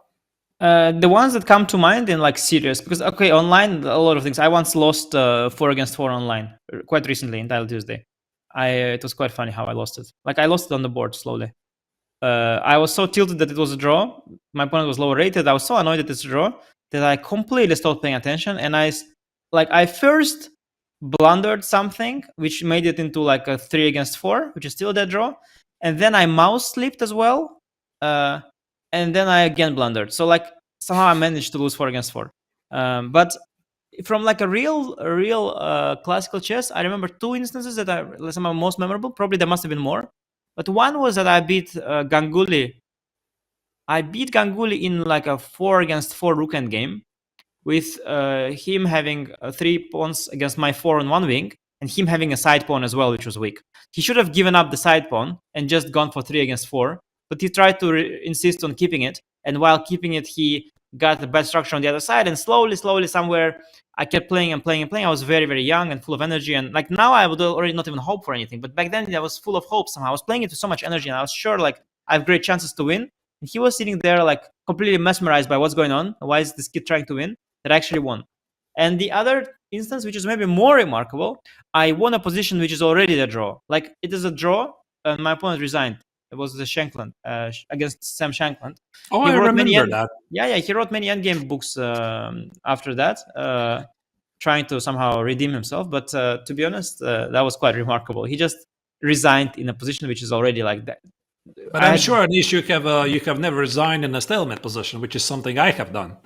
Really? It was yes. It was a blitz game, so it was like I was battling it out. I was defending the entire game, and I just blundered a rook against the queen. I was losing for most of the time. I just stopped the clock, and then somebody passed by and asked me, "How did we finish?" And I said, obviously I lost. Don't you see I'm down a queen?" And then the bystander said it, but it's a stalemate on the board. And it was a very, very unique stalemate. I had never seen it before. There's like 3 pawns for both sides, and the king was somewhere in the middle. And I just realized what's going on. And I was thinking what to do now. I mean, I basically extended the hand, but I never said I resigned the words. So it was a very funny thing. And my opponent was starting to really boil up and getting angry because he could have felt that I'm going to challenge his victory because I resigned by not saying the words. But it was so funny. I just said, okay, but I'll take the point. True. Sometimes you feel you deserve it, huh? Yeah. No, I just felt I didn't deserve the draw. Yeah, I mean, I already resigned. Even I didn't say the words. I agree that I think you deserve to lose. If you didn't realize that you are in a stalemate, I mean, if I am the judge, I think you fully deserve to lose. Like, take that. And you got a story out of it, Now you got a story out of it that you are able to tell here. I think it's worth it at the end of the day. Yeah. Yeah, definitely was worth it. Yeah. Yeah. There's many interesting instances there. I had one really remarkable stalemate recently, by the way. I'm curious to see yours because I think that was the most remarkable stalemate I have ever seen in my game. That I was decided that by accident gave a stalemate. It was an online game. Like I truly thought it was insane. Like basically the guy has the king in the center somewhere, but I have like the queens and the kings crisscrossing in such way that it is a stalemate somehow. And he does this, he gave this like the final move. Like I have 2 queens, a king and a few pawns, and he has 1 queen. Basically, I had a completely winning queen endgame for a long time, and I promoted another pawn. So I've got 2 queens. And his king is in the center. It's not like in the corner, yeah? It's in the center. And it's not clear why he's playing it, because the only thing you think about is perpetual in these situations. But there was no perpetual at all. My king was fine. There were pawns around. There were queens around. But somehow he kept chasing my king, and I was looking, there was no perpetual at all. But somehow my king came somewhere which assisted the stalemate in a certain way. And then my 2 queens and the king have surrounded his king in the center in such a way that it's a stalemate. So that was truly remarkable. Gukesh, meanwhile, found a different way of holding it. He brings the king to the pawn, and he brings the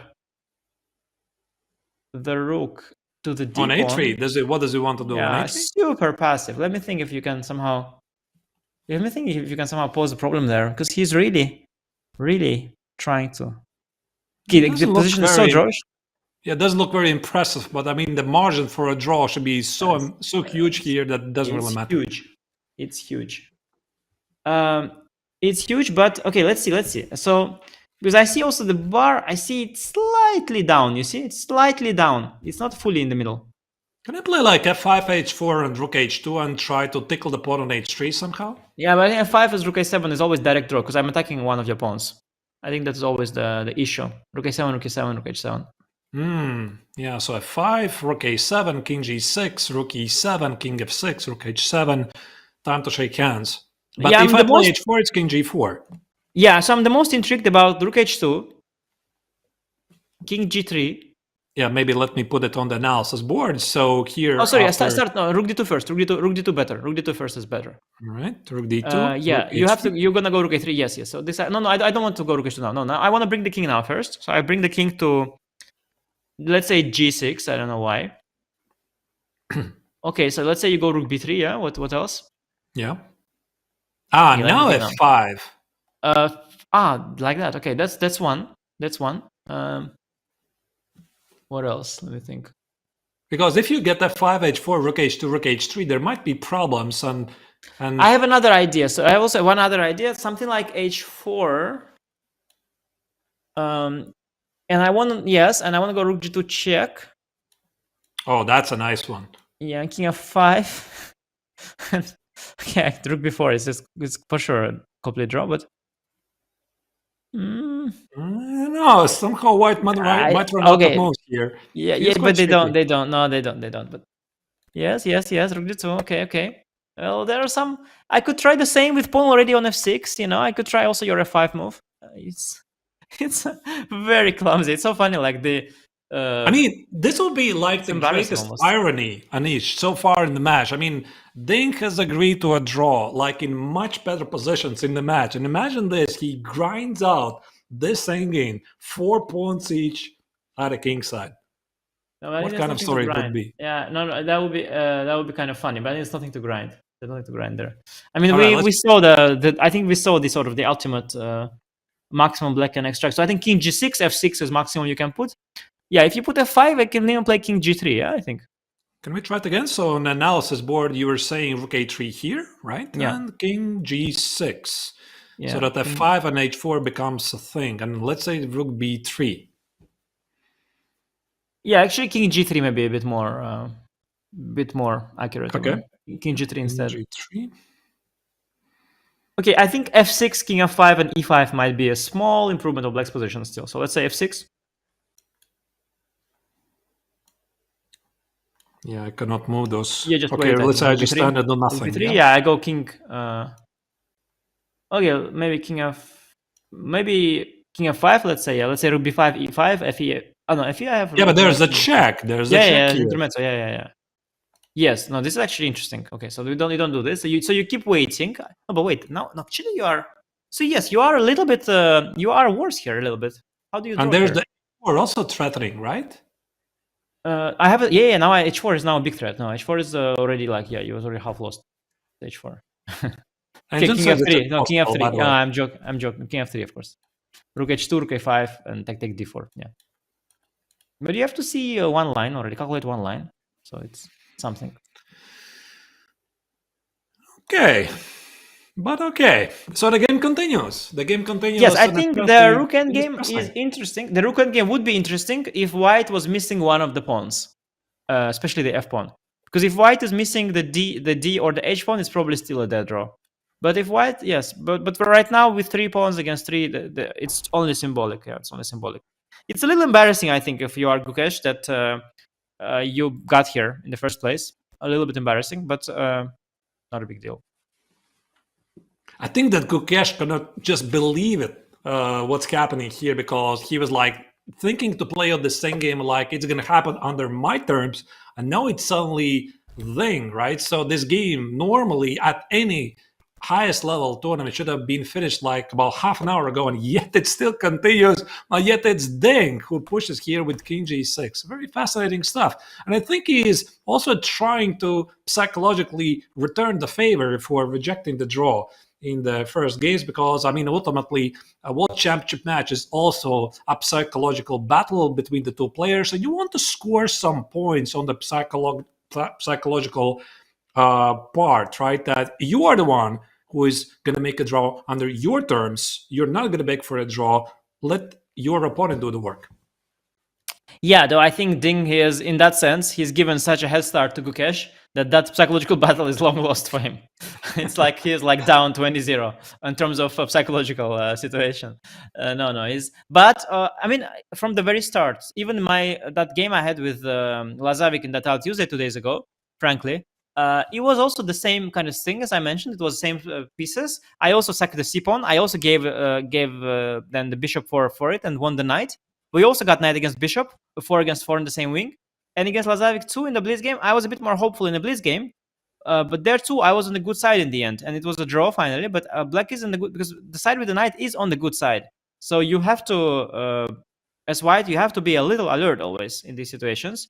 But as we see now, even though Ding has got maximum out of it, of course it is still an absolute dead draw. And whatever line we saw, when black is gaining some space and says some extra pawn in the end, like it's always a draw, of course, objectively. Like the margin is just enormous. There's absolutely no way you lose this position. But yes, you have to a little bit back for it now. Yeah, so here Ding definitely needs some sort of a help from Gukesh. So at least he has a draw in the pocket, because if he doesn't want to do anything, he could agree to a draw right here and just repeat the moves Here, for example, with this move, rook h2, king g3, rook d2, or just play king f5, king g6. There's many ways how Ding can make a draw. We'll see. We'll see. Yeah, I think keeping the king on f3 is good. It's better than on g3. Because now, whenever you've got this rook b5 check, e5, fe5, rook d3 thing, you have king e2 attacking the rook. So there's that. You know what's interesting, by the way, about these rook end games, especially ones where you are like pawn down and really worse, not like this one. There is quite interesting because I've seen them happen in some old games. You know, Kasparov, Kramnik, some rook end game. There is some other ones. So Yusupov. I mean, there are hundreds of rook end games, of course, but there are some old ones that are in the books. Kasparov Kramnik is one that for sure comes to mind, or Kramnik Kasparov. I don't remember who was which side. But what is interesting is that in the old days, the commentators were the analytics also. Jan Timan was annotating these games. Kramnik also, Kasparov also. The analytics of those ages, they would usually, if they would be wrong, they would say that the side with an extra pawn was winning when it's still a draw. So they were always underestimating the drawing resources of like that would be the mistake they would make. They would be either right, or they would say it's lost when it's still not lost. So they were underestimating the drawing resources, and that was even Kramnik and even Kasparov. So not that long ago. And yeah, that's remarkable. I think the computer has made these kind of rook end games even more drawish than they ever were. Like it's very, very rare that a pawn down position on one wing is lost. Like it's very, very rare. And it can be lost in practice, but there usually always is a moment where you can defend. So when you have equal pawns, the margin is just insanely big here. It's just an absolutely dead draw, of course, objectively. Can I still try to make this idea of f5 and h4 and rook h2 idea work, or no, it doesn't work? Let's try. Yeah, let's put it on the analysis board. So black to move here. Of course, I slightly don't like f5 because it also shuts my king away from potential marking t5 square. But I'm fixing the pawns here. And the big idea is after h4, rook h2, I want to collect the pawn on h3 for free. So there's no rook b6. The pawn on d3 probably can be captured, but okay, let's assume why there's nothing and play something like king g3. But king g3 is stopping h4. Yeah, it's not such a bad idea. I wanted to find some resources here, like here, and then maybe advance, and you go back. And I was looking for a way, but I guess there's no way. So this is like something I want to achieve. Like I want to give a check here, and play h4 and basically put black in a zugzwang position where I might go around and collect the pawn on d3. But probably requires some help. Even in this scenario, I am wondering if I just at some point go rook b7, rook h7, take the h-pawn. If it is not I think it's a dead draw still, yeah. So let's say I wait here. Let's say I wait here, yeah. No, but you have check and rook f3, yeah. You can do maybe better check and rook f3. That's a very good thing, yeah. So rook g3 here. Yeah, no, this is legit. Yeah, no. Now I'm okay. Rook c4 probably still holds, is what I was saying. Yeah, so probably rook c4 still holds. Although here I really did everything I could to lose. Am I losing here finally? That looks like a major help indeed. No, we did everything wrong, but. I'm still not sure. But okay. Yeah, but again, I king g2 of course doesn't have to be played. No, in that line. So, for example, yeah, I'm king on h4, but it's not so simple. So king g3, rook e3, king h4, rook f3, and then I have rook a6, king f6. You have king f6. Yeah, and I do have to give up one of the pawns, which I should give up the d pawn, I suspect. So I go. Now this doesn't look like a dead draw to me.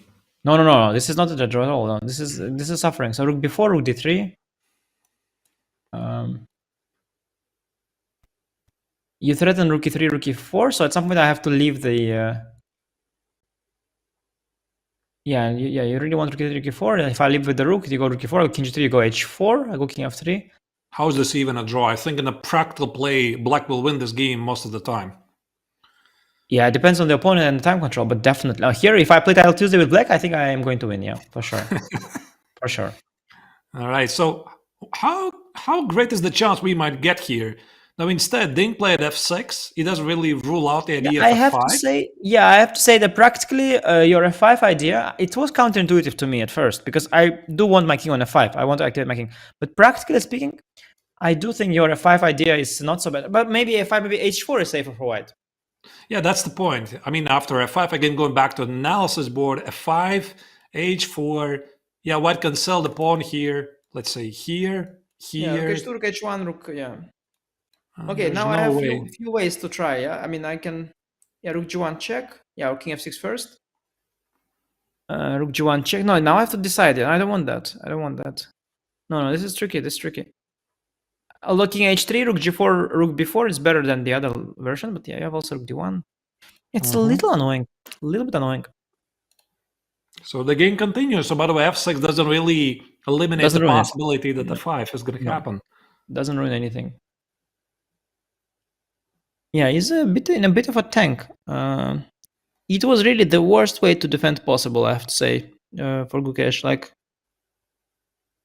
so where was the mistake? If we go back a couple of moves here and try to understand what happened here. So I think that Gukesh felt that the game is drawn no matter what he does, but actually this is not the case, and I think he is also slightly caught off guard that Ding is actually continuing to play the game. And I will go back to the game about this move, bishop d3, what was played earlier in the game. I think f4. Yeah, but I think 4. bishop d3 is harmless. I think f4 was the first time that I was telling you. Remember that I said that with the pawn on e2 and f2, there's nothing happening.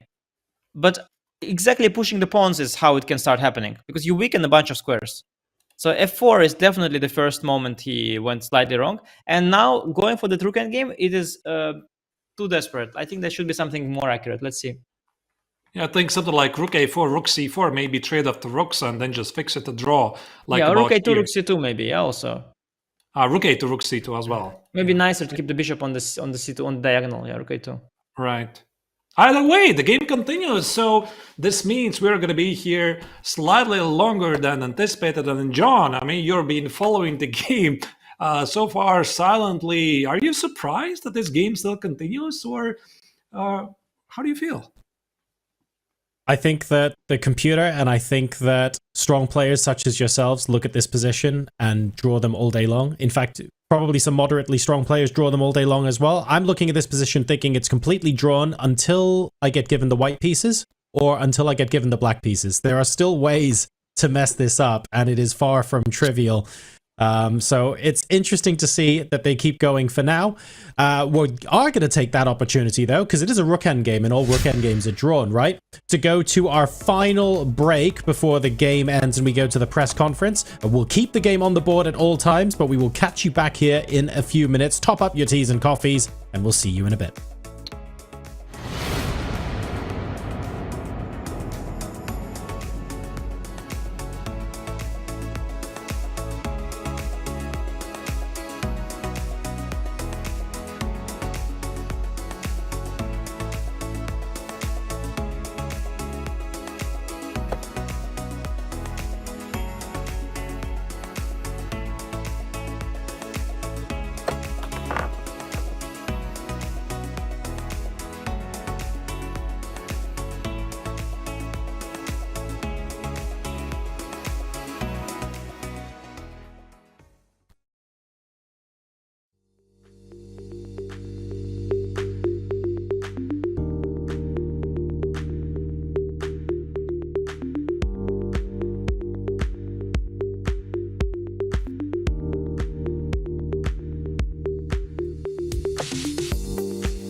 We're continuing to engineer situations where none of us can step away from the chair to get ourselves a coffee. I'm so sorry, Artur, but to be fair, a lot of moves are being played now, and it does actually look like we're liquidating to a draw. So back over to you guys.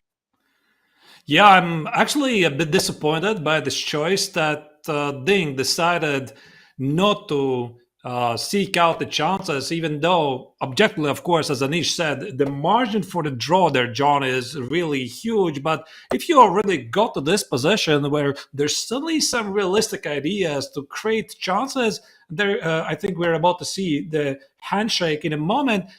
Right at this very moment, Ding, when he achieved something, he liquidates into a draw. Anish, what do you make of that? He didn't see F5. I honestly tell you, it's a very counterintuitive idea to me. But I really, really liked it. And I'm very annoyed from like a sort of. I was really interested in the rook endgame. I was really into it. I was really ready to look at it with you. I wanted to find the draw after F5. Like I want to find a nice clean draw. And somehow they ruined that for me. Now we are off and the game is over. I think it was a very interesting idea, F5. I think he missed it altogether. It seems shutting off your own king, but actually H-pawn is a little vulnerable. And I think it would ask him a nice question. It would ask Gukesh a nice question. He was for sure draw. But I would like to see how, actually. I would have liked to see how. It was not so obvious to me, suddenly. Yeah, I also indeed think so. So this F5 idea going after the pawn on H3 was still giving some chances, but still overall I think it was a pretty nice game, and this endgame added some extra flavor to the game, which feel to be like a complete draw. And again, it just proves that things are not really so simple in these highly technical positions. And at some point, Ding already made me believe that he can pull it off. But okay, draw is good.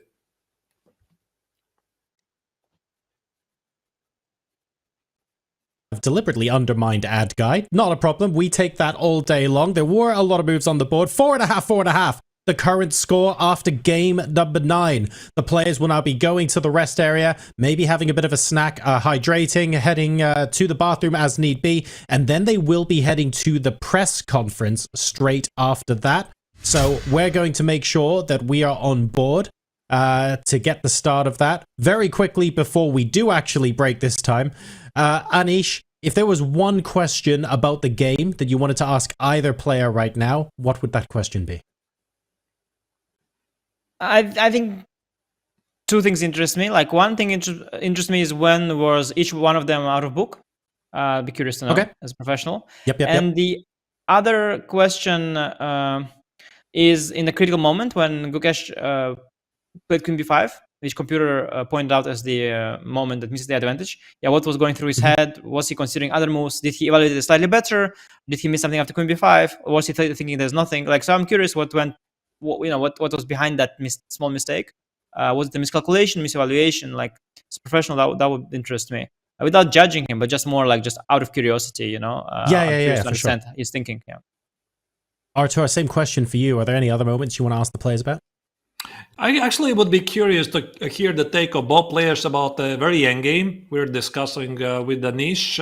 Is it really such a dead drawn position, or instead, maybe that would be the question to Ding, did he consider realistically this idea of F5, H4, Rook H2, or he just didn't really believe it's going to work? And also the question to Gukesh, did he feel that it didn't really matter the way you played out the endgame, it's always going to be a draw, or at some point he was unhappy that he entered this rook endgame where he suddenly had to be accurate? This is what I would ask.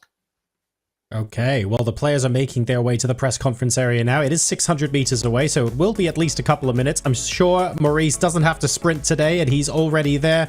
We'll get more questions from the organization. All fun and games to follow, folks, after this break. Stay tuned for the press conference.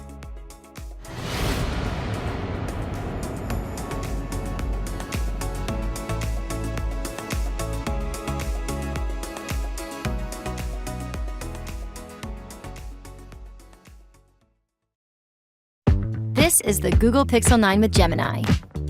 And this is Dan, suggesting some places to meet up and watch the game tonight. But you know what's better than a list of places? Knowing how close those places are. Which is why you're just gonna ask Gemini to put these places on a map.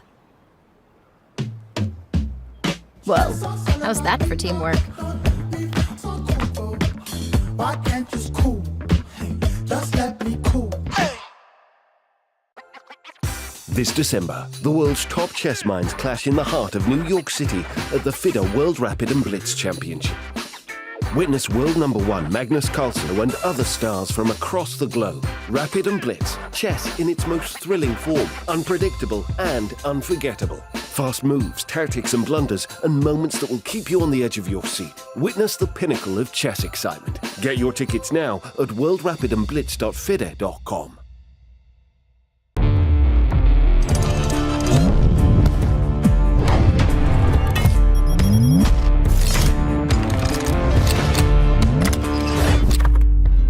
Gukesh is the man of the moment. At just 17 years old, he won the candidates tournament to qualify for a world championship match.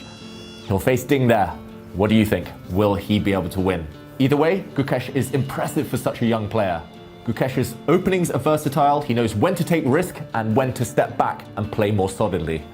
His main strength is his calculation, however. Gukesh, he sees so deeply into the future that it's hard to stay one step ahead of him. In this position, it is terrifying for black. Gukesh here with the black pieces, all of them are stuck on his first two ranks. Pragg had white and was attacking the black king with all of his army. The white queen, the white knight, and the white rooks in the center look menacing. However, Gukesh stayed calm. He first dropped his knight back, removing one of white's key attackers, and after these pieces were traded, suddenly the black rook guards across the 7th rank. Gukesh was up material, so with calm defense, he was able to convert his advantage. We saw the white queen slide across, attacking the black rook. Gukesh calmly defended again. The white rook stepped up, and here Gukesh started his counterattack. First, he hit the white queen, which was forced back. Now, he blocked white's very strong advanced pawn, and this is where his pieces flooded forward. The black queen sprung to life. White stepped forward, and now it was the turn of the dart-squared bishop. The counterattack had begun. The white queen and king caught in the crossfire of this bishop on the dart squares, and Gukesh went on to win a really impressive game. An important one for the tournament standings. Gukesh, maybe a future world champion.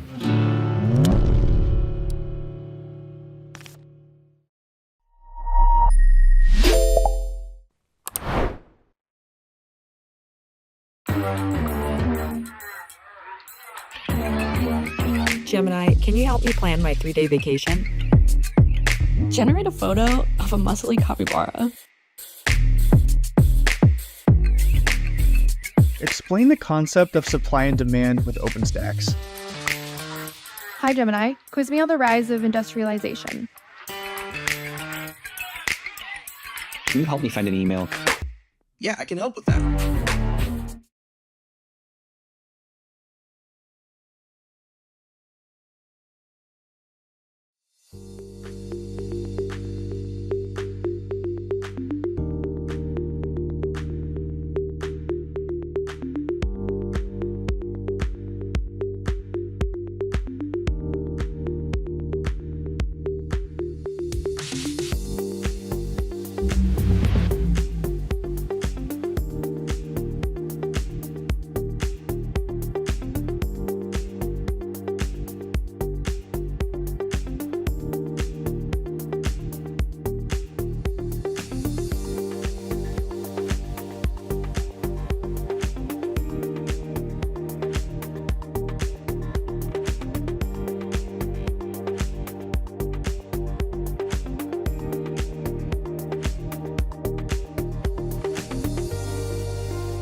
Hello everyone and welcome to the post-game press conference for Game 9. The game was a draw after 54 moves.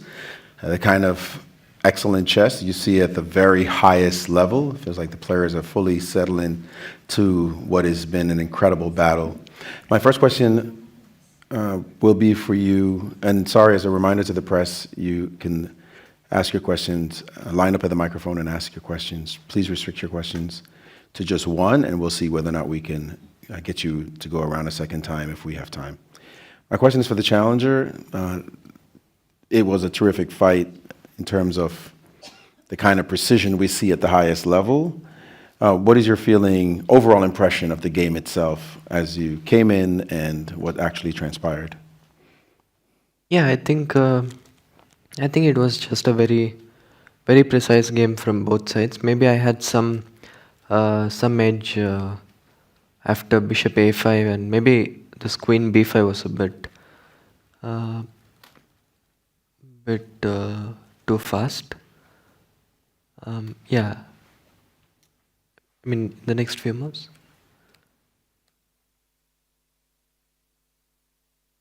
Take bishop f3, rook a6.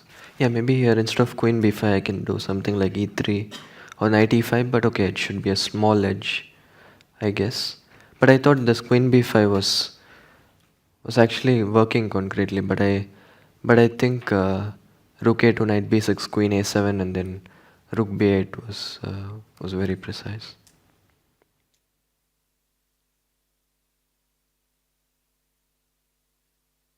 And then after that?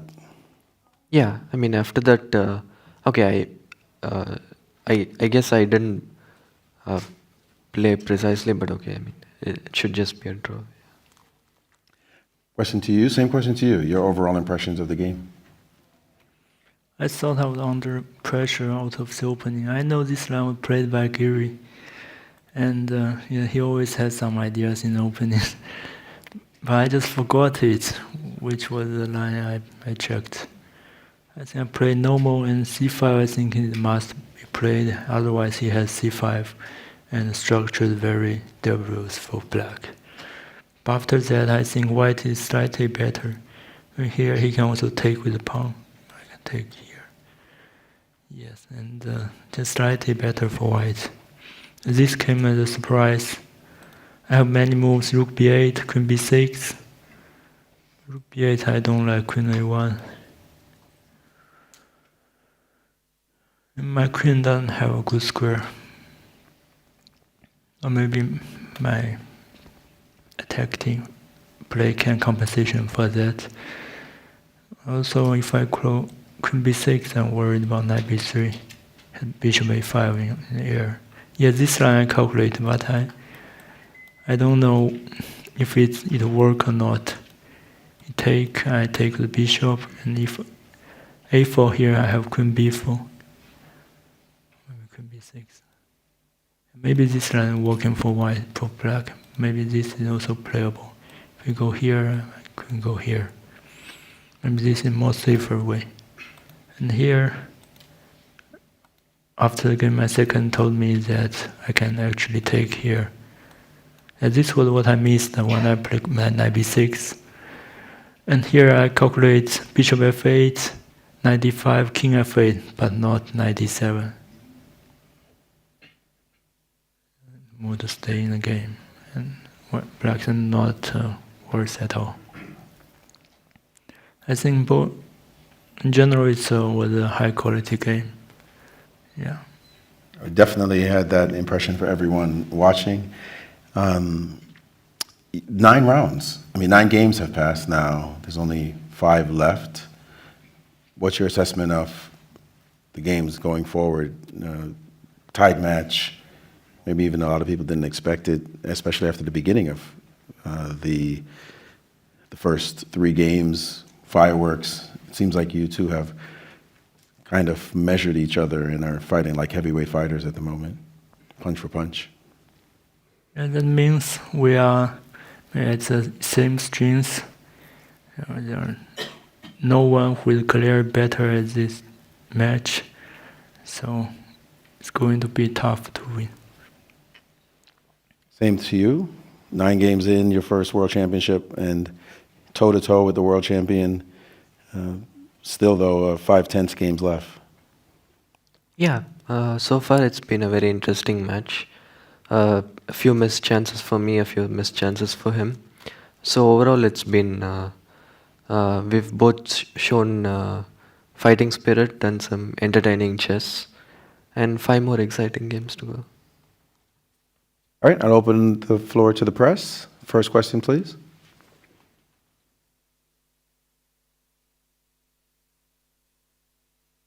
My question is to Gukesh.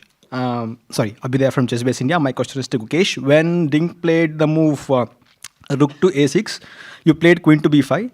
Did you consider playing knight to e5 or something instead?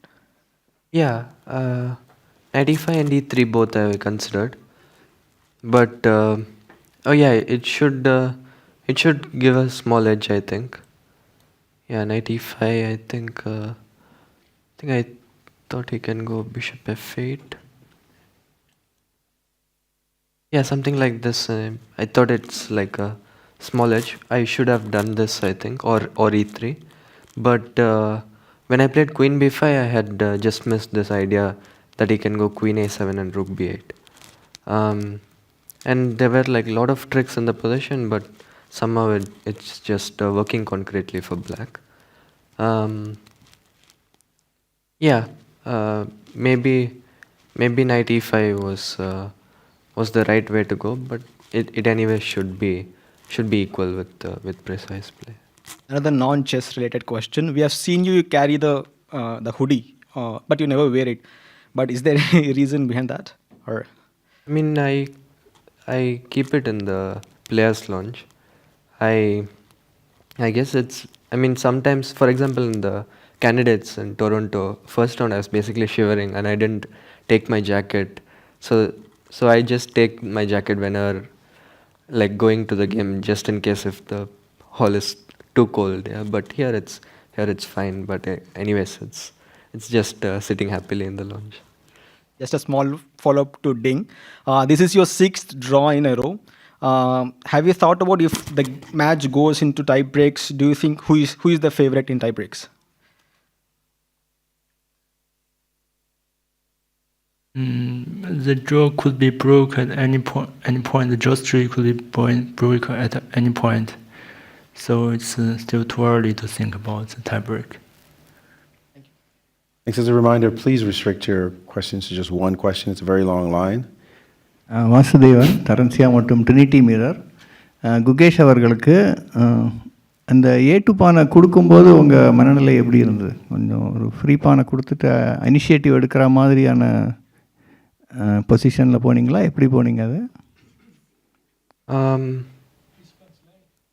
நான் A2 பான் அடித்தா B6 C5 ரெண்டுமே போகுதுன்னு நினச்சேன். But okay, I mean B6 C5 ரெண்டுமே அடித்தா I'm just a pawn up with a very very pleasant அட்வான்டேஜில். So அதனால தான் நான் அங்கே போனேன். But it was based on like நான் queen ace and rook bad miss பண்ணதுனால தான் அங்கே போனேன். இல்லைன்னா நான் queen ace and rook bad பார்த்துருந்தேன்னா நான் E3 இல்லை நைட் E5 ஆடி அந்த பொசிஷனை மெயின்டைன் பண்ணியிருப்பேன்.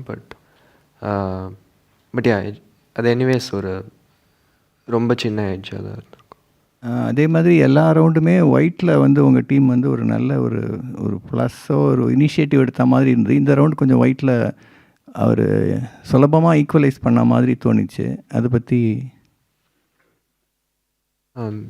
லைக் ஜென்ரலாகவே செஸ்ஸில் 2 பேரும் கரெக்டாக ஆடினா பொசிஷன் ஈக்குவல் தான். So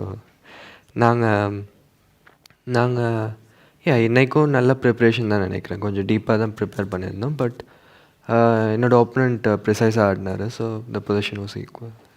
So the first question was how he missed about giving the pawn on A2, but he said that he just about missed a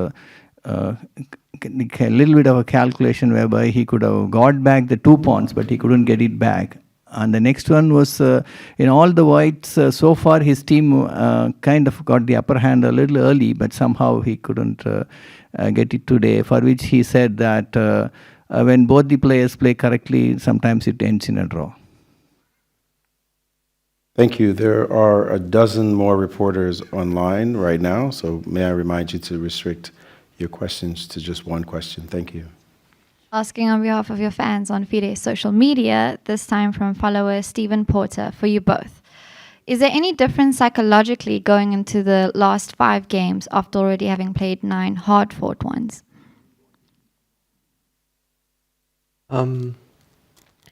I think it's still the same, the approach. I mean, yeah, we just go there and try to play good chess. I think in the last few games I have managed to play very good chess, and for me the main thing will be to just go there with the same energy, play the same level of chess I'm playing, and slightly improve on some critical moments. But yeah, as it gets closer and closer, it's it's only more exciting. In general, the strategy is the same as the first game because it's not in the must-win game like last rounds. So it's the same, but the ideas are getting less and less because we have tried a lot.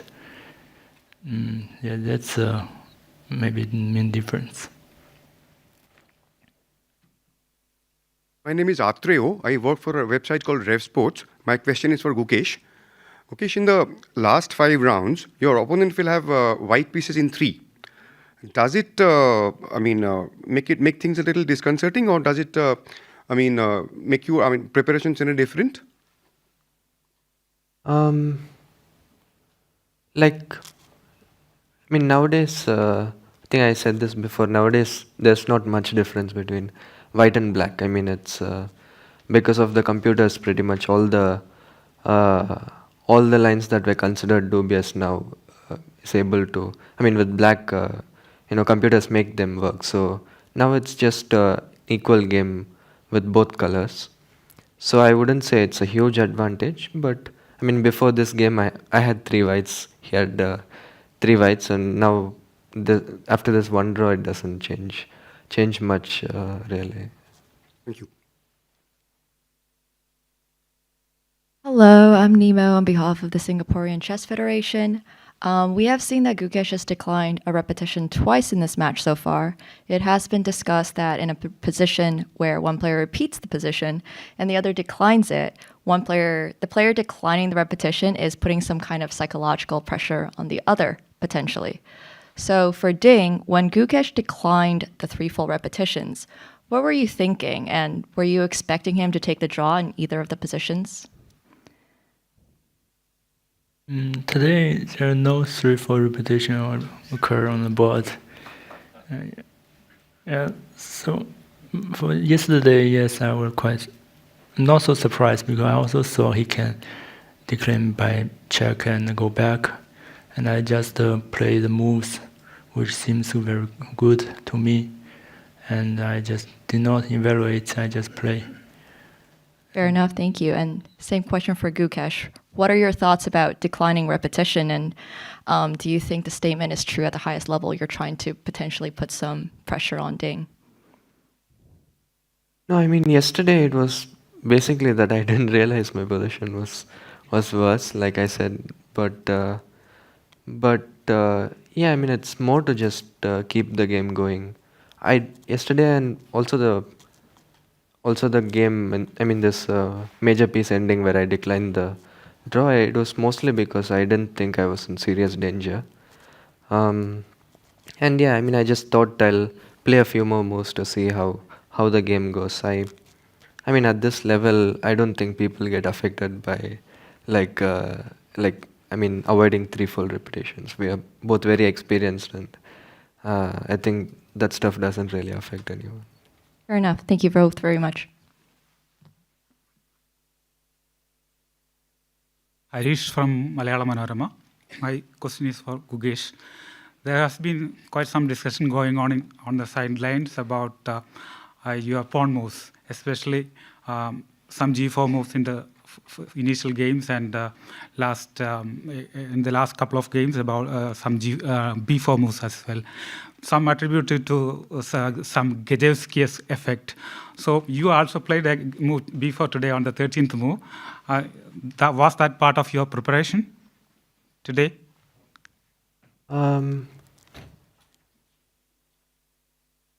Okay. Yeah, yesterday, I mean, the last white game also I played before. Yeah. No, 2 days before, I think, like, I don't know if I saw this position or I couldn't remember the exact details, but I saw something very similar, but yeah, I couldn't recall exactly during the game. So I was just, I think before idea, I kind of saw in this position or something very similar. So it was not exact preparation, but I was aware of this idea. Hello, Abhinav from US Chess. I have a question for the world champion. Early on, you were dealing with this age-old question in the Catalan or Queen's Indian, bishop b7 or bishop a6, both of which were considered very, very close to equal by Sese, Leela, all the top engines. Can you give us a little bit of insight into why you ended up choosing bishop b7 over bishop a6?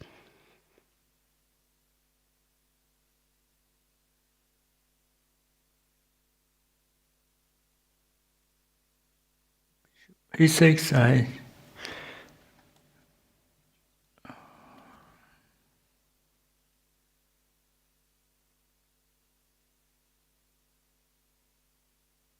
maybe it's also playable if knight d2 I can take the pawn here. Yeah. Knight e5 I can simply go rook c8. And maybe it's also a move. I didn't calculate seriously. Thank you. Hello, Maria from Kick Photo Chess. I have an elite translator with me today, the chief arbiter, the main organizer, Kevin. The question for both players, but first will be addressed to Liren. We are all having a lot of fun watching the games and watching your interaction with your teams, but we would like to know a little bit more into your routine, especially going into rest day. How does your team keep your spirit up, keep your mood up? Can you tell us a little bit how you interact with your team? What do you do together outside of chess preparation? Translate, please. As you can see, we are working on a budget here. 丽人他的问题就是说，你有2个教练在这嘛，然后你的准备的时候呢，他们怎么样逗你开心啊？然后你的活动，在哪一个方面最有趣？然后就是让你的心情比较好一点。谢谢。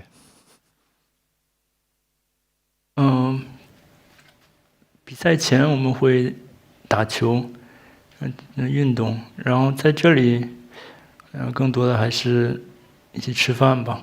然后每次休息天都会一起吃饭，然后，对，然后，大概就这样。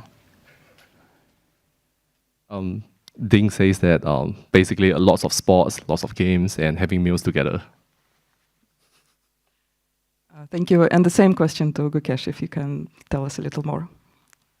Yeah, I'm here with Gayu. I mean, in general, apart from the chess work, he helps, keeping me entertained. He cracks a lot of jokes and stuff, and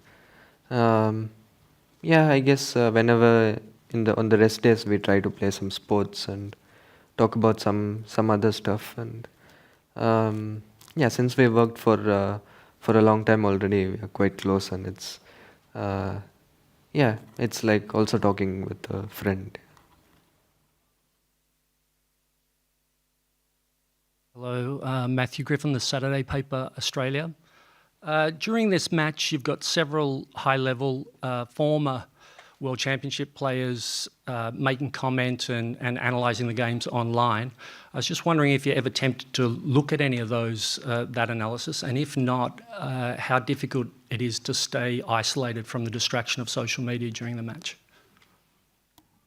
Is that for both players? Oh, yes, sorry, for both players. Sure. Yeah, in general, during tournaments, I don't really follow any kind of social media. I mean, if there is something important that I need to know, obviously my team will tell me. But I myself don't go on the internet and look at things. In general, it's also not that tough for me because I'm quite used to not being in social media too much. I think there is no need to block social media during the match. So sometimes I also follow it on the internet. Sometimes it's a way to release the stress after the game.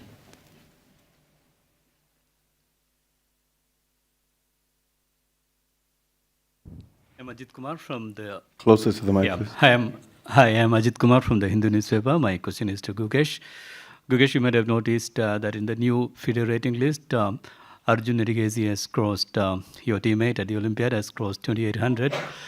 How important do you think that's for Indian chess when all of you are breaking into the top 10 together? Yeah.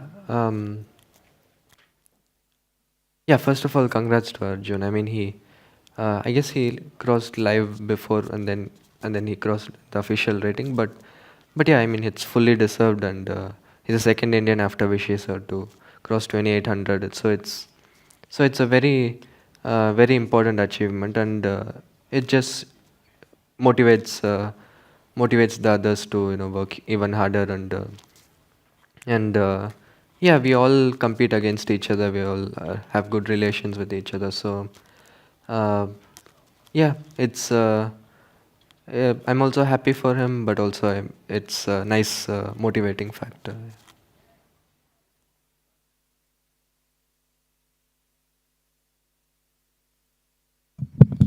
Hi, I'm Kyla, representing the local organizing committee, and my question goes to world champion Ding Liren. You mentioned that you don't mind browsing the web and going online during the match, but there have been online commentators and netizens and even top players sharing very strong opinions about the match and about both players' performances. Do you see those comments, and if so, do they affect you, or how do you prevent them from affecting you? Yeah, I saw that I'm always underestimated my position, and my opponent always overestimated it. I also saw someone said I always made draw even if I'm better, but this doesn't affect me, I think. Okay. These are just telling them truth. Okay, thank you very much.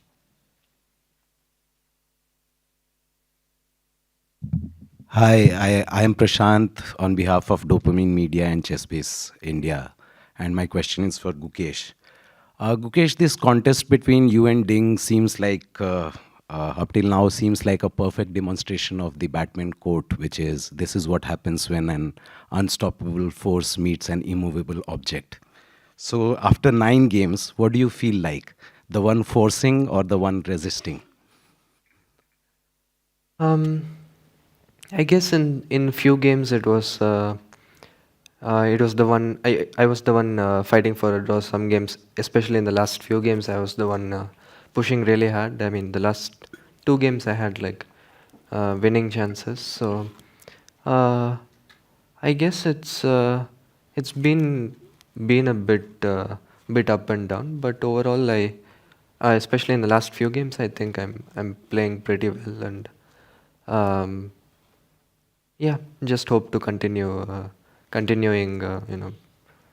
playing good games, and hopefully at some point, I mean, when I do the right things, I believe that the results will come. So yeah, just continue. I'll just try to continue doing the right things. Thank you. I'm Mike Klein with chess.com, and I have a question for Grandmaster Gukesh. This is a question that comes up nearly every year but hasn't been asked this year, and it being your first World Championship, I'll address it to you. There's talk sometimes of having the rapid tiebreak take place before round 1, and this gives the public two benefits. Number 1, they get to see rapid, and number 2, they get to know in case of a tie who wins. Basically, you play the tiebreak first. Would you be in favor of such a schedule change, and could you see how this would create more excitement for fans? It's a very interesting idea. I never like heard about this before, but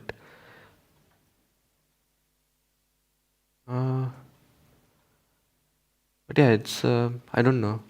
I don't really have any opinion, but I remember like a few years back, like before, I think before they had tie breaks, they had like the challenger has to score +1, yeah, Right. to win the title. So I guess the tie break would be kind of similar, because whoever wins tie break can just like make all draws. So it's try to make all draws. So I think nowadays it makes sense to have it after classical, because like if a player has to score +1, it really puts a lot of pressure on him. So yeah, I think it doesn't make too much sense. Got it. Thank you.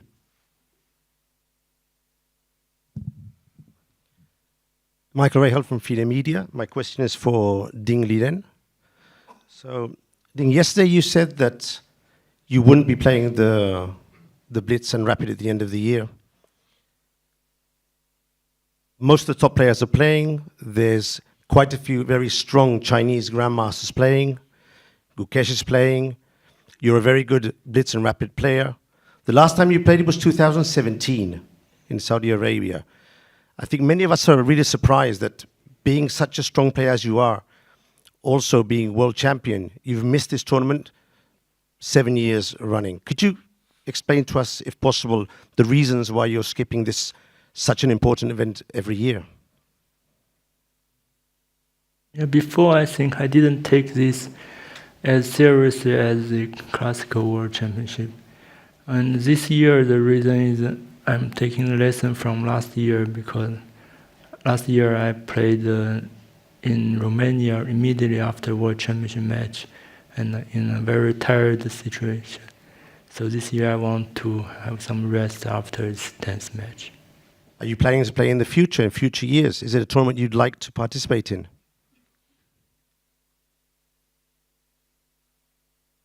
Yeah, I cannot say never. And one last question for both of you.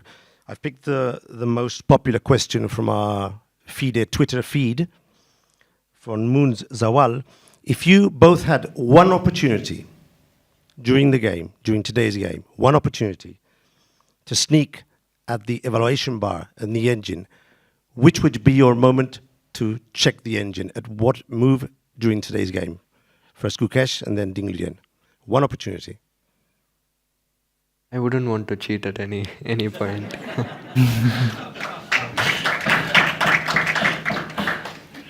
The champion? Well, for today I didn't have any chance, so maybe I will use it for the future. And with that, we will end tonight's press conference. We have a rest day tomorrow, and we will come back on Saturday for game number 10. Everyone, have a great night.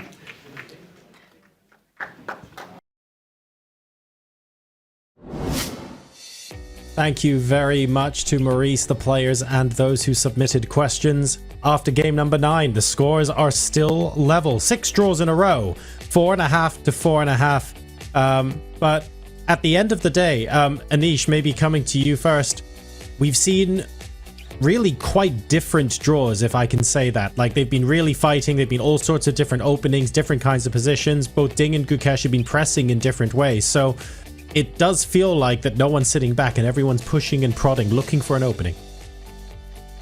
Yeah, I agree. Though today's draw was, from a spectator's point of view, like if I put a spectator's hat on, was a little different than the ones before. It was the first time in the match where Gukesh with the white pieces wasn't able to really go for it. He didn't get anything from the opening suddenly, and he couldn't get the game going. He had a small chance though, but he didn't use that, so that also didn't happen. Somehow, it was for the first time that, I mean, this is the most normal situation in the world, in a top tournament, in any top tournament, for sure in the World Championship match. But it is the first time that it happened, I feel. Wow. Every single game before, when Gukesh had the white pieces, he was able to generate a very rich fight.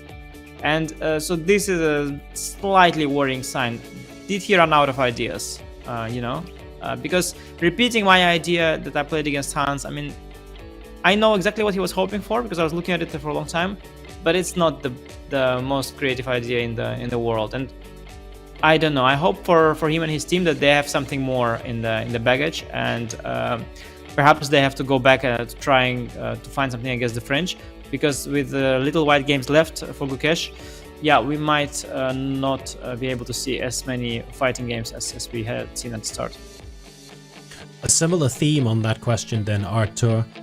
We've seen so many different openings that it's becoming more and more difficult to engineer some sort of surprise. Obviously, chess is a near infinitely complicated game, but the honest truth is, at the top level, there's a chance that from a opening repertoire surprise point of view, we're beginning to run out of options here. Well, I do believe there's still many opening ideas to be tried out. It's just we do not know which is going to be the choice. For example, like twice already, Gukesh played e4 and he met the French defense. One of them was the knight c3 and e5 idea. The other was the exchange variation. He played also the d4 c4 knight f3 setup. Maybe this is something where he might want to go back again. I think that it also would make perfect sense to revisit Reti, but I think that Gukesh was basically saving this rook e1 move for just one game, and it did work, and he did get the advantage, and maybe he feels that it's no longer going to work again. So it's really tough to predict, but I'm pretty sure that for the match, Gukesh has prepared more than one surprise, and which move is it? Which opening is it? I suppose we are going to find it out. The players do have a little bit more time to think of what that surprise might be as well, because tomorrow is a rest day, which means we're coming back at you on Saturday. Let's give you a reminder of when the stream is going to start. The game begins at 5 o'clock in the afternoon local time in Singapore, and there you can see the closest time zones to you wherever in the world you are if you would like to tune in at the start of round number 10. So 9 games down now, 4.5. We are reaching double digits in the number of days in the World Championship. It may well go all the way. Artur, I'm going to start with you to ask a little bit more of a pointy question. Do you feel like we are going to see a game reach a decisive result before game 14? I think so, yeah. There's definitely a good chance because the games are not boring. They're really well thought, and also the ball players are showing that they are also human beings. They're making human mistakes. But at some point, I think, John, is that this drawing streak, starting with whichever game it was, I think started with the game 4, where they got quite a few games finishing the draw, at some point is going to finish. It feels the situation is boiling up to a moment where at some point one of the players is going to capitalize on it. So I don't really think it's time for us to start to talk about the tiebreak opportunities. So still many games to be played. Anish, Artur just made a fantastic point. Even though the phrase is a little bit overused in commentary in general, we are reaching boiling point here where we know both players are continuing to push. So decisive results soon? Not sure. I'll play the devil's advocate. I'm not sure at all. Okay. I would say we were reaching the boiling point, but misconverting these two positions might have somewhat you've overboiled it. You shouldn't, like when you cook the pasta. Okay, al dente is how the Italians love it. Beyond that, it's still pretty correct good. way, But at some point, obviously the only correct way. But at some point, the pasta, if you overcook it, it just gets worse and worse. So you never know. You never know. In either case, there is going to be a resolution. The tiebreak is also going to be a spectacle in its own right. So the crowd is going to be the winner ultimately, no matter whatever happens. But I am not sure whether we will see a decisive game before the tiebreak. I am not sure. That's a fantastic point. We'll see what happens. Both players, of course, have been cooking, depending on which round you're looking at, but certainly overcooking is a possibility here. We will wait and see. They have got some time to rest up because tomorrow is a rest day, which means you will be back here with us on the weekend. So take your time, relax, have a good day on Friday, chill out a little bit, as they say, and we will see you back here same time, same place on Saturday. Stay safe wherever you are, everybody, and good night.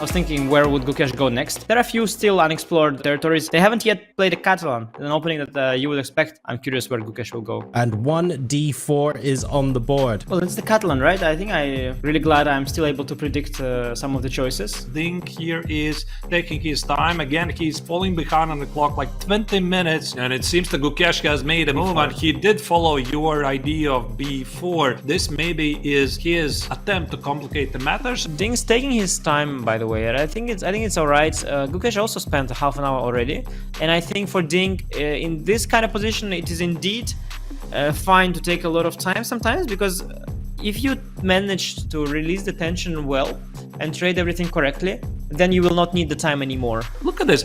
Bishop takes on e3. That's a move we didn't really notice, but I mean, it kind of makes sense because black is prepping, I suppose, to take on c4, then grab an a5 and liquidate this into a draw. Bishop takes on f3 is a risky choice, but it forces position to this moment where he feels he can hold it. You could just sort of end the game here if you want with white. You can just call it a day, go dc5. Knowing how Gukesh has played so far, I do not expect him to go for dc5, but he plays queen b1. I felt this was the best chance. Whoa. a6. Did he put it on a6? Okay, that's also works. Yeah, it's also works. Gukesh is not yet making a move, and actually for first time basically since the very beginning of the game, he is having less time on the clock. Pretty nice game, and this endgame added some extra flavor to the game, which feel to be like a complete draw, and at some point Ding already made me believe that he can pull it off. But okay, draw is good.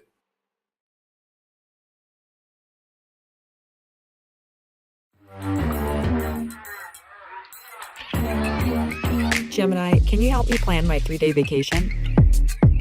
Generate a photo of a muscly capybara. Explain the concept of supply and demand with OpenStax.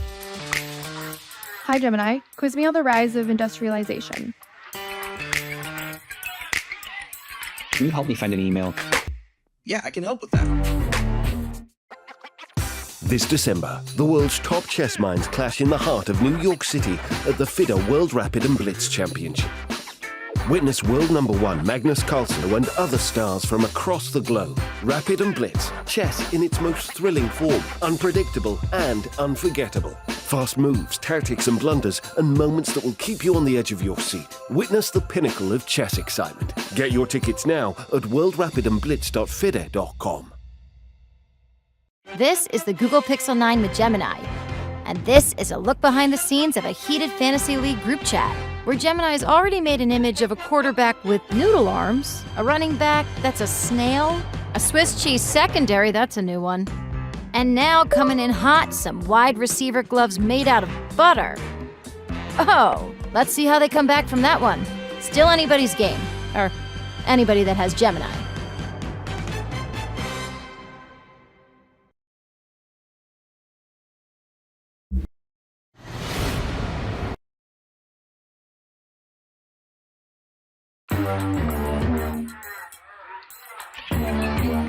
Gemini, can you help me plan my 3-day vacation?